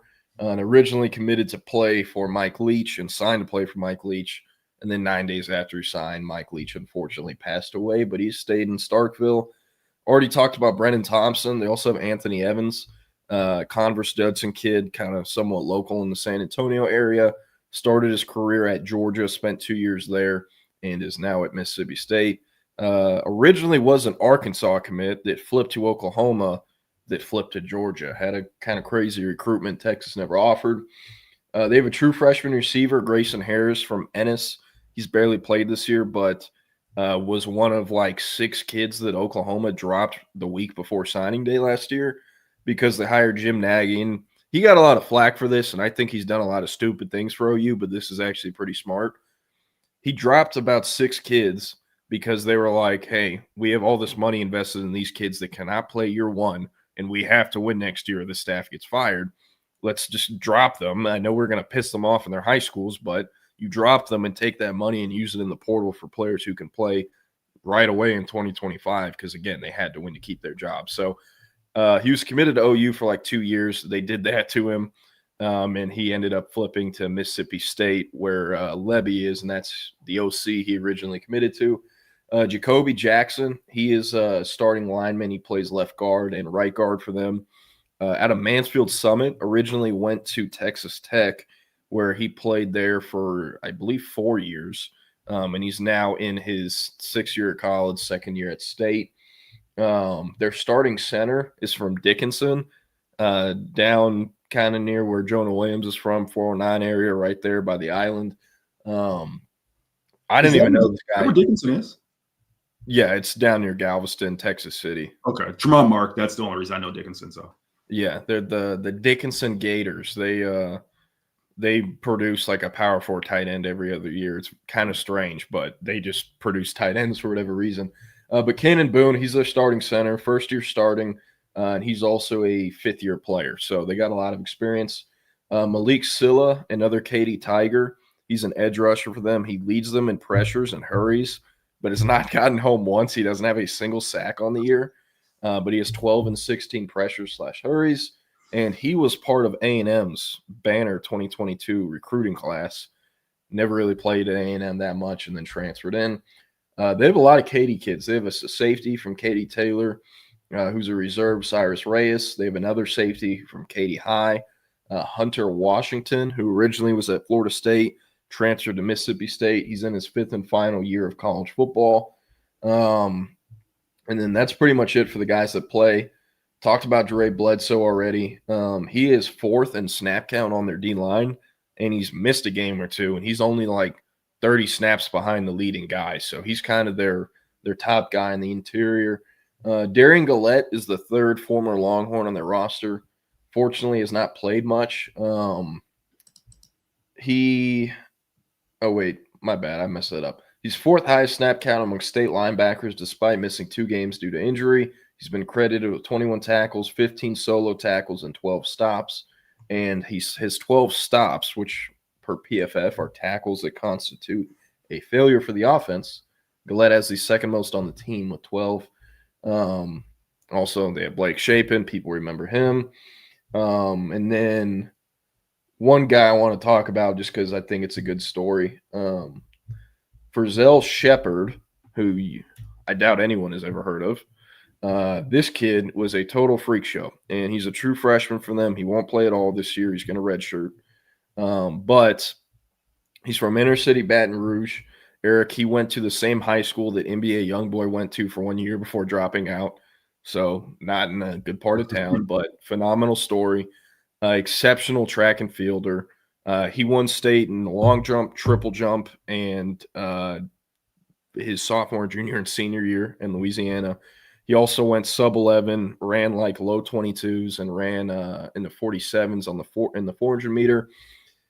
Thing is, public school football in Louisiana is very bad. Everyone kind of worth the damn ends up private school. He was a late bloomer that kind of came to football late and was just a track kid. It was super raw. LSU never offered him, but he had Mississippi State, a few other programs from the area that kind of have to take these shots on their evaluations.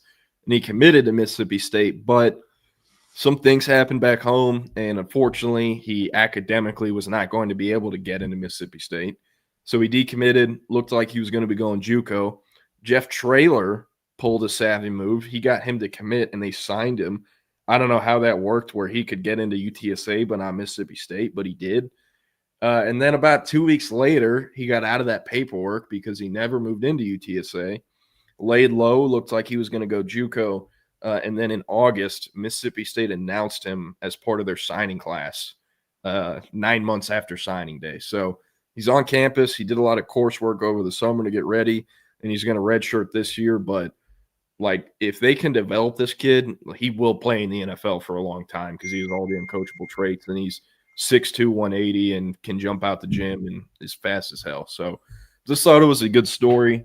And shout out to Hudson Standish. He's who found this kid. No one even knew this kid existed. He didn't have a single offer. They made him a profile, ranked him basically off of track time, barely any film. And that's kind of what blew him up. So I'm rooting for him. Can I ask you a super random question just about that circumstance?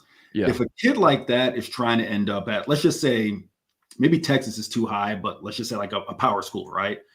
Would you, if that kid had come to you, would you advise them, hey, go G5, go FCS? I mean, obviously, assuming you can get in, right?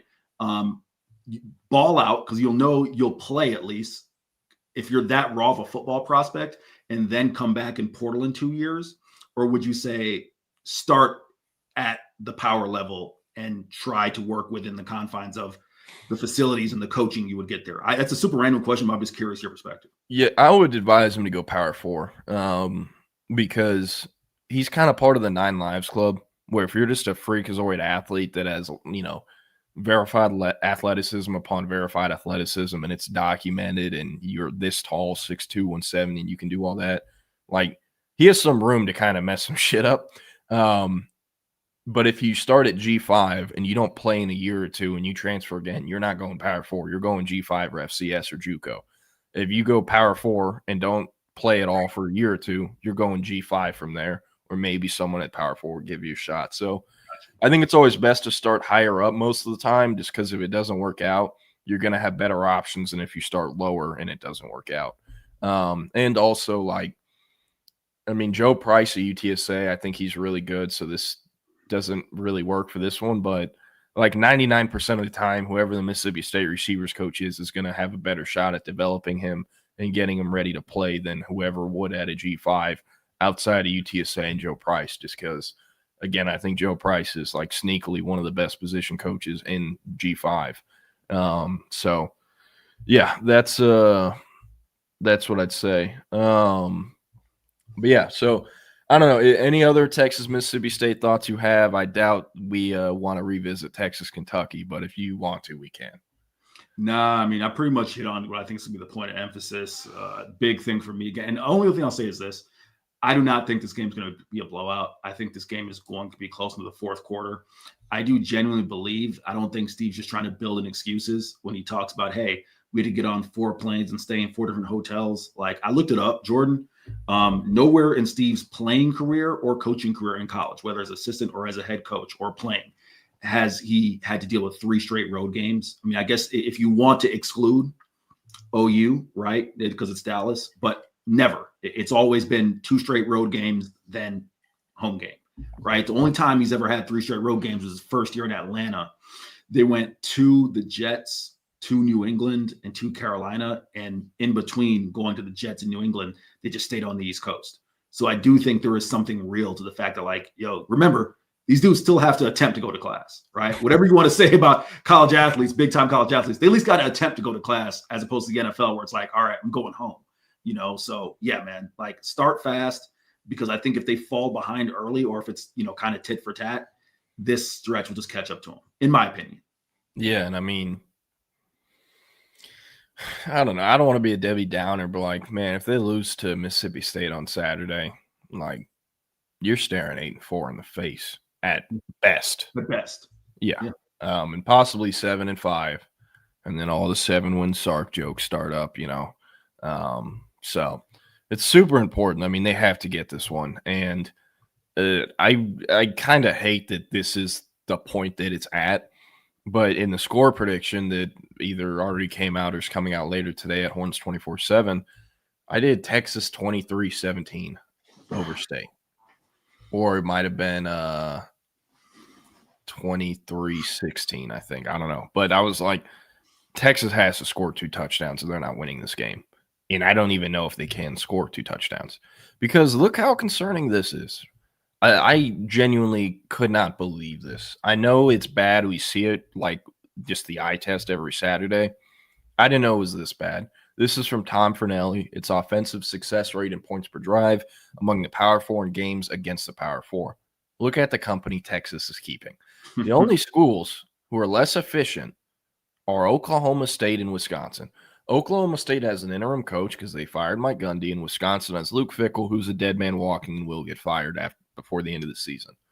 And, you know, you have West Virginia, first-year coach, Wake Forest, first-year coach, Stanford, interim coach, UNC, first-year coach. Like, this is horrible, man. It's horrible. And it is genuinely fascinating that Texas has been able to keep its ranking on all the FBI and other stuff because of how good the defense and special teams units have been. So I just think this is nuts.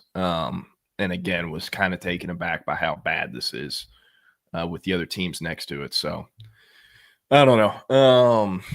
At this point, kind of just wanted to ask you some G5 questions. Wanted to talk about it more yesterday, but I saw some of the stuff FIU was doing, like this Vice Night with guest appearances.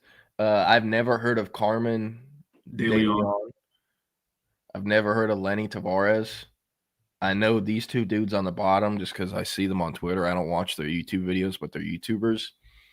in this, who's the guest going to be? It was Young Thug. And on top of that, this is what they do before games.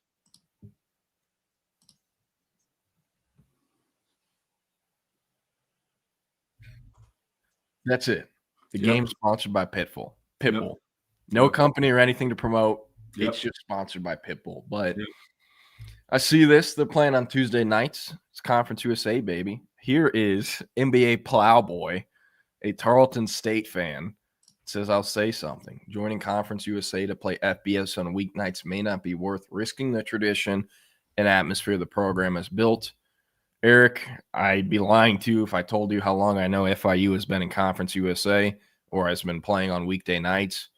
What are your thoughts just in general of how the weekday night college football games has affected tradition, attendance at games, and just everything around Group of Five football?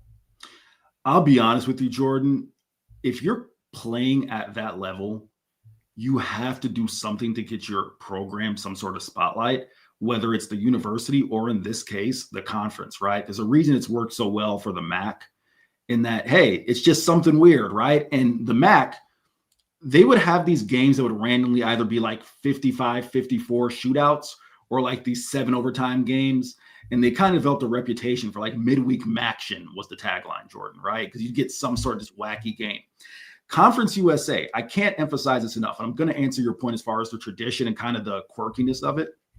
When I started covering Conference USA in 2017, here was the TV broadcast lineup to watch a Conference USA game. When they did not have midweek games, this started in I think it started the year after. I think it started my first year. I want to say it was 2023, if my memory serves me correct. Yeah, it was because I didn't have any midweek games. So when I started covering the league in 2017, you could watch CUSA games on BN Sports, lowercase BE, capital IN, based out of Dallas, I believe. Facebook, yes, you could actually go to Facebook Live to watch UAB versus Southern Miss. That was phenomenal. Way to market your league. We're somewhere who's 70 and up is on Facebook, right? The American Forces Network or something like that. I can't remember what that network was called. And then CBS Sports Network. And then the big thing was 2018 when they got this deal for 6 years with the NFL Network that the NFL Network got out of after 1 year because like, holy crap, this is bad, right?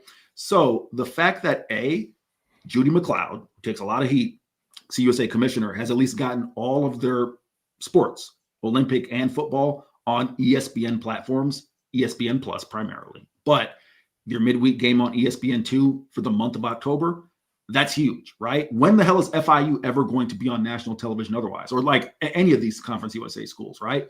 So that, in my mind, is a win. Now, to tradition, it does kind of suck, but let's call a spade, right? There was a graphic that was shown in the FIU game. They've been around for 22 seasons. They've had 4 winning seasons. All right. And I covered 3 of them. FIU doesn't have a ton of tradition outside of sending T.Y. Hilton to the NFL, Mario Cristobal having success for a stretch, the fight against Miami, which Jeff, shout out to Jeff Howe, showed you back in the day. Right. And then the 3 bowl games I covered, there is no tradition. Right. So, yeah, I think it makes sense to get these schools on television. At least you can identify who they are. And last thing, you talk about FIU like presenting the game by Pitbull, right? I see CBS. What channel was the FIU game when the brawl? That was Comcast Sportsnet. You can look it up, Steve. I'm pretty sure that was Comcast Sportsnet locally in South Florida. Dude, it's your FIU in Miami. Do you want me to run down the list of things you can do before going to an FIU game? Okay, go sell drugs. Go to South Beach. Go to the clubs, sleep. There's not, I'm being hyperbolic, but like there's so many things in South Florida you could do other than go to an FIU game that you have to get a little bit, for lack of a better phrase, gimmicky. And it's the same. It's not like, Jordan, I love this place. It actually is a sneaky, cool little college town. It's not Bowling Green, Kentucky, where it's like, yo, we got nothing else to do. Let's go support our Hilltoppers on insert day. Right. So you have to be gimmicky. And the fact that they got Young Thug, which I saw you text me, was like, yo, they got Young Thug. I was like, yeah, I think Willie Simmons, supposedly, as was told to me, Willie Simmons knows Young Thug. Yeah, they got to find ways to to do those things. But to answer your question, I'm a fan of the midweek thing because otherwise, like, you're just getting buried deep on insert whatever network on Saturdays. At least you're on national television and Chase Daniel's calling your game. Yeah, that is a good point. The main program I've been thinking about, like, amongst, all the midweek stuff is Sam Houston. This was an extremely proud FCS program, had a ton of tradition, and they move up and they had to do renovations to their stadium because it's small. They were an FCS program. And now they're playing over an hour away from campus, which is about 2 hours during traffic in Houston, in downtown Houston, where there's no parking, and they're playing in a soccer stadium. Like, their game last week versus UTEP, I think was UTEP's first one of the year. There was like 10 people in the stands. There was more media on the field, on the sideline, and in the press box covering this game than there were fans in the stands. Because Sam Houston fans are like, we suck, we're getting our ass kicked, and we have to drive 2 hours to watch us get our ass kicked. Why do we do this? UTEP fans, are they going to make the trek from El Paso to Houston? Probably not. And I doubt there's many UTEP fans in Houston. So, like, it just makes for this horrible atmosphere that doesn't even feel like college football. And, I mean, I've seen so many I didn't even know Sam Houston had this many burner or fan accounts on Twitter, but so many have been popping up on my feed that are like, this move has ruined our program. It's ruined the tradition. No one cares about football anymore. We suck. We're not competitive. We won't be competitive because we will never have money coming through our program to actually pay players and be competitive. We should have never moved up. Like, that seems like the sentiment. I just didn't know if you had any thoughts on that, because it's obviously much different doing it now in 25 than when, FIU jumped into G5 and Conference USA in the past. Yeah, I'm going to answer that real quick. Jake Bayless asked, what about Jonnu Smith? I'm going to quickly tell the Jonnu Smith story. I said only T.Y. Hilton. All right. Jordan, do you know the Jonnu Smith story of his girl pouring boiling hot water over him and ending his senior season? No. Okay. I'll be honest. I didn't even know Jonnu Smith went to FIU until like 2 days ago when all the other FIU stuff popped up. All right. So here's the deal. I got on the beat midway through Jonnu Smith's last year at FIU. Jonnu Smith is emerging as an NFL prospect, right? He's dating a woman. This may be his wife now. So I want to just say that, like, that did end up working well. I believe it's his wife now. Poured boiling hot water over him because she thought he was not being faithful with a member of one of the women's sports teams, and ended his season, his senior season. As, like, Jonnu Smith was a 4th-round pick, he would have been a 2nd-round pick if he'd played that entire year. That's the Jonnu Smith FIU story. To just kind of sum up FIU in a nutshell: 22 years, 4 winning seasons. Okay, to your point about Sam Houston, I kind of agree and disagree, right? Sam Houston won 10 games last year under Casey Keeler. Conference USA is such a transient league that I do think you can move up, like Delaware, for example, right? They're another school that's in this category. Delaware has a strong history. Joe Flacco and other guys, strong history at the FCS level, right? They chose to move up because they saw, okay, there might be some financial opportunities. We don't think the rest of our other sports are going to be that far behind playing in CUSA to where this is like, a net loss. But I can understand, and I do agree with you, this isn't like making the transition 20 years ago, right? FIU moved up in 2006. I think FAU moved up in 2007. Memory serves me correct. It's not like when like USF did it, right? USF, for those who don't know, South Florida, they're one of the quickest schools at the time to go from FCS to now FBS, right? They did in like 3 years. And they had success super quick because they were playing in CUSA and whatnot, and just, you're recruiting Florida, right? Versus, the rest of those programs that were recruiting elsewhere, they had success. It's a different time, the money, the amount of, resources that are needed. However, I do think, Jordan, to be honest, I don't know how many of those fans are speaking out of frustration, just like, man, we suck this year. I think this is just a set for Sam Houston. We're like, their coach left. They graduated most of their talent. The rest of guys they could have brought back hit the portal. I think this thing will shake out well. And what you said, right? The fact that they're having to play at that Shell Energy Stadium for like 2 years because Bearcat Stadium is a complete not high school stadium. Yeah, high school stadium. I think that's just kind of frustration there. But overall, yeah, it is much harder. And if you're going to do it, you need to be a Delaware, a Sam Houston, a team like Tarleton. They're talking about Tarleton, right? Making that move, right? I don't know if I would do it if I were them. They've had success as best I can remember, but I don't know if the rest of their programs can handle that. So yeah, that's kind of my thoughts there. Yeah, I just think about Sam Houston, like Phil Longo is. I mean, I think he had to get out of Wisconsin and jump off the ship before it sunk, but like Huntsville, Texas is not a good place to go from there. It's going to be very hard to win there. And like, how the hell do you recruit high school kids there? Like, seriously, like some kid posted, had a great time on my visit at Sam Houston State, and he was there for the Sam Houston UTEP game. And it's like, brother, did you actually have a good time? You know, like, do you want to go there? Like, who is choosing Sam Houston unless that is their only committable offer, genuinely? And in the portal, too, what options do you have? Like, if you're upgrading from your current school to Sam Houston, what level were you playing at? And two, kind of the only guys you have to accept are the Power 4 flameouts that just didn't work at Power 4, and you think magically they're going to work.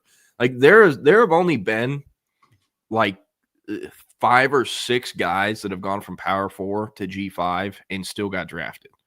And half of those guys were guys who were kicked out of the Power 4 team for rape or something else, and they figured out a G5, like the kid out of Marshall last year, or the guard out of Jack State who got kicked out of Georgia for this bullying thing from high school. Right. I assume you know what I'm talking about. Yeah. Do not Google Clay Webb Powerade.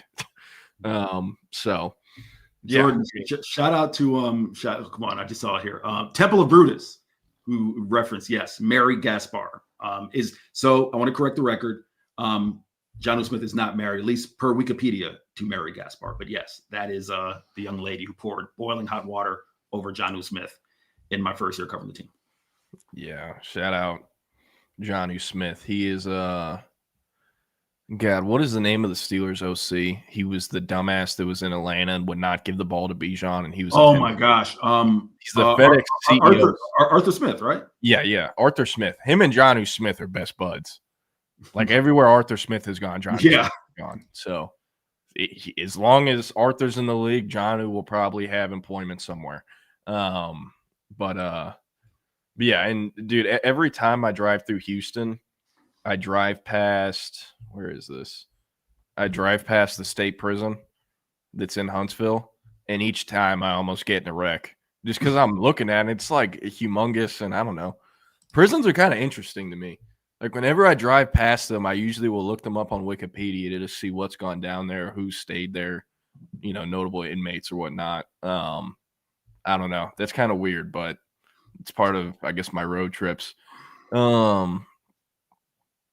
Rob said this does go to show the SEC, Big 10, ACC, and Big 12 should be their own thing, and a group or whatever conferences should be a different division with their own natty, at least for football. Do you have any thoughts on this? I know a lot of people kind of want it to be split up and for the Power 4 to become like its own super league almost.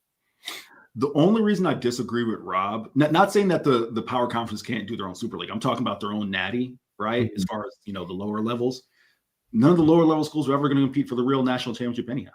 Right. So like, why create one for them now? It's not like, oh, because, you know, all this money and whatnot is coming to football that like, all right, they're wholly playing a different game. The only thing you would have is the occasional FIU over Miami, Middle Tennessee over Miami. Sorry for picking on the Canes, App State over Michigan. You know, you get those occasional upsets, but it wasn't like any of those G5 schools, even my alma mater, I'll say it, UCF, right, had to claim a Coley Matrix national title. It wasn't like they were, you know, and they had to have like all the circumstances line up for them in order for that to even remotely be a thing, right? So, yeah, I would have no issue, honestly, if the power conferences broke off and did their own thing. But I do not think it should be like this. Here's your group of 5 national title. Like that's I think that's silly. No, don't disrespect Rob, but I think that's silly. Do you think it'd be viewed as like the NIT champs almost? It is. It would be the NIT. It would be. Yeah. Hey, maybe UCF's 2016 natty would be more claimable and realistic if that was the case. But Temple of Brutus, I've not seen this kid, but I will try to check out Ernie Powers at some point. There's also the statue. I don't know. Have you ever driven from Houston to Dallas or Dallas to Houston? Nah, not Houston to Dallas. I've only done Houston to Austin and back. All right, avoid it as much as you can because it is like hell. It's a longer drive than Austin to Dallas, and like 2/3 of the drive are 2 lanes. And of course, 18-wheelers don't know that the left lane is for passing only. And so they kind of just sit there and it makes it hell. But along with driving past the state penitentiary in Huntsville, you'll drive past like a 60, 70-foot tall statue of Sam Houston. You cannot miss it. It's white. You have to really mess up to miss this on 45. And I drove to Willis to see Jermaine Bishop play the night before Texas played Sam Houston. Thought about pulling off on the side of the road, take a photo, and be like, Texas plays this guy tomorrow. How's that going to work? But they'd probably get like 9 Twitter likes, and I figured it wasn't worth it. So kept on driving. Jake Bayless said, I think the last time we played on a weeknight was in 2017 at Iowa State. I think that might have been the Halloween game, if I'm not mistaken, which I hope to forget. All right, Eric, I know you probably got to run. You got Sark's presser coming up. Yeah, supposedly he is going to be on time today, so I'm going to go ahead and jump. Wait, can I ask you one more question? And you got can make it short or we can circle back to it next week, but I didn't get to ask you this yesterday. I know you were not in Lexington. What did you think about this? Michael Taft saying it's hard to win. Let's put a smile on our faces in the post-game presser on Saturday after Kentucky. Yeah, I'll be super quick. Initially, it was told, like, we were doing the post-game show, Chip and I, and Chip said, Michael Taft said, hey, well, how about we see some smiles on some faces here? And I should have listened to the audio, not blaming Chip. I just should have listened to the audio. When I saw that the first question to Arch, and for those who don't know, Taft and Arch did media together, right? The first question to Arch, I'm not going to say who said it, was, what's wrong with you, right? All right, then you're really setting the tone for like, what are we doing, right? So in that sense, I do understand Taft picking up and being like, all right, some of these questions feel negative. Now, how do I say this? Michael Taft is a great guy, and I am not going to bash Michael Taft. Michael Taft, I don't think part of the media training there is like knowing that this is not Texas media, right? Like we're not Longhorn media, we're just media based in Texas, right? Because Taft like wanted us to sing Hero Canoe Happy Birthday a few weeks back, and that went over like a fart in church. So yeah, like what are they outside of the question to Arch, what's wrong with you? The questions about the negativity, like about the offense being poor, like that's what happens. Jordan, you and I had this discussion. Again, I won't run long. You and I had this discussion a few weeks back, right? If you want no media coverage or very little media coverage or questions that don't feel negative, brother, there is a scholarship at Nicholls State running your name on it. There is a scholarship at Middle Tennessee or Bowling Green University of whatever, Bowling Green State University with your name on it, right? This is what's going to happen if you come to UT. Yeah, it's part of playing big-time college football, especially when they're making hundreds of thousands and some millions of dollars per year. You're going to get criticized. You know, it's what it is, whether you like it or not. Let me drum. Sark's getting ready. Yeah, you're all good. I'll see you. I'm just going to close it out solo. I'm going to play the audio on this so people can hear it because I did not. So I'm going to play it, and then I'll give my thoughts. Or let me share this first.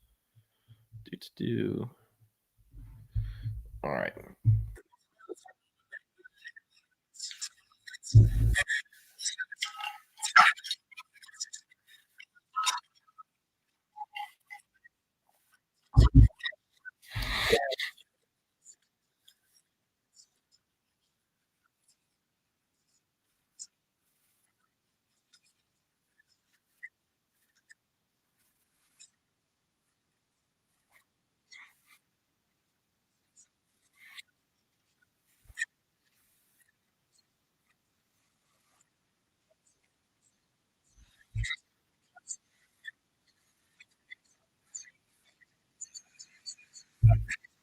Y'all couldn't hear that? Anyways, he basically told the Texas media market, you know, y'all need to smile. We won.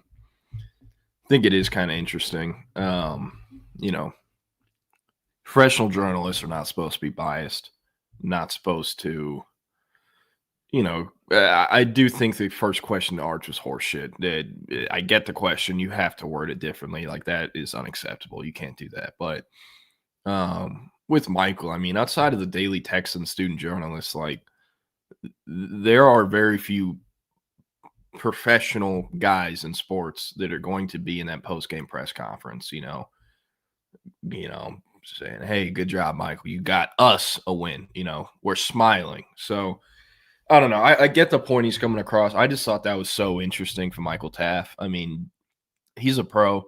I've known, and I don't want to say I grew up with Michael Taff. I grew up playing against Michael Taff and know him very well. I was at Lake Travis. He was at Westlake. We're in the same grade. If I was in college or still in college, I'd be in my 5th year just like he is. Known this cat for a long time, heard things about him for a long time. This is who he is. If Texas loses by 50 on Saturday, he'll probably get up to the podium and with a smile on his face, ready to answer whatever question and ready to be positive. So I just thought it was interesting. I've also thought it was interesting. Some people kind of upset with Arch Manning, the way he was slouching. Like, man, he got beat to shit for the 3rd week in a row. It is what it is. The face of the team, the franchise quarterback, should he be sitting up and have better body language? You know, he probably should, but I think it's far from the end of the world for him.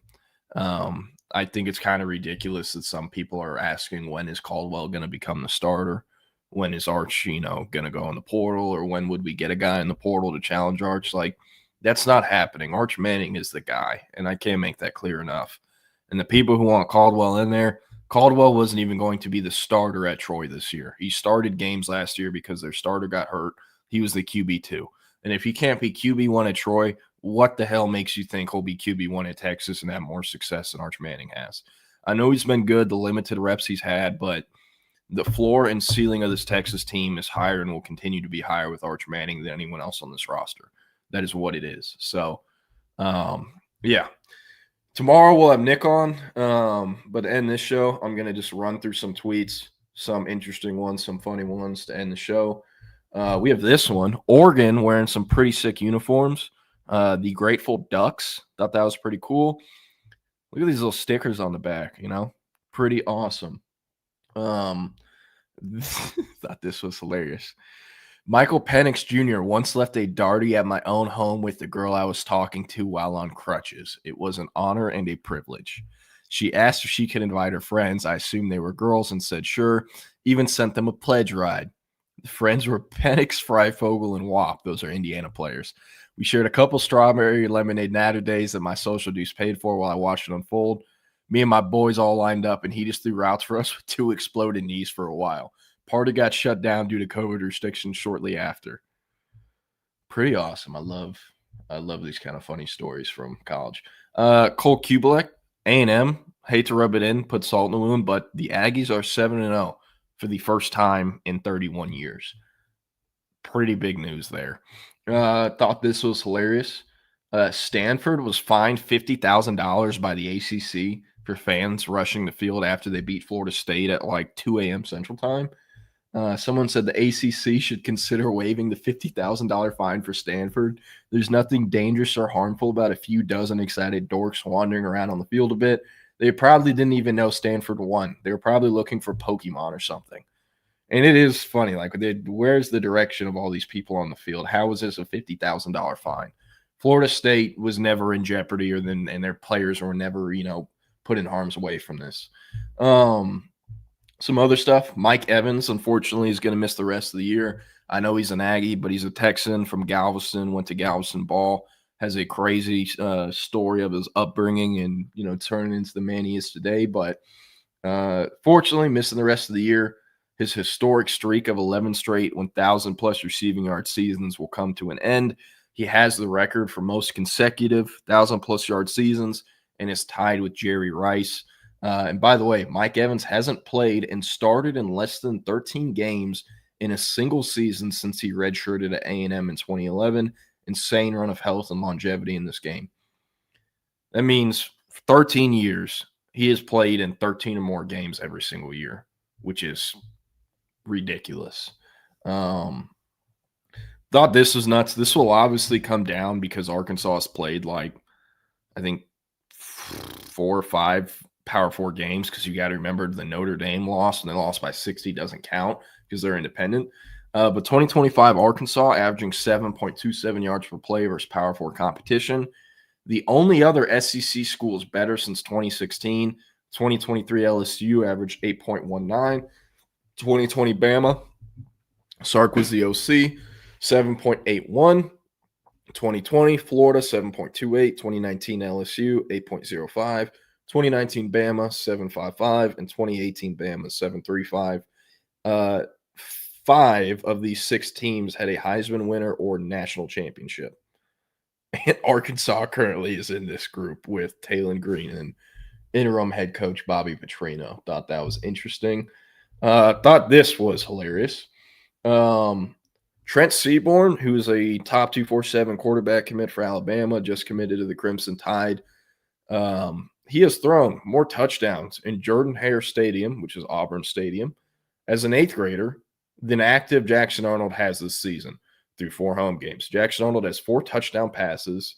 Trent Seaborn threw 5 in the 2022 Alabama State Championship game as an 8th grader, because in the state of Alabama, 8th graders can play varsity ball at the public school level, and he started on varsity as an 8th grader for Thompson, which is the state of Alabama's, or one of the state of Alabama's best programs. They've won state or gone to state nearly every year. And I mean, I know this is kind of being picky, but it's still nuts. This one is nuts. I'll probably talk about this more with Nick tomorrow.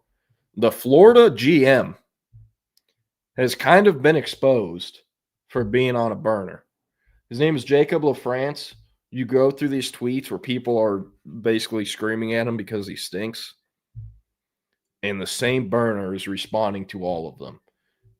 This guy, who's a Florida fan, posted this account, the burner account, Marshall O'Donohue, was taken down and deleted shortly after.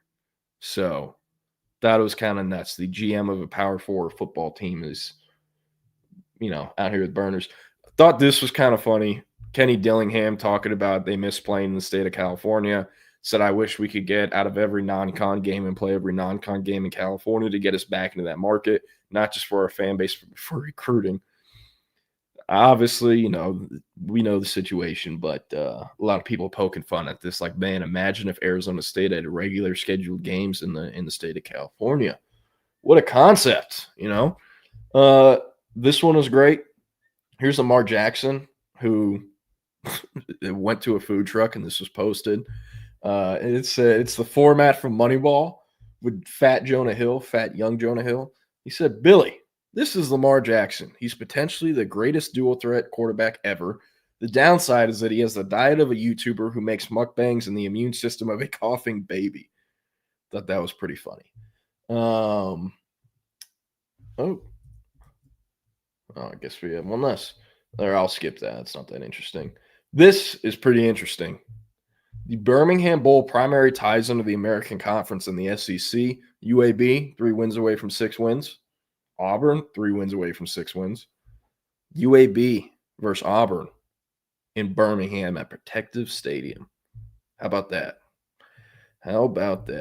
All right, I'll hit on a few of these comments, then I'm going to get out of here. Wow, there's a lot the last few minutes. What do we have? I-45 is pretty much Moonview Highway from Mario Kart. Yeah. I messed up the Halloween Iowa State game for the year. Weird Al Yankovic was a QB for Iowa State in 2017. Yeah.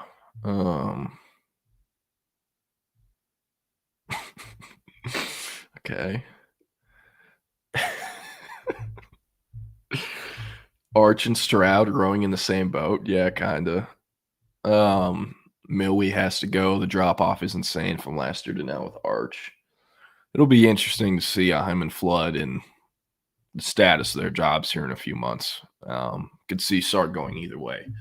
And, I mean, these next 5 games are going to, that outcome will influence what happens with Flood and Milwee. Patrick said, hey, Jordan, how long does it take to grade a player like the kid from Alvarado? I don't know, man. I'm not on the scouting team. They work at their own pace, and they have other guys they have to grade ahead of him. So they know about him. They're aware of him. I'll circle back in a week or two if he's still not graded. I did not know Miami's wearing the Hurricane camo uniforms. Apparently they are this weekend. What other stuff do we have here? 1994, last time A&M was 7-0. Same year as the O.J. Simpson Bronco chase. Hell yeah. 1994 Aggies were 10-0-1, but were on probation and couldn't play on TV or in a bowl. Man, those old TV bans are nuts. Like, if that ever happened today, I couldn't even fathom that. When I first found out those were a thing about 2 years ago, I couldn't even believe it. What other stuff do we have here? Arkansas is going to whoop our ass due to how bad this offense is. I don't know. They'll be all right. They should be all right. It's also in Austin, so that should help. Who has more money between Texas and A&M? Texas, I think. A&M uses their money in a different way, though, which is for another episode. I can explain that. Yeah, it is hilarious. UCLA controls its own destiny to win the Big Ten, or at least to get to the Big Ten championship. Coach Top, I had a kid commit to Texas, and his exact response was the Texas One Fund is undefeated. I don't know about undefeated, but definitely a high win percentage versus other collectives. So, yeah.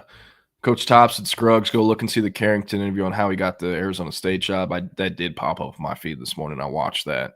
Savvy move by Carrington. I mean, hey, they're going to be playing in Texas in the Big 12. Might as well have some ties there to one of the main recruiting hotbeds in Houston, with Carrington being a Houston native, former Cougar staffer, former Longhorn staffer.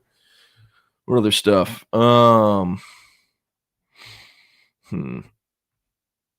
the Ernie Powers. I'll look him up. Temple Brutus. The Georgia game is very concerning for me. Georgia has lost one game at home since 2019, and that game at home that they lost was to Alabama a few weeks ago.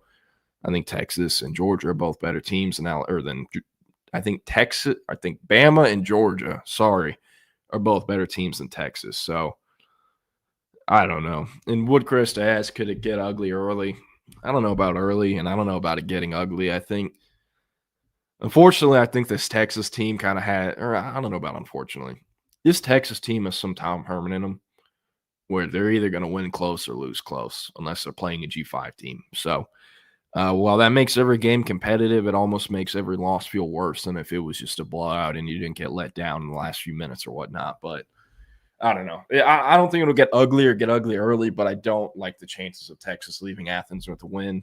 Very few people have. So, yeah, and I mean, you brought up the defense can only hold for so long. They are a great unit, but Georgia's offense is better this year than it was last year. Georgia might be down as a whole in terms of talent compared to their national championship teams or even last year's teams, but they're still loaded with NFL players. They just don't have quite the depth. So when they start losing guys to injuries outside of really the linebacker or defensive backfield position, they are really feeling that and hurting from not having the same depth they did pre-NIL, to when they couldn't just convince 5 stars to sit on the bench forever because someone else will pay that 5-star starting money to start day one. So, yeah. But anyways, we're going to get out of here. I'll get out of here by myself right now. Up next, the Longhorn Podcast previews Saturday's game between Texas and Mississippi State. Quick programming announcement. The State of Recruiting podcast is back on Horns 24/7. Hank South and I, we recorded our first episode yesterday afternoon. It came out this morning. You can watch it on YouTube, or it's also on every podcast platform. Stephen Govea asked, Jordan, do you do any other podcast? I do not up until now. I'm on Texas Sports Unfiltered, 10 to 11, Monday through Friday. Mondays and Fridays with Nick Harris, the Dallas Cowboys beat writer for the Fort Worth Star Telegram. And Wednesdays and Thursdays with Eric Henry, Texas beat writer for Horns 24/7. And then Tuesdays we're kind of just bullpenning it. But with the State of Recruiting, we will have weekly episodes. At least during the season, they'll come out every Thursday. We will record Wednesday afternoons. And again, they're on YouTube, the Horns 24/7 YouTube, or you can catch them on every podcast platform. It'll be similar to the product I kind of bring on this channel, except, a little more professional, no cursing, obviously. And it'll be, purely recruiting, maybe some Texas team talk, but nothing outside of the realm of Texas football or Texas football recruiting. Tiny bit of Texas high school football's on there. And then once we get into the off season and things slow down a bit, it'll probably be bi-weekly episodes. So again, State of Recruiting podcast is back.